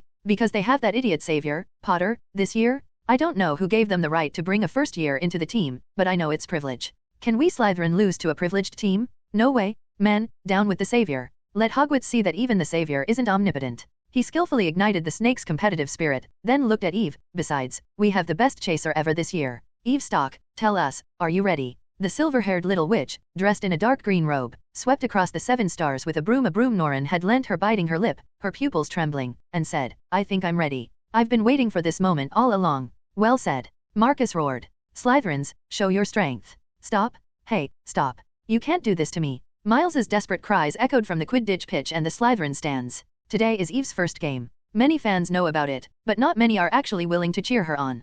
Perhaps the Slytherins would be willing to give Norren some face and stop calling her mudblood, but that wouldn't change the contempt in the eyes of the snakes, nor would it make Eve less of an outsider. Macon was willing to praise every Slytherin player and award them honors one by one in his family name except for Eve. Of course, perhaps no one appreciates Ping Makang's praise. After all, even in Slytherin, overly fanatical racists are not very popular. Under these circumstances, Eve's fan base is quite limited. Alicia and Norren were both carrying silver-green flags with Eve printed on them. Miles, whom we just mentioned, also became a poor victim, wrapped in tattered sheets like a mummy. The Slytherin snake decorations on the sheets were vividly displayed, their tongues flicking out a spell Norren had cast on them. Amid cheers from the crowd, the 2 teams entered the field. Most of the Slytherins were very tall, even Monta, a second-year student, was much taller than the average second-year student. Eve was the only petite woman, but she was indeed very beautiful. Her long silver hair tied in a ponytail and her green robe were a striking combination that attracted a lot of attention. A little nervous, Eve looked up and saw the Eve flag in the distance. Remembering her friends and the boy waiting for her victory under the flag, her heart gradually calmed down. The more tense the situation, the more important it is to remain calm. Mrs. Hudge admired Eve and always regarded her as her prized student, even though she didn't teach Miss Flying much. After encouraging Eve with her gaze, Mrs. Hudge said, "Children, listen, I hope to see a fair and just competition. This was said specifically to the Slytherin team, even though they didn't care. The two teams had 14 brooms, plus the referee, Madame Huochi, making a total of 15 brooms that rose into the sky. The match has begun. The commentator was Lee Jordan, a second-year student. Who knows why Professor McGonagall chose him? Maybe it's because black guys always have a special rhythm when they speak. Lee Jordan has been raving about it ever since he stepped onto the commentary desk. Look, Angelina got the quaffle as soon as the game started. What an amazing chaser she is, and she's absolutely gorgeous. Jordan. Sorry, Professor McGonagall. Jordan chuckled awkwardly, then suddenly shouted, "Oh my god, what did I just see?" Angelina was trying to pass to Arya, which was the best option, since she couldn't possibly overpower Marcus Flint, that damn monster. But she got the ball stolen, it was intercepted. Oh my god, who was that? At this moment, there was no need for Lee Jordan's desperate shouts. The young wizards in the stands gasped in surprise, all staring in astonishment at the silver lightning streaking through the air. That's Eve Stalker. Jordan yelled after realizing who it was. She's fast, incredibly fast. Merlin, is she really riding the 7 stars? She can go even faster? Arya and Katie Bell can't catch her. Nobody can catch her. Wood's going to attack. Can he stop her? No way. She scored? Eve Stalker scored? Hey man, she scored? I have to say, that was a beautiful shot. Stalker, she's a charming girl. Eve smiled and high-fived the team members who flew over. Hey Eve, heck, another pitch, I'll cover for you. Battermonta happily swung his bat. Wizards rarely develop their flying ability through training. It's mostly based on instinct. Eve, however, seemed to know exactly what to do from birth. Her movements were precise and incredibly fast, often so fast that Gryffindor's chaser wouldn't even have time to react before she snatched the quaffle. Third steal? This is Eve Stock's third steal? Oh, Stock is in for a rude awakening now, surrounded by Angelina, Arya, and Katie. Will she pass? Oh no, she rises? So fast? She's like a silver lightning bolt? Then a dive she dives, with the goalkeeper, Greedo, right in front of her? Stop her. Wood, you have to do something in this game. Goal? That idiot Wood didn't even notice the quaffle had been thrown by Stock. She successfully outmaneuvered Wood. My god, what I've seen today. An unprecedented ball chaser. A silver lightning bolt faster than anyone else. Slytherin is leading now, 80-20, our scoring champion Stoke has the ball. She's looking for an opening. Oh, the traveling ball is coming? Stoke dodges it? I don't know if she has eyes in the back of her head. Damn it, Angelina collided with the traveling ball. I really hope her pretty face is unharmed. Stoke is accelerating again. She's accelerating again. That move again. Is Gryffindor going to lose to Stoke's speed today? The ball goes in again? Wood, don't cry. I think you're still great. Even a different team couldn't do better than you. Eve spiraled upwards, panting heavily. She was exhausted, but she was more alert than ever before. Her face was expressionless, but she was very focused, and she followed Katie Bell the moment she got the ball again. That devil. Katie muttered with lingering fear. She was almost driven to despair by Eve, and even the 5 fingers holding the quaffle were trembling. Katie was cornered by Eve, so she quickly threw a quaffle to Arya. But just then, a silver shadow suddenly appeared. Eve, like a muggle driving a car, nimbly drew a semicircle in the air, and in an instant, she snatched the quaffle again and accelerated, flying towards Gryffindor's stadium. Defend, I can do it. Wood kept hypnotizing himself as he wiped away sweat. He was under a lot of pressure because he hadn't defended a single ball since the start of the game. Seeing Eve closing in again, Wood swished his broom and flew out, intending to knock Eve down. That was the best way. Just as the two were about to collide, Eve suddenly pulled up her broom and flew upwards at a right angle. Goal? Hearing Jordan's shouts, Wood turned pale and nearly fainted from the broom. Later, Jordan got tired of commentating because the Quidditch match was so one-sided, with Gryffindor being completely dominated. Even if the highly anticipated Harry Potter manages to defeat the Golden Snitch, the winner of this match will still be Slytherin. Eve Stock. Jordan's voice trembled. She wrote a 7-star sweeping attack and took down a team.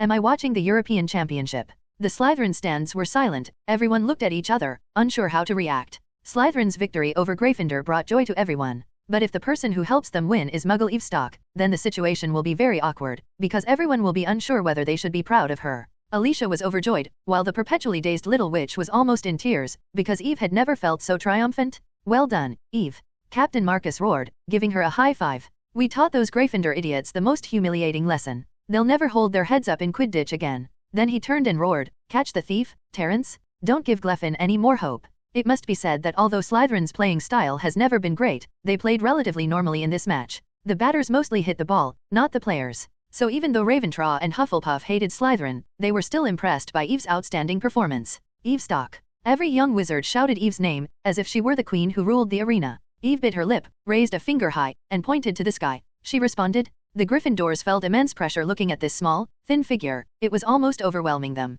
Then she served again, and Eve's ball flew out with a whoosh. The atmosphere in the arena grew increasingly heated, with the young wizards roaring and shouting as if it weren't Eve who was speeding through the air like lightning, but themselves. That's amazing! Harry Potter exclaimed in astonishment from the highest point. He even forgot his job to find the golden thief? Just then, he heard someone shout, "Harry, the snitch!" "It's Wood," he shouted, pointing to a corner of the arena where Harry could vaguely see a golden glint. He gritted his teeth and sped away. Harry knows that even if they catch the flying thief Gryffindor, they'll still lose. But at least they won't lose as badly. Catching the golden snitch and ending the game is what a seeker should do. As the snitch drew closer, Harry reached out his hand, only to be blasted into a hole. Ha ha. Marcus laughed mockingly, the same Marcus who had just shoved Harry aside with his massive body. "Don't even think about scoring, Savior, this game is ours to dominate." The Gryffindors on the field cursed and wailed, unable to believe that their last chance had been cruelly squandered by Marcus. The match continued, and Eve was racking up points like crazy. Wood and the others were pale-faced, they weren't professional players, and their mental fortitude wasn't much better.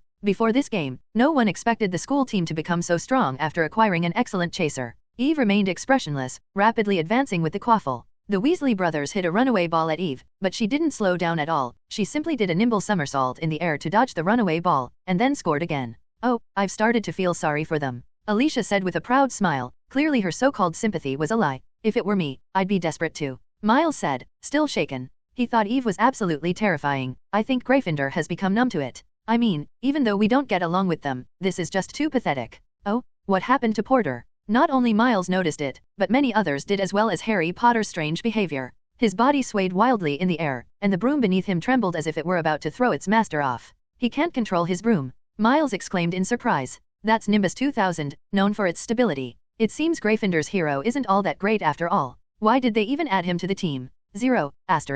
Many people think this way. Why would they let a first grader who can't even control a broom join the team? Has Gryffindor become so desperate to exploit his fame that they feel they have to?" Norren frowned and uttered his first words upon entering. "Someone has cast a curse on the broom. Perhaps it's dark magic. A dark wizard? A Death Eater? Who's so bold?" Miles asked fearfully. "That's not important," Norren shook his head, saying dismissively, "Whoever wants to kill the Savior, it's too presumptuous to do so in this situation. With Professor McGonagall and Professor Snape around, Potter won't die from the fall." The Weasley brothers tried to get Harry onto their broom, but every time they got close, the broom would jump a lot higher. Harry was shaken off the broom and could only hold onto it with one hand.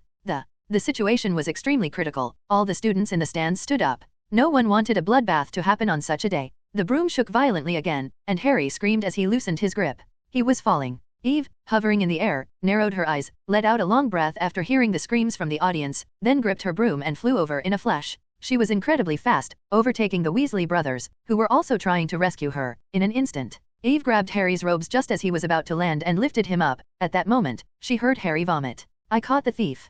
Poor Harry Potter? His red robes were being held by Eve's hand, lying like a lump of dried meat beneath the 7 stars. His glasses were gone, his hair was a mess from the wind, and he was holding a golden spitting friar covered in saliva. Yes, he had actually caught it. The match ended, and Harry Potter caught the golden snitch, but Slytherin still won by 300 points against Gryffindor. If you were to ask who the MVP of this match was, any young wizard would answer with the same name, Eve Stock. Even if this person is a Gryffindor who lost the game, or Macon Bardock. On this day, Eve truly etched her name into the history of Hogwarts, the greatest chaser in Hogwarts history. With Christmas approaching, the tense atmosphere at Hogwarts finally eased. The Slytherin scholars were finally willing to put down their books and enjoy the pleasant wizarding life. Recently, Eve's status in-house has risen significantly. Many Slytherins, especially the Half-Bloods, have accepted her. After all, Eve won the game for the Academy, and it was an unprecedentedly beautiful victory. After that match, Eve Stock quickly rose to fame at Hogwarts and became a celebrity who was greeted wherever she went. However, Gryffindor didn't like her at all. They felt that Eve had gone too far. It wasn't a competition, but an insult.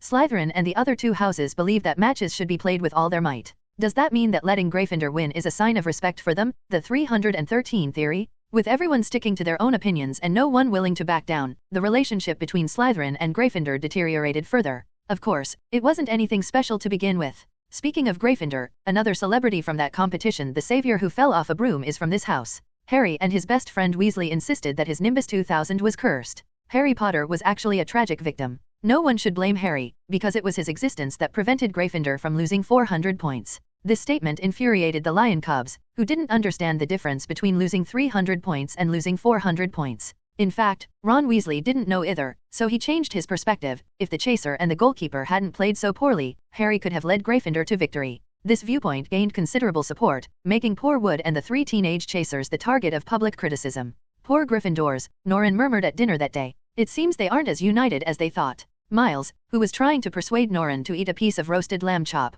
was taken aback upon hearing this. Why would this happen? Norren said, undeniably, collective honor is maintained through victory. Eve has shattered their honor, and in order to uphold Gryffindor's pride and faith, they must find the culprit. Only with a bad apple can they prove that Gryffindor isn't as bad as everyone thinks. Did I beat them too much? Eve asked worriedly, sitting next to Norren. You're not wrong. Norren patted her head. It's the weak who are bad. And true unity can only be formed in adversity. Who knows, you might have done them a big favor. Is that what you think? A familiar voice came from behind. It was Hermione Granger. She stood there timidly, glancing uncertainly at Eve. Hey, Eve, congratulations on winning the match, though as a Gryffindor, my congratulations are a little odd. Eve told her not to worry about it. Hermione then asked, Eve, can I talk to Norman? I haven't thanked him for what happened on Halloween. Why are you asking me? Eve was puzzled, but after thinking about it, she realized that perhaps in many people's eyes she was Norman's girlfriend. After dinner, Norman led Eve and Hermione out of the school building and strolled along the lake. The lakeside is very cool in winter, and the lake's surface is covered with a thick layer of ice, as hard as iron.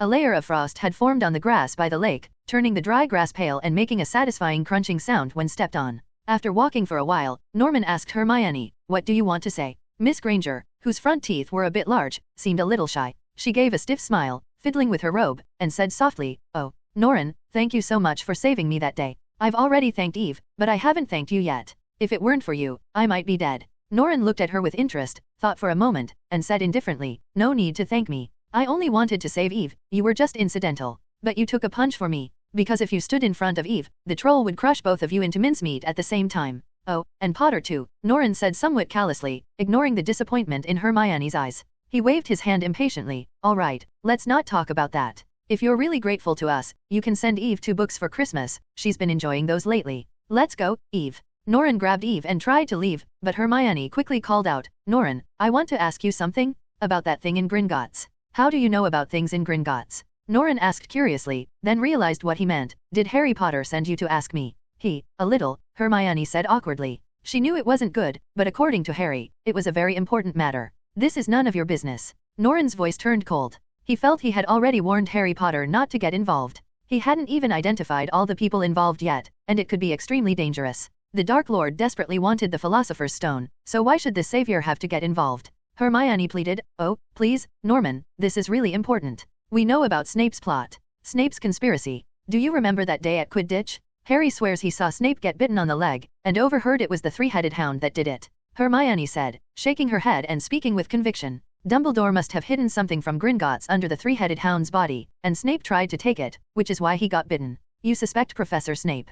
Norman frowned. He didn't trust Snape, or rather, Norman didn't trust anyone. At the school, Norman was suspicious of every wizard except for Eve, his acknowledgement of her, even Dumbledore, a partner of the Ventura family. Please, Norren, help us. At least you can tell me who Nicholas Flamel is. I think you know. Nico Flamel. I'm sure Hagrid leaked it to you. That big guy's not a tight-lipped man. Norren sighed, squeezing Eve's hand. You know Nicholas Flamel. Eve nodded, looking at Hermione strangely. Many people know Nicholas Flamel, and I think you do too, Hermione. Calm down and think about it carefully. You don't actually need Norman to remind you. You need to change your perspective. Remember, the space under the lamp is the darkest. With winter break approaching and the day before leaving school, Norren intensified his training of Eve, teaching her many useful tips for wizard duels. Norren looks down on wizard duels, but if possible, he wouldn't mind if his friend Eve achieved a good result. On the first day of winter break, Norman and Eve boarded the Hogwarts Express together and embarked on their journey home. Harry and his friends seem to be planning to stay at Hogwarts, which is fine, since the first-year saviors have nowhere else to go but their dormitories.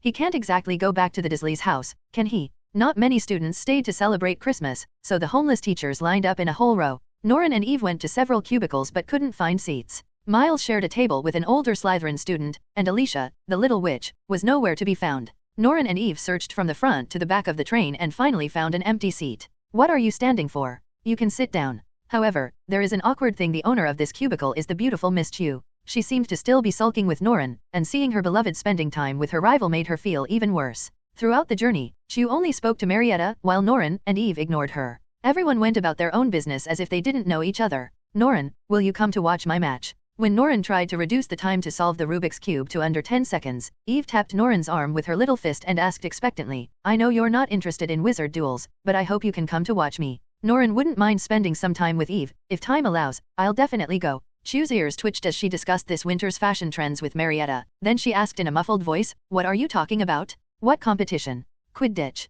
Oh, not Quidditch, it's a wizarding duel, Eve explained patiently, adding, I hope to win the prize money so I can buy a decent broom. Darling, believe me, you don't need a good broom. The 7 stars sweeper is enough to take you to conquer Hogwarts. Chu's expression was strange. She remembered the match before the holidays, where Gryffindor was beaten without any chance to fight back. Why can you ride the 7 stars sweeper at that speed? This doesn't make sense. I don't know, Eve said blankly. It seems like my broom is much faster than other 7 stars brooms. That's really strange. All 7 star sweeps should be the same. Chu thought for a moment, then frowned, looked sharply at the little vampire, and said seriously, Norren, privately modified brooms are illegal. Norren shrugged, not admitting it. Oh, damn it, Merlin, you really did it. Cho shouted angrily, a privately modified flying broomstick? How could you even think of that? You're insane? If you get caught, you'll be thrown into Azkaban. Norren waved his hand impatiently. All right, Eve's flying skills are already superb, I just added a little something extra for her. If you make a mistake, you'll kill Eve. I won't make a mistake.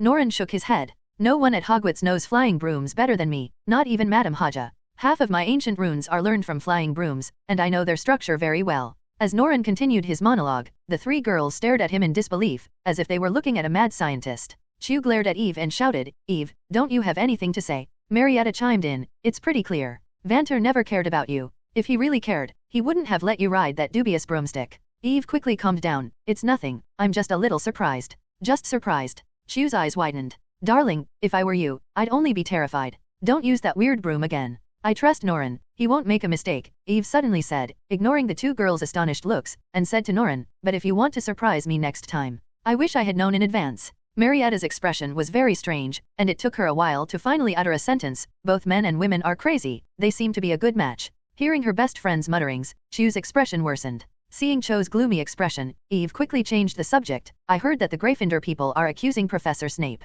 Do you think he might be trying to harm Harry Potter? Upon hearing Snape's name, Cho's face contorted with disgust. Your headmaster? If you ask me, at least half of everyone's dislike for Slytherin comes from him. That mean-spirited guy. I know I'm not good at potions, I can't learn cooking, potions, or any skill that uses a pot, so why can't he stop harping on that? Marietta laughed and said, you know what? Snape was named the champion of the English Scathing Championship. That would suit him perfectly, you could consider getting him a certificate, Norren said softly, then shook his head. I don't know exactly how much Professor Snape hates Potter, but in my opinion, he's not an idiot. Only a real fool would try to kill his savior within Dumbledore's jurisdiction. The White Wizard's wrath is terrifying. So you don't think it was Snape's curse? Chu 543 raised an eyebrow provocatively. How about we make a bet? If it turns out to be Snape, you lose to me. What did I lose to you? When asked about this, Chu looked blank, as if she hadn't figured out what she could get in return from Norren. Then you'll owe me one thing, I want your unconditional obedience, and you're not allowed to talk back. Here, have some galleons. Who wants your stinky gallon?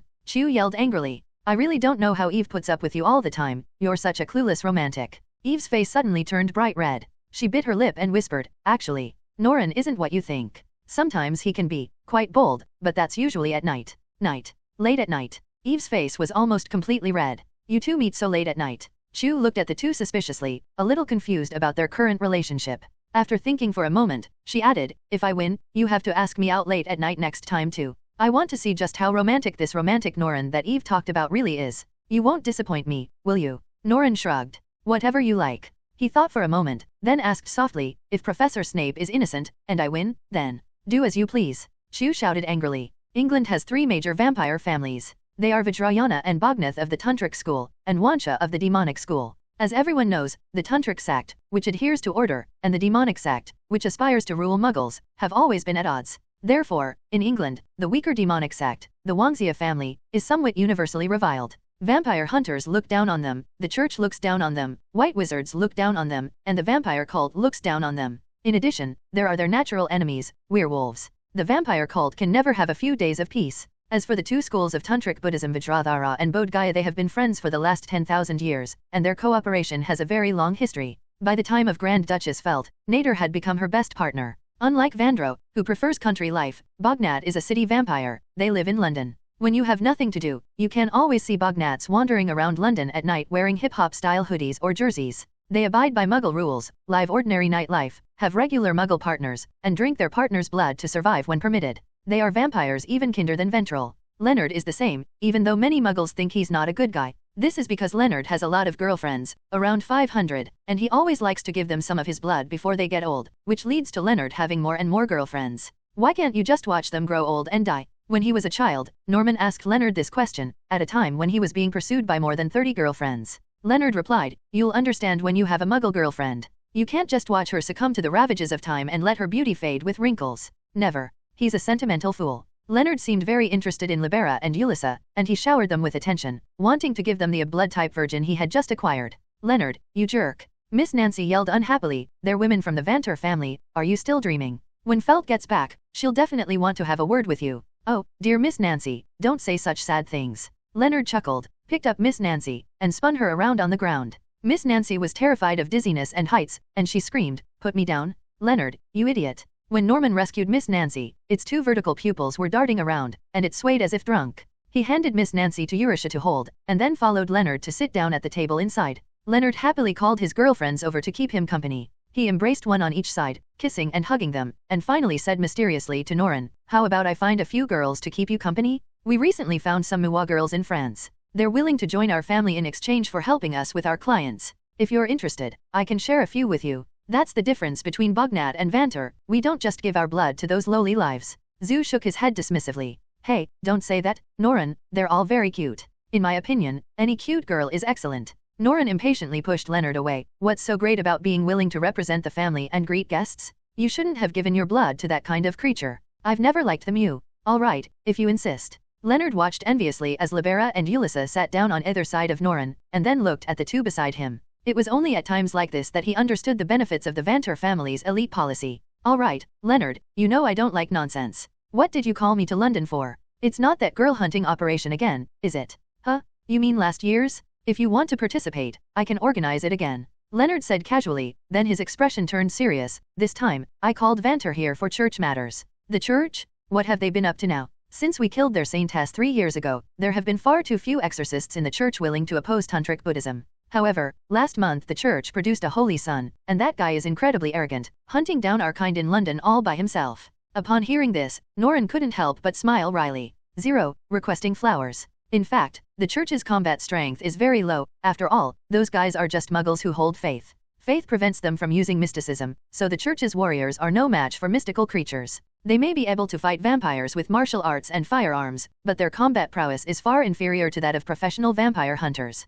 In Norren's memory, the only church member with strong combat power seemed to be the saintess from 3 years ago. Unfortunately, the Holy Maiden is no longer here. All that's left are just small fry. If he's just hunting wandering vampires, we don't need to bother with him. In fact, the existence of wandering vampires is not a good thing for us. They're always hunting in our territory, which seriously affects the ecology of tantric Buddhism. Leonard tapped his fingers on the table and said heavily, "But that guy made a move against Bognat's casino. Doesn't he know the rules?" "They probably know. I received an apology from the church today. They can't control their holy son either. That idiot has gone berserk." "Norren, I'm serious. That foolish holy son is a dangerous individual and harbors extraordinary hostility towards us vampires." Norren realized the seriousness of the problem. The church's chosen one this year is a mad dog. He disregarded the non-aggression pact between the church and tantric Buddhism and went on a rampage of vampire slaughter. What's most terrifying is that this guy not only targets wandering vampires, but he also killed vampires from the Bognat family using some kind of method. This has violated the dignity of our tantric tradition.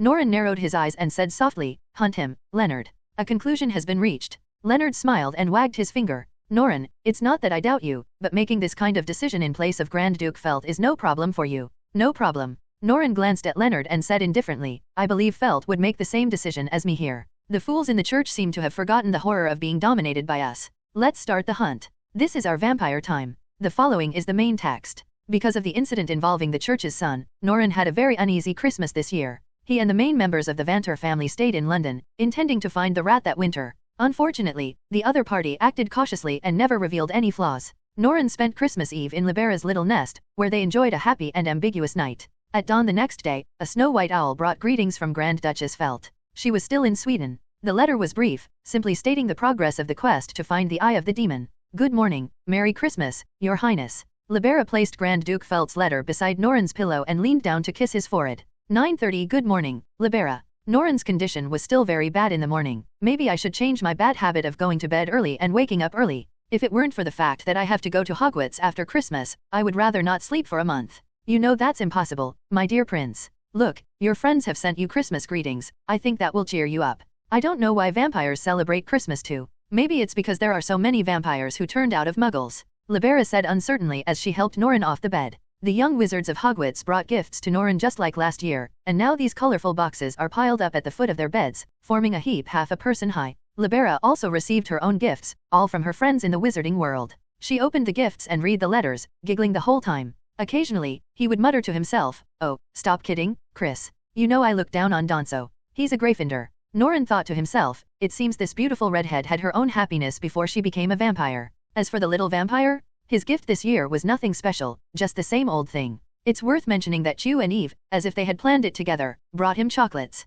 "Oh, no," Norren muttered unhappily, "you all know I don't like this. So what do you think they should give you?" Libera asked with a forced, absurd laugh. "Tomato pudding." This year, Eve's mother also gave Norren a gift, a silver brooch the size of a fingernail with a majestic little snake on it. The white snake, Sheila, seemed to sense the presence of its own kind. It crawled out from Norren's sleeve and flicked its tongue at the brooch. "What's really funny is Miles. Oh my goodness, Your Highness. Your friend is so cute, should I give him an autographed photo?" Libera looked at the poster in Norren's hand and smiled very happily. That's right, this year that idiot Miles actually sent Norren a poster of Ribera Russo. The red-haired woman in the poster is wearing revealing clothes and smiling with her head tilted. Now look at this Libera Russo in front of you. For some reason, the real Libera Russo is even sexier than in the poster. You can hang her on the wall, perhaps you'd like to see yourself from a different perspective, wouldn't you? Norren handed the poster to Libera, who was delighted and kept exclaiming, "Your Highness, your friend has excellent taste. She looks so beautiful. Ugh, this narcissistic and annoying woman." 2 days after Christmas, the entire country of England restarted.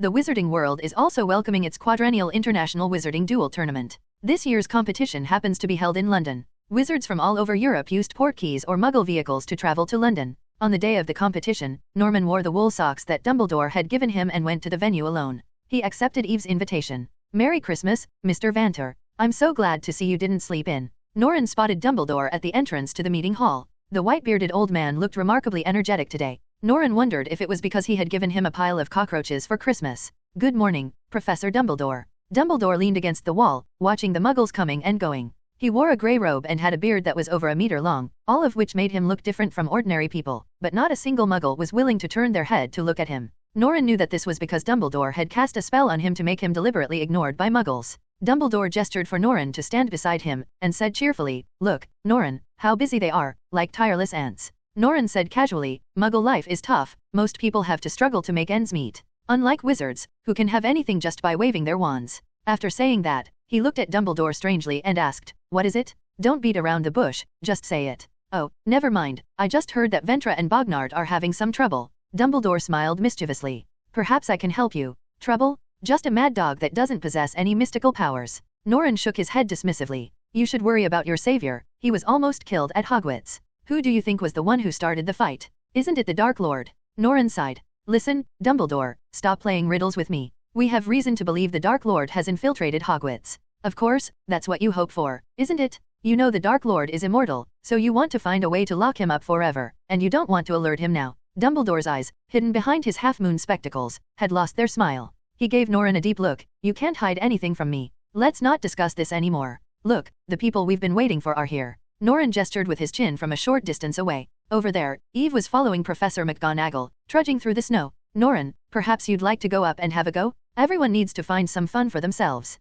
"I have no interest," Norren said calmly. "Besides, I've already contributed a sufficiently excellent disciple to Hogwarts." "You mean Stock? She'll surprise you, just like on the Quidditch pitch," Norren said, squinting, before leaving Dumbledore's side to greet Eve's arrival. Eve's eyes narrowed into slits with a smile. "Norren, I'm so happy you're here." She wrapped the green scarf Norren had given her around her neck. "I love this scarf you gave me too. I plan to wear it all winter. The chocolate you gave me, I ate it too. Don't lie." Eve grinned, looking very pleased. "I know you didn't eat it, but I think you can try it. I made it especially for you, only the outer layer is chocolate." "Oh, Mr. Vanter, Merry Christmas. It's good you're here. Miss Stock has been talking about you," said Professor McGonagall. The Transfiguration professor seemed a little different today. Norren thought for a while before realizing that the old lady was wearing a Santa Claus hat, the round pom-pom dangling back and forth, which made Professor McGonagall look quite amused. Norren didn't know the international standing of this competition, but there were quite a few people watching it today. Take, for example, Connolly Fudge, an old acquaintance of Norren's. The minister, wearing what was probably the best robe he had ever owned, stood proudly beside Dumbledore, his little belly protruding. He nodded and greeted every foreign wizard who passed by, saying hello, hoping to receive their handshake and respect even though he couldn't understand a single foreign language. Fudge's assistant enthusiastically introduced him to everyone. This is the Minister of Magic of England, the very great wizard, Mr. Cornelius Fudge. Upon hearing Fudge's name, everyone became very interested, so the wizards gathered around Fudge and excitedly shook hands with Bordeaux. Oh, you must be Mr. Dumbledore, the greatest wizard in all of Europe. I've read your works. If Hogwarts didn't refuse to accept international students, I would really like to study under Professor Dumbledore. Professor Dumbledore, 07, say something. We need a respected gentleman like you to give the opening remarks. Am I dreaming? I really shook hands with Mr. Dumbledore. Unpopular Fudge turned pale and stormed out of the venue, throwing his oddly shaped bow tie on the ground. That's right, it's like throwing away a salted fish. Poor Fudge, Professor McGonagall whispered in Norman's ear. He's been living in his own dream world, where he's the greatest wizard, even greater than Dumbledore. You should advise him to give up his unrealistic dream sooner rather than later. Norren looked down on Fudge, thinking the guy was really stupid. All the English wizards know that there is only one reason why Fudge was able to become minister, and that is that Dumbledore did not run for office. Professor McGonagall shrugged. Actually, everyone says so, but Fudge just doesn't believe it. The International Wizarding Duel Tournament is divided into adult wizarding groups and youth wizarding groups. The competition for underage wizards is basically an exhibition match, with more than 100 contestants from over 20 countries having to decide the winner in just one day. There are no best-of-3 matches. If you lose, you're out. It's a brutal elimination tournament. Fortunately, each duel was very short, generally kept under 5 minutes. Eve's first opponent was a tall Greek boy with sculpted, sharply defined lips. The Greek boy couldn't believe that the little girl in front of him was his opponent. He confirmed with the referee 3 times in broken English, and finally said sadly, "Oh, poor girl. Don't be afraid, I won't hurt you. Perhaps you can withdraw from the competition early, then we won't have to worry about it." Eve was a little annoyed. She didn't like being looked down upon, so she simply drew her wand and bowed. "All right, if you're sure you want to be my opponent." The Greek boy reluctantly bowed, then elegantly drew his wand, intending to strike a pose. But before he could even get into position, the Greek boy was blasted away by a beam of white light. This doesn't count. That damned little girl ambushed me? This is not in the spirit of dueling," the Greek boy shouted, his face pale. In the audience, Professor McGonagall, who was cheering for Eve, said with a smile, "She won very easily. It seems you've taught her quite a bit." Norren said calmly, "Eve has always been very talented." Professor McGonagall, "How long does it take you to cast the disarming charm?" "I don't know, but I can try." Professor McGonagall cast a disarming spell on Norren, but the spell was deflected by Norren. 0.4 seconds, about the same speed as Eve, Norren said. On stage, Eve had already begun her duel with her third opponent, a Bulgarian girl who was half a head taller than Eve and looked much more mature. "It's Durmstrang." Professor McGonagall's tone turned cold, and she seemed displeased. "That school is still teaching students dark magic. I don't know why. I think this is a smart choice. Whether or not to use dark magic should be a decision for the wizards themselves, but they shouldn't be completely ignorant of it. Hogwarts should also offer a dark magic course, instead of the current incomplete defensive techniques." On stage, Eve used a barrier spell to block the Bulgarian girl's eye curse and then skillfully knocked her unconscious with a stun. Her clean and efficient movements drew cheers from the adult wizards in the audience. No one expected that a witch of such a young age could use magic so beautifully. In the audience, Professor McGonagall objected to Norren's point of view, but dark magic corrupts the heart. "Oh, Professor McGonagall, it's not dark magic that corrupts people's hearts, but powerful force. But without power, one will be bullied. If it were you, what would you choose? Would you choose to use your power when you have it, or would you be bullied when you have no choice?"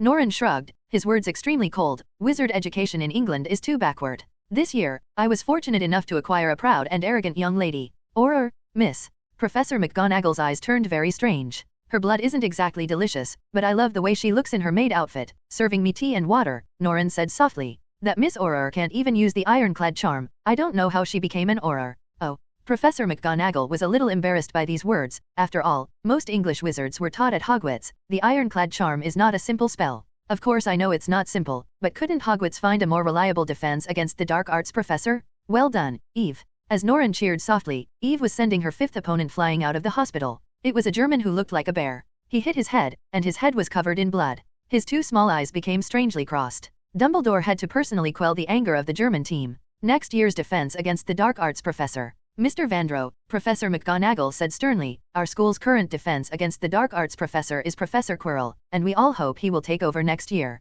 "All right, Professor McGonagall. We all know that the defense against the dark arts course at Hogwarts is cursed. No professor can teach it for a second year. Everyone knows that. I don't know what might happen to Professor Quirrell, but he promises he won't be able to teach until next year. I hope you can find a capable wizard next year and not disappoint me again." Oh, Eve has finally met her match. That was Eve's 10th rival, a Dutch girl. The two sides were engaged in a fierce magical exchange, with colorful magic constantly exploding into sparks between them. Miss Stock has made it into the top 20, which is a good ranking. Our Hogwarts contingent besides her is only Eton of Gryffindor. Alas, it's a pity Mr. Eton also failed. Reaching the final round didn't take Eve too much time. Perhaps many wizards older than her can use complex magic, but what good does that do? As Norren said, in wizard duels, only attack and defense matter. Barrier charms and armor charms can block most spells, while the lightning-fast disarming charm makes Miststock virtually invincible. Soon, everyone realized that this second-year Hogwarts girl was really strong. I'll beat you easily, Miss Host. The other finalist was also from Bulgaria.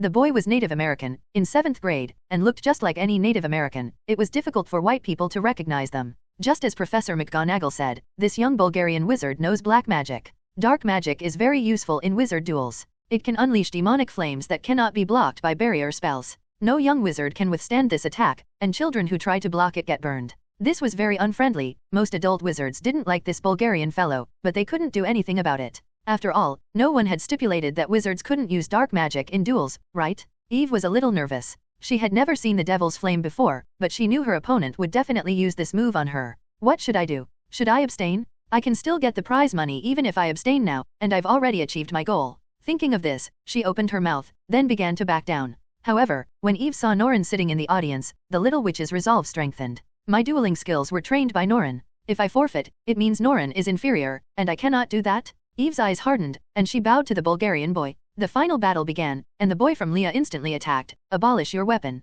Eve's disarming spell was faster than his. The two red lights collided and sparks flew. Seeing that taking the initiative was ineffective, Eve immediately cast an ironclad charm on herself, followed by a barrier charm to defend against the next attack. The Bulgarian boy also seemed reluctant to use his demonic flames on a 13-year-old girl. At the start of the duel, his magic was normal, with petrification and stun spells frequently being cast, but they all disappeared under the influence of barrier spells. The boy's attacks gradually became more ferocious, and the spells he unleashed began to shift from malevolent curses to dark magic. He can't use the Devil's Flame on Miststock. Professor McGonagall exclaimed angrily. If he really did that, I'd stop him. Miststock has already done very well. The adult wizards were all on tenterhooks. They had a great liking for this courageous little witch, especially when Eve cleverly used upside-down bell to avoid the black magic iron spike curse, which drew a burst of applause. You flashy little brat, try this move, it'll set the place ablaze. The boy indeed pulled out his signature dark magic, the Devil's Flame. The pale flames burned towards Eve, who had just landed, and the little witch's face was filled with fear. In an instant, she recalled that Halloween night when Norren said, the more tense you are, the more you need to stay calm and use your brain to think about the problem. This can often save your life. Calm down, and think about it carefully. As the flames burned inch by inch toward Eve, she racked her brains. The demonic flames cannot be stopped by magic. Once they touch the body, they spread rapidly. So, how to stop them? That's right, they are attracted to living things. But there's nothing alive to use right now. Transfiguration is the most convenient spell. It can instantly give you what you want. This is also something Norren said. I understand, the little witch whispered, pulling a handful of candy from her pocket, the ones Dumbledore had just given her. The candies clattered to the ground, and then quickly began to deform, turning into white mice. The demonic flames were drawn to the white rats and burned them. The rats squeaked and screamed, their limbs flailing wildly, and the air was filled with the aroma of burning meat. Eve ran swiftly, dodging the demonic flames, and brandished her wand, shouting, Expelliarmus. The Bulgarian boy was very surprised. He hadn't expected this little girl to defeat the demonic flames in this way. But he wasn't stupid. He wouldn't be easily defeated by such an obvious disarming spell, even though it came very quickly. Obstacles everywhere, the boy roared, raising his wand. How could I lose to a second year? Divine strike unrivaled. Below the stage, Norren's blood-red pupils dilated rapidly. He muttered, Blade curse, damn it. Norren stepped onto the floor and leaped onto the battle platform amidst the astonished gazes of both adult and underage wizards. The Bulgarian boy's magic is Divine Strike without a trace, an extremely vicious and destructive form of black magic. As countless magical air blades flew towards Eve, Norren flashed in front of her, and with a snap of his fingers, the ironclad charm quickly filled the air around him. The air blade clanged against the iron armor. That's enough. Dumbledore stood up and said in a deep voice, That's enough, Mr. Isaac. You should know that the blade's edge charm is forbidden. If Mr. Ventura hadn't protected Miststock just now, your irresponsible spell would have had unpredictable consequences. The Bulgarian boy rolled his eyes and casually waved his wand. All right, I apologize. Then he changed the subject, but I have to explain. This gentleman suddenly rushed onto the dueling platform and interrupted our duel. This panicked me, so I subconsciously used the blade charm. You're lying, a French girl in the audience shouted. Nora, you used the blade curse before he even came on stage? That's just your excuse. Who saw it? The boy shrugged. I didn't even finish my spell, but the fact remains that this little wizard went up on stage to save his girlfriend, and everyone saw that. So the winner this time should be me. All the wizards were furious with the Bulgarian boy, but they had to admit he was right. Since Hogwarts broke the rules first, and Durmstrang used the Blade's Edge charm afterward, Bulgaria should be declared the winner. Norren quietly looked up. Are you finished? That's all. I'm the winner this time. The Bulgarian boy raised an eyebrow. If you had come up a step later, and your girlfriend had been covered in blood before you came to save her, Hogwarts would have been the winner. What a shame, isn't it? Looks like you're done, Norren said softly, then raised his wand. Divine strike. Stop, Norren. From the moment Norman took office, Dumbledore had a bad feeling, and now it has indeed come true. Norren's blade curse was even more terrifying than the Bulgarian boys. Those air blades, enveloped in dark magic, tore at the boy's skin piece by piece. Fresh blood spurted out with a series of plop-plop sounds, causing the witches below the stage to scream loudly. Stop, Hogwarts wizards. The Aurors from the Ministry of Magic also went up on stage, attempting to protect the boy from Norren. After all, everyone could see that this dark-haired little wizard was not to be trifled with. Norren roared, "Get out of my way." Divine sharpness vanishes. Countless blades flew towards Auror, cutting him to the brink of death in an instant. At that moment, countless binding spells flew towards Norren from all directions.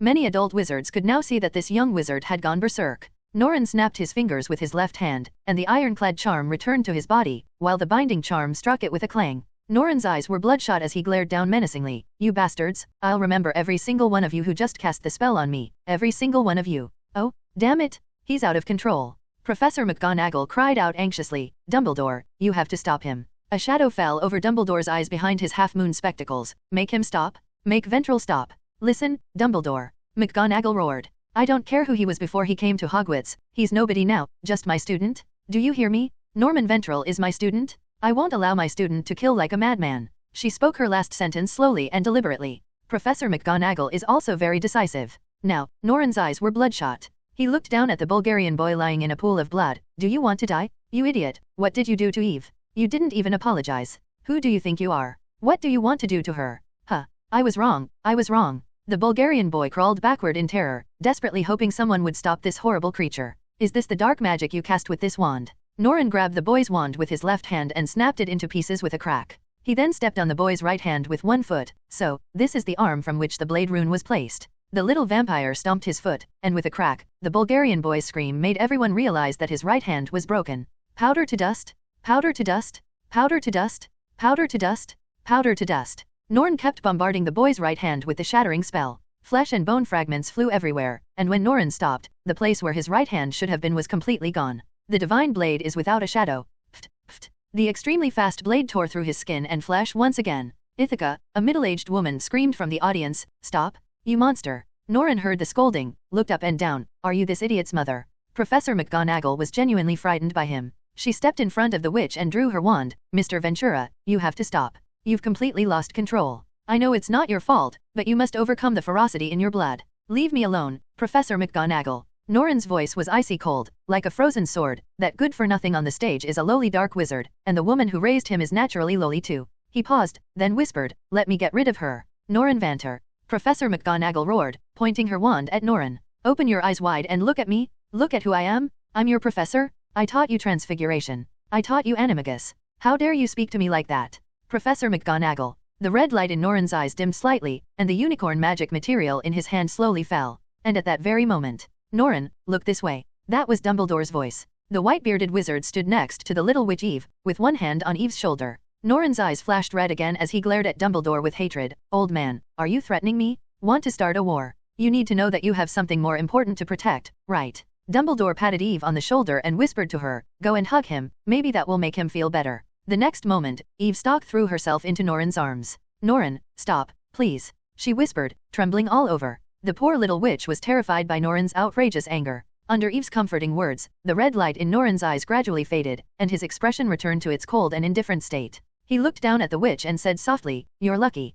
Professor McGonagall quickly grabbed Norren's hand. "Come with me, hurry up." The old witch pulled Norman and the other man toward the door, just as more and more Aurors rushed in, drawing their wands and pointing them at Norman. "Professor McGonagall, you have to keep him here. He injured one of our companions." "Gentlemen," Dumbledore said, shielding McGonagall and the other two with his body, looking solemnly at all the wizards present, "perhaps we have more important things to do now." "He killed my child." "Dumbledore? He killed my child," the Romanian boy's mother wailed. "He's a terrible dark wizard, you must throw him in jail." "No wizard ever goes to prison in England, my dear lady. We call that place Azkaban," Dumbledore said gently. "And your son isn't dead, believe me, he's just a little injured. We can take him to St. Mungo's Hospital, and everything will be all right. But I'll make him pay." That boy, you call him Vanter.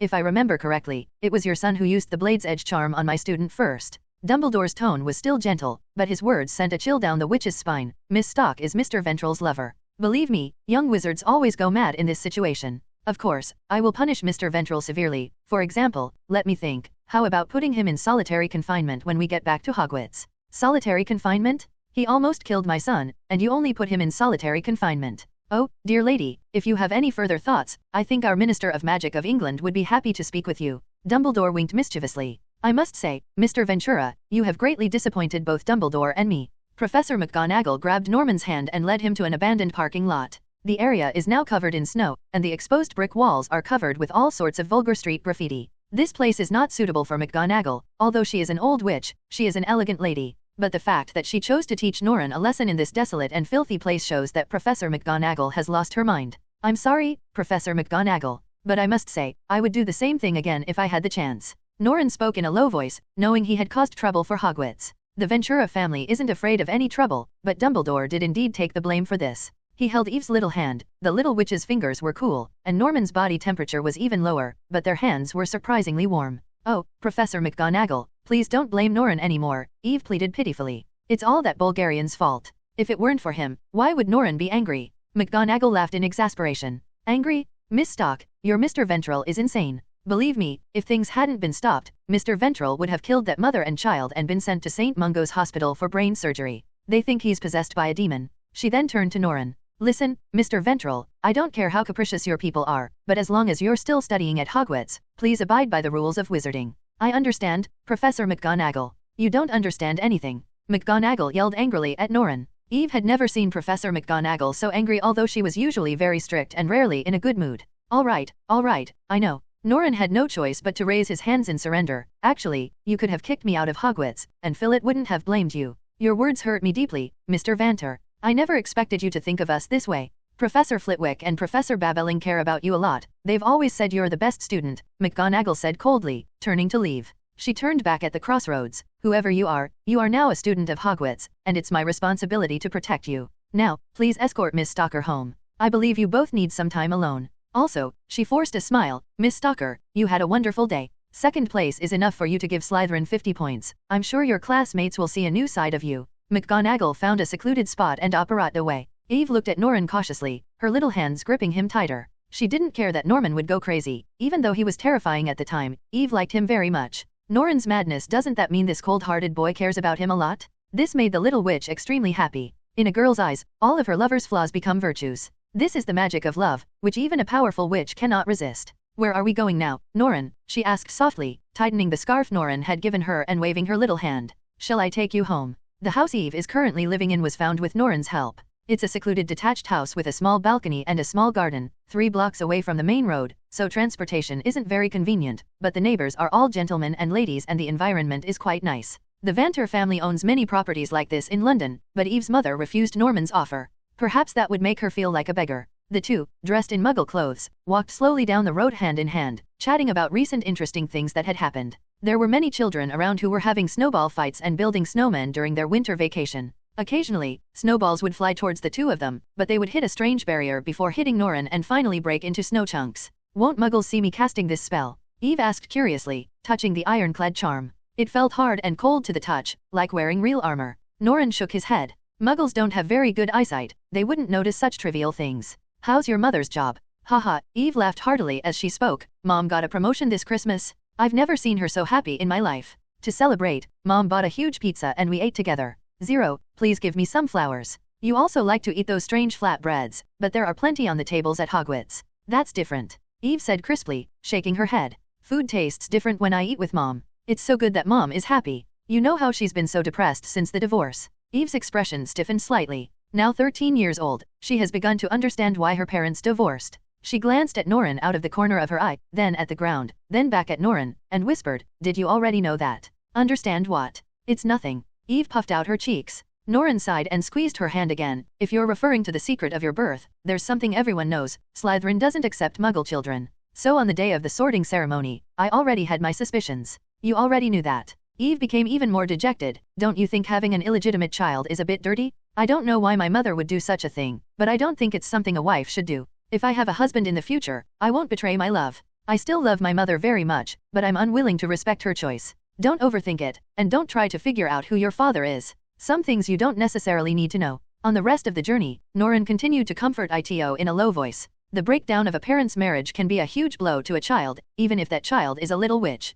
The two walked down a quiet street, where there were no footprints in the thick snow. Just then, Norren stopped, and his silver-trimmed boots made a clattering sound. What's wrong, Norren? I'd like to sit in a coffee shop too, but there aren't any around here. Norren ignored Eve, his blood-red eyes shining again. The piercing gaze swept towards a corner of the alley. Norren's lips curled into a smirk as he laughed gleefully. Come out, you wretched holy son. You must have been quite pleased with yourself these past few days hunting down my people. Meeting me, Norren Vanter, was your misfortune. This is your end. Prepare to ascend to heaven.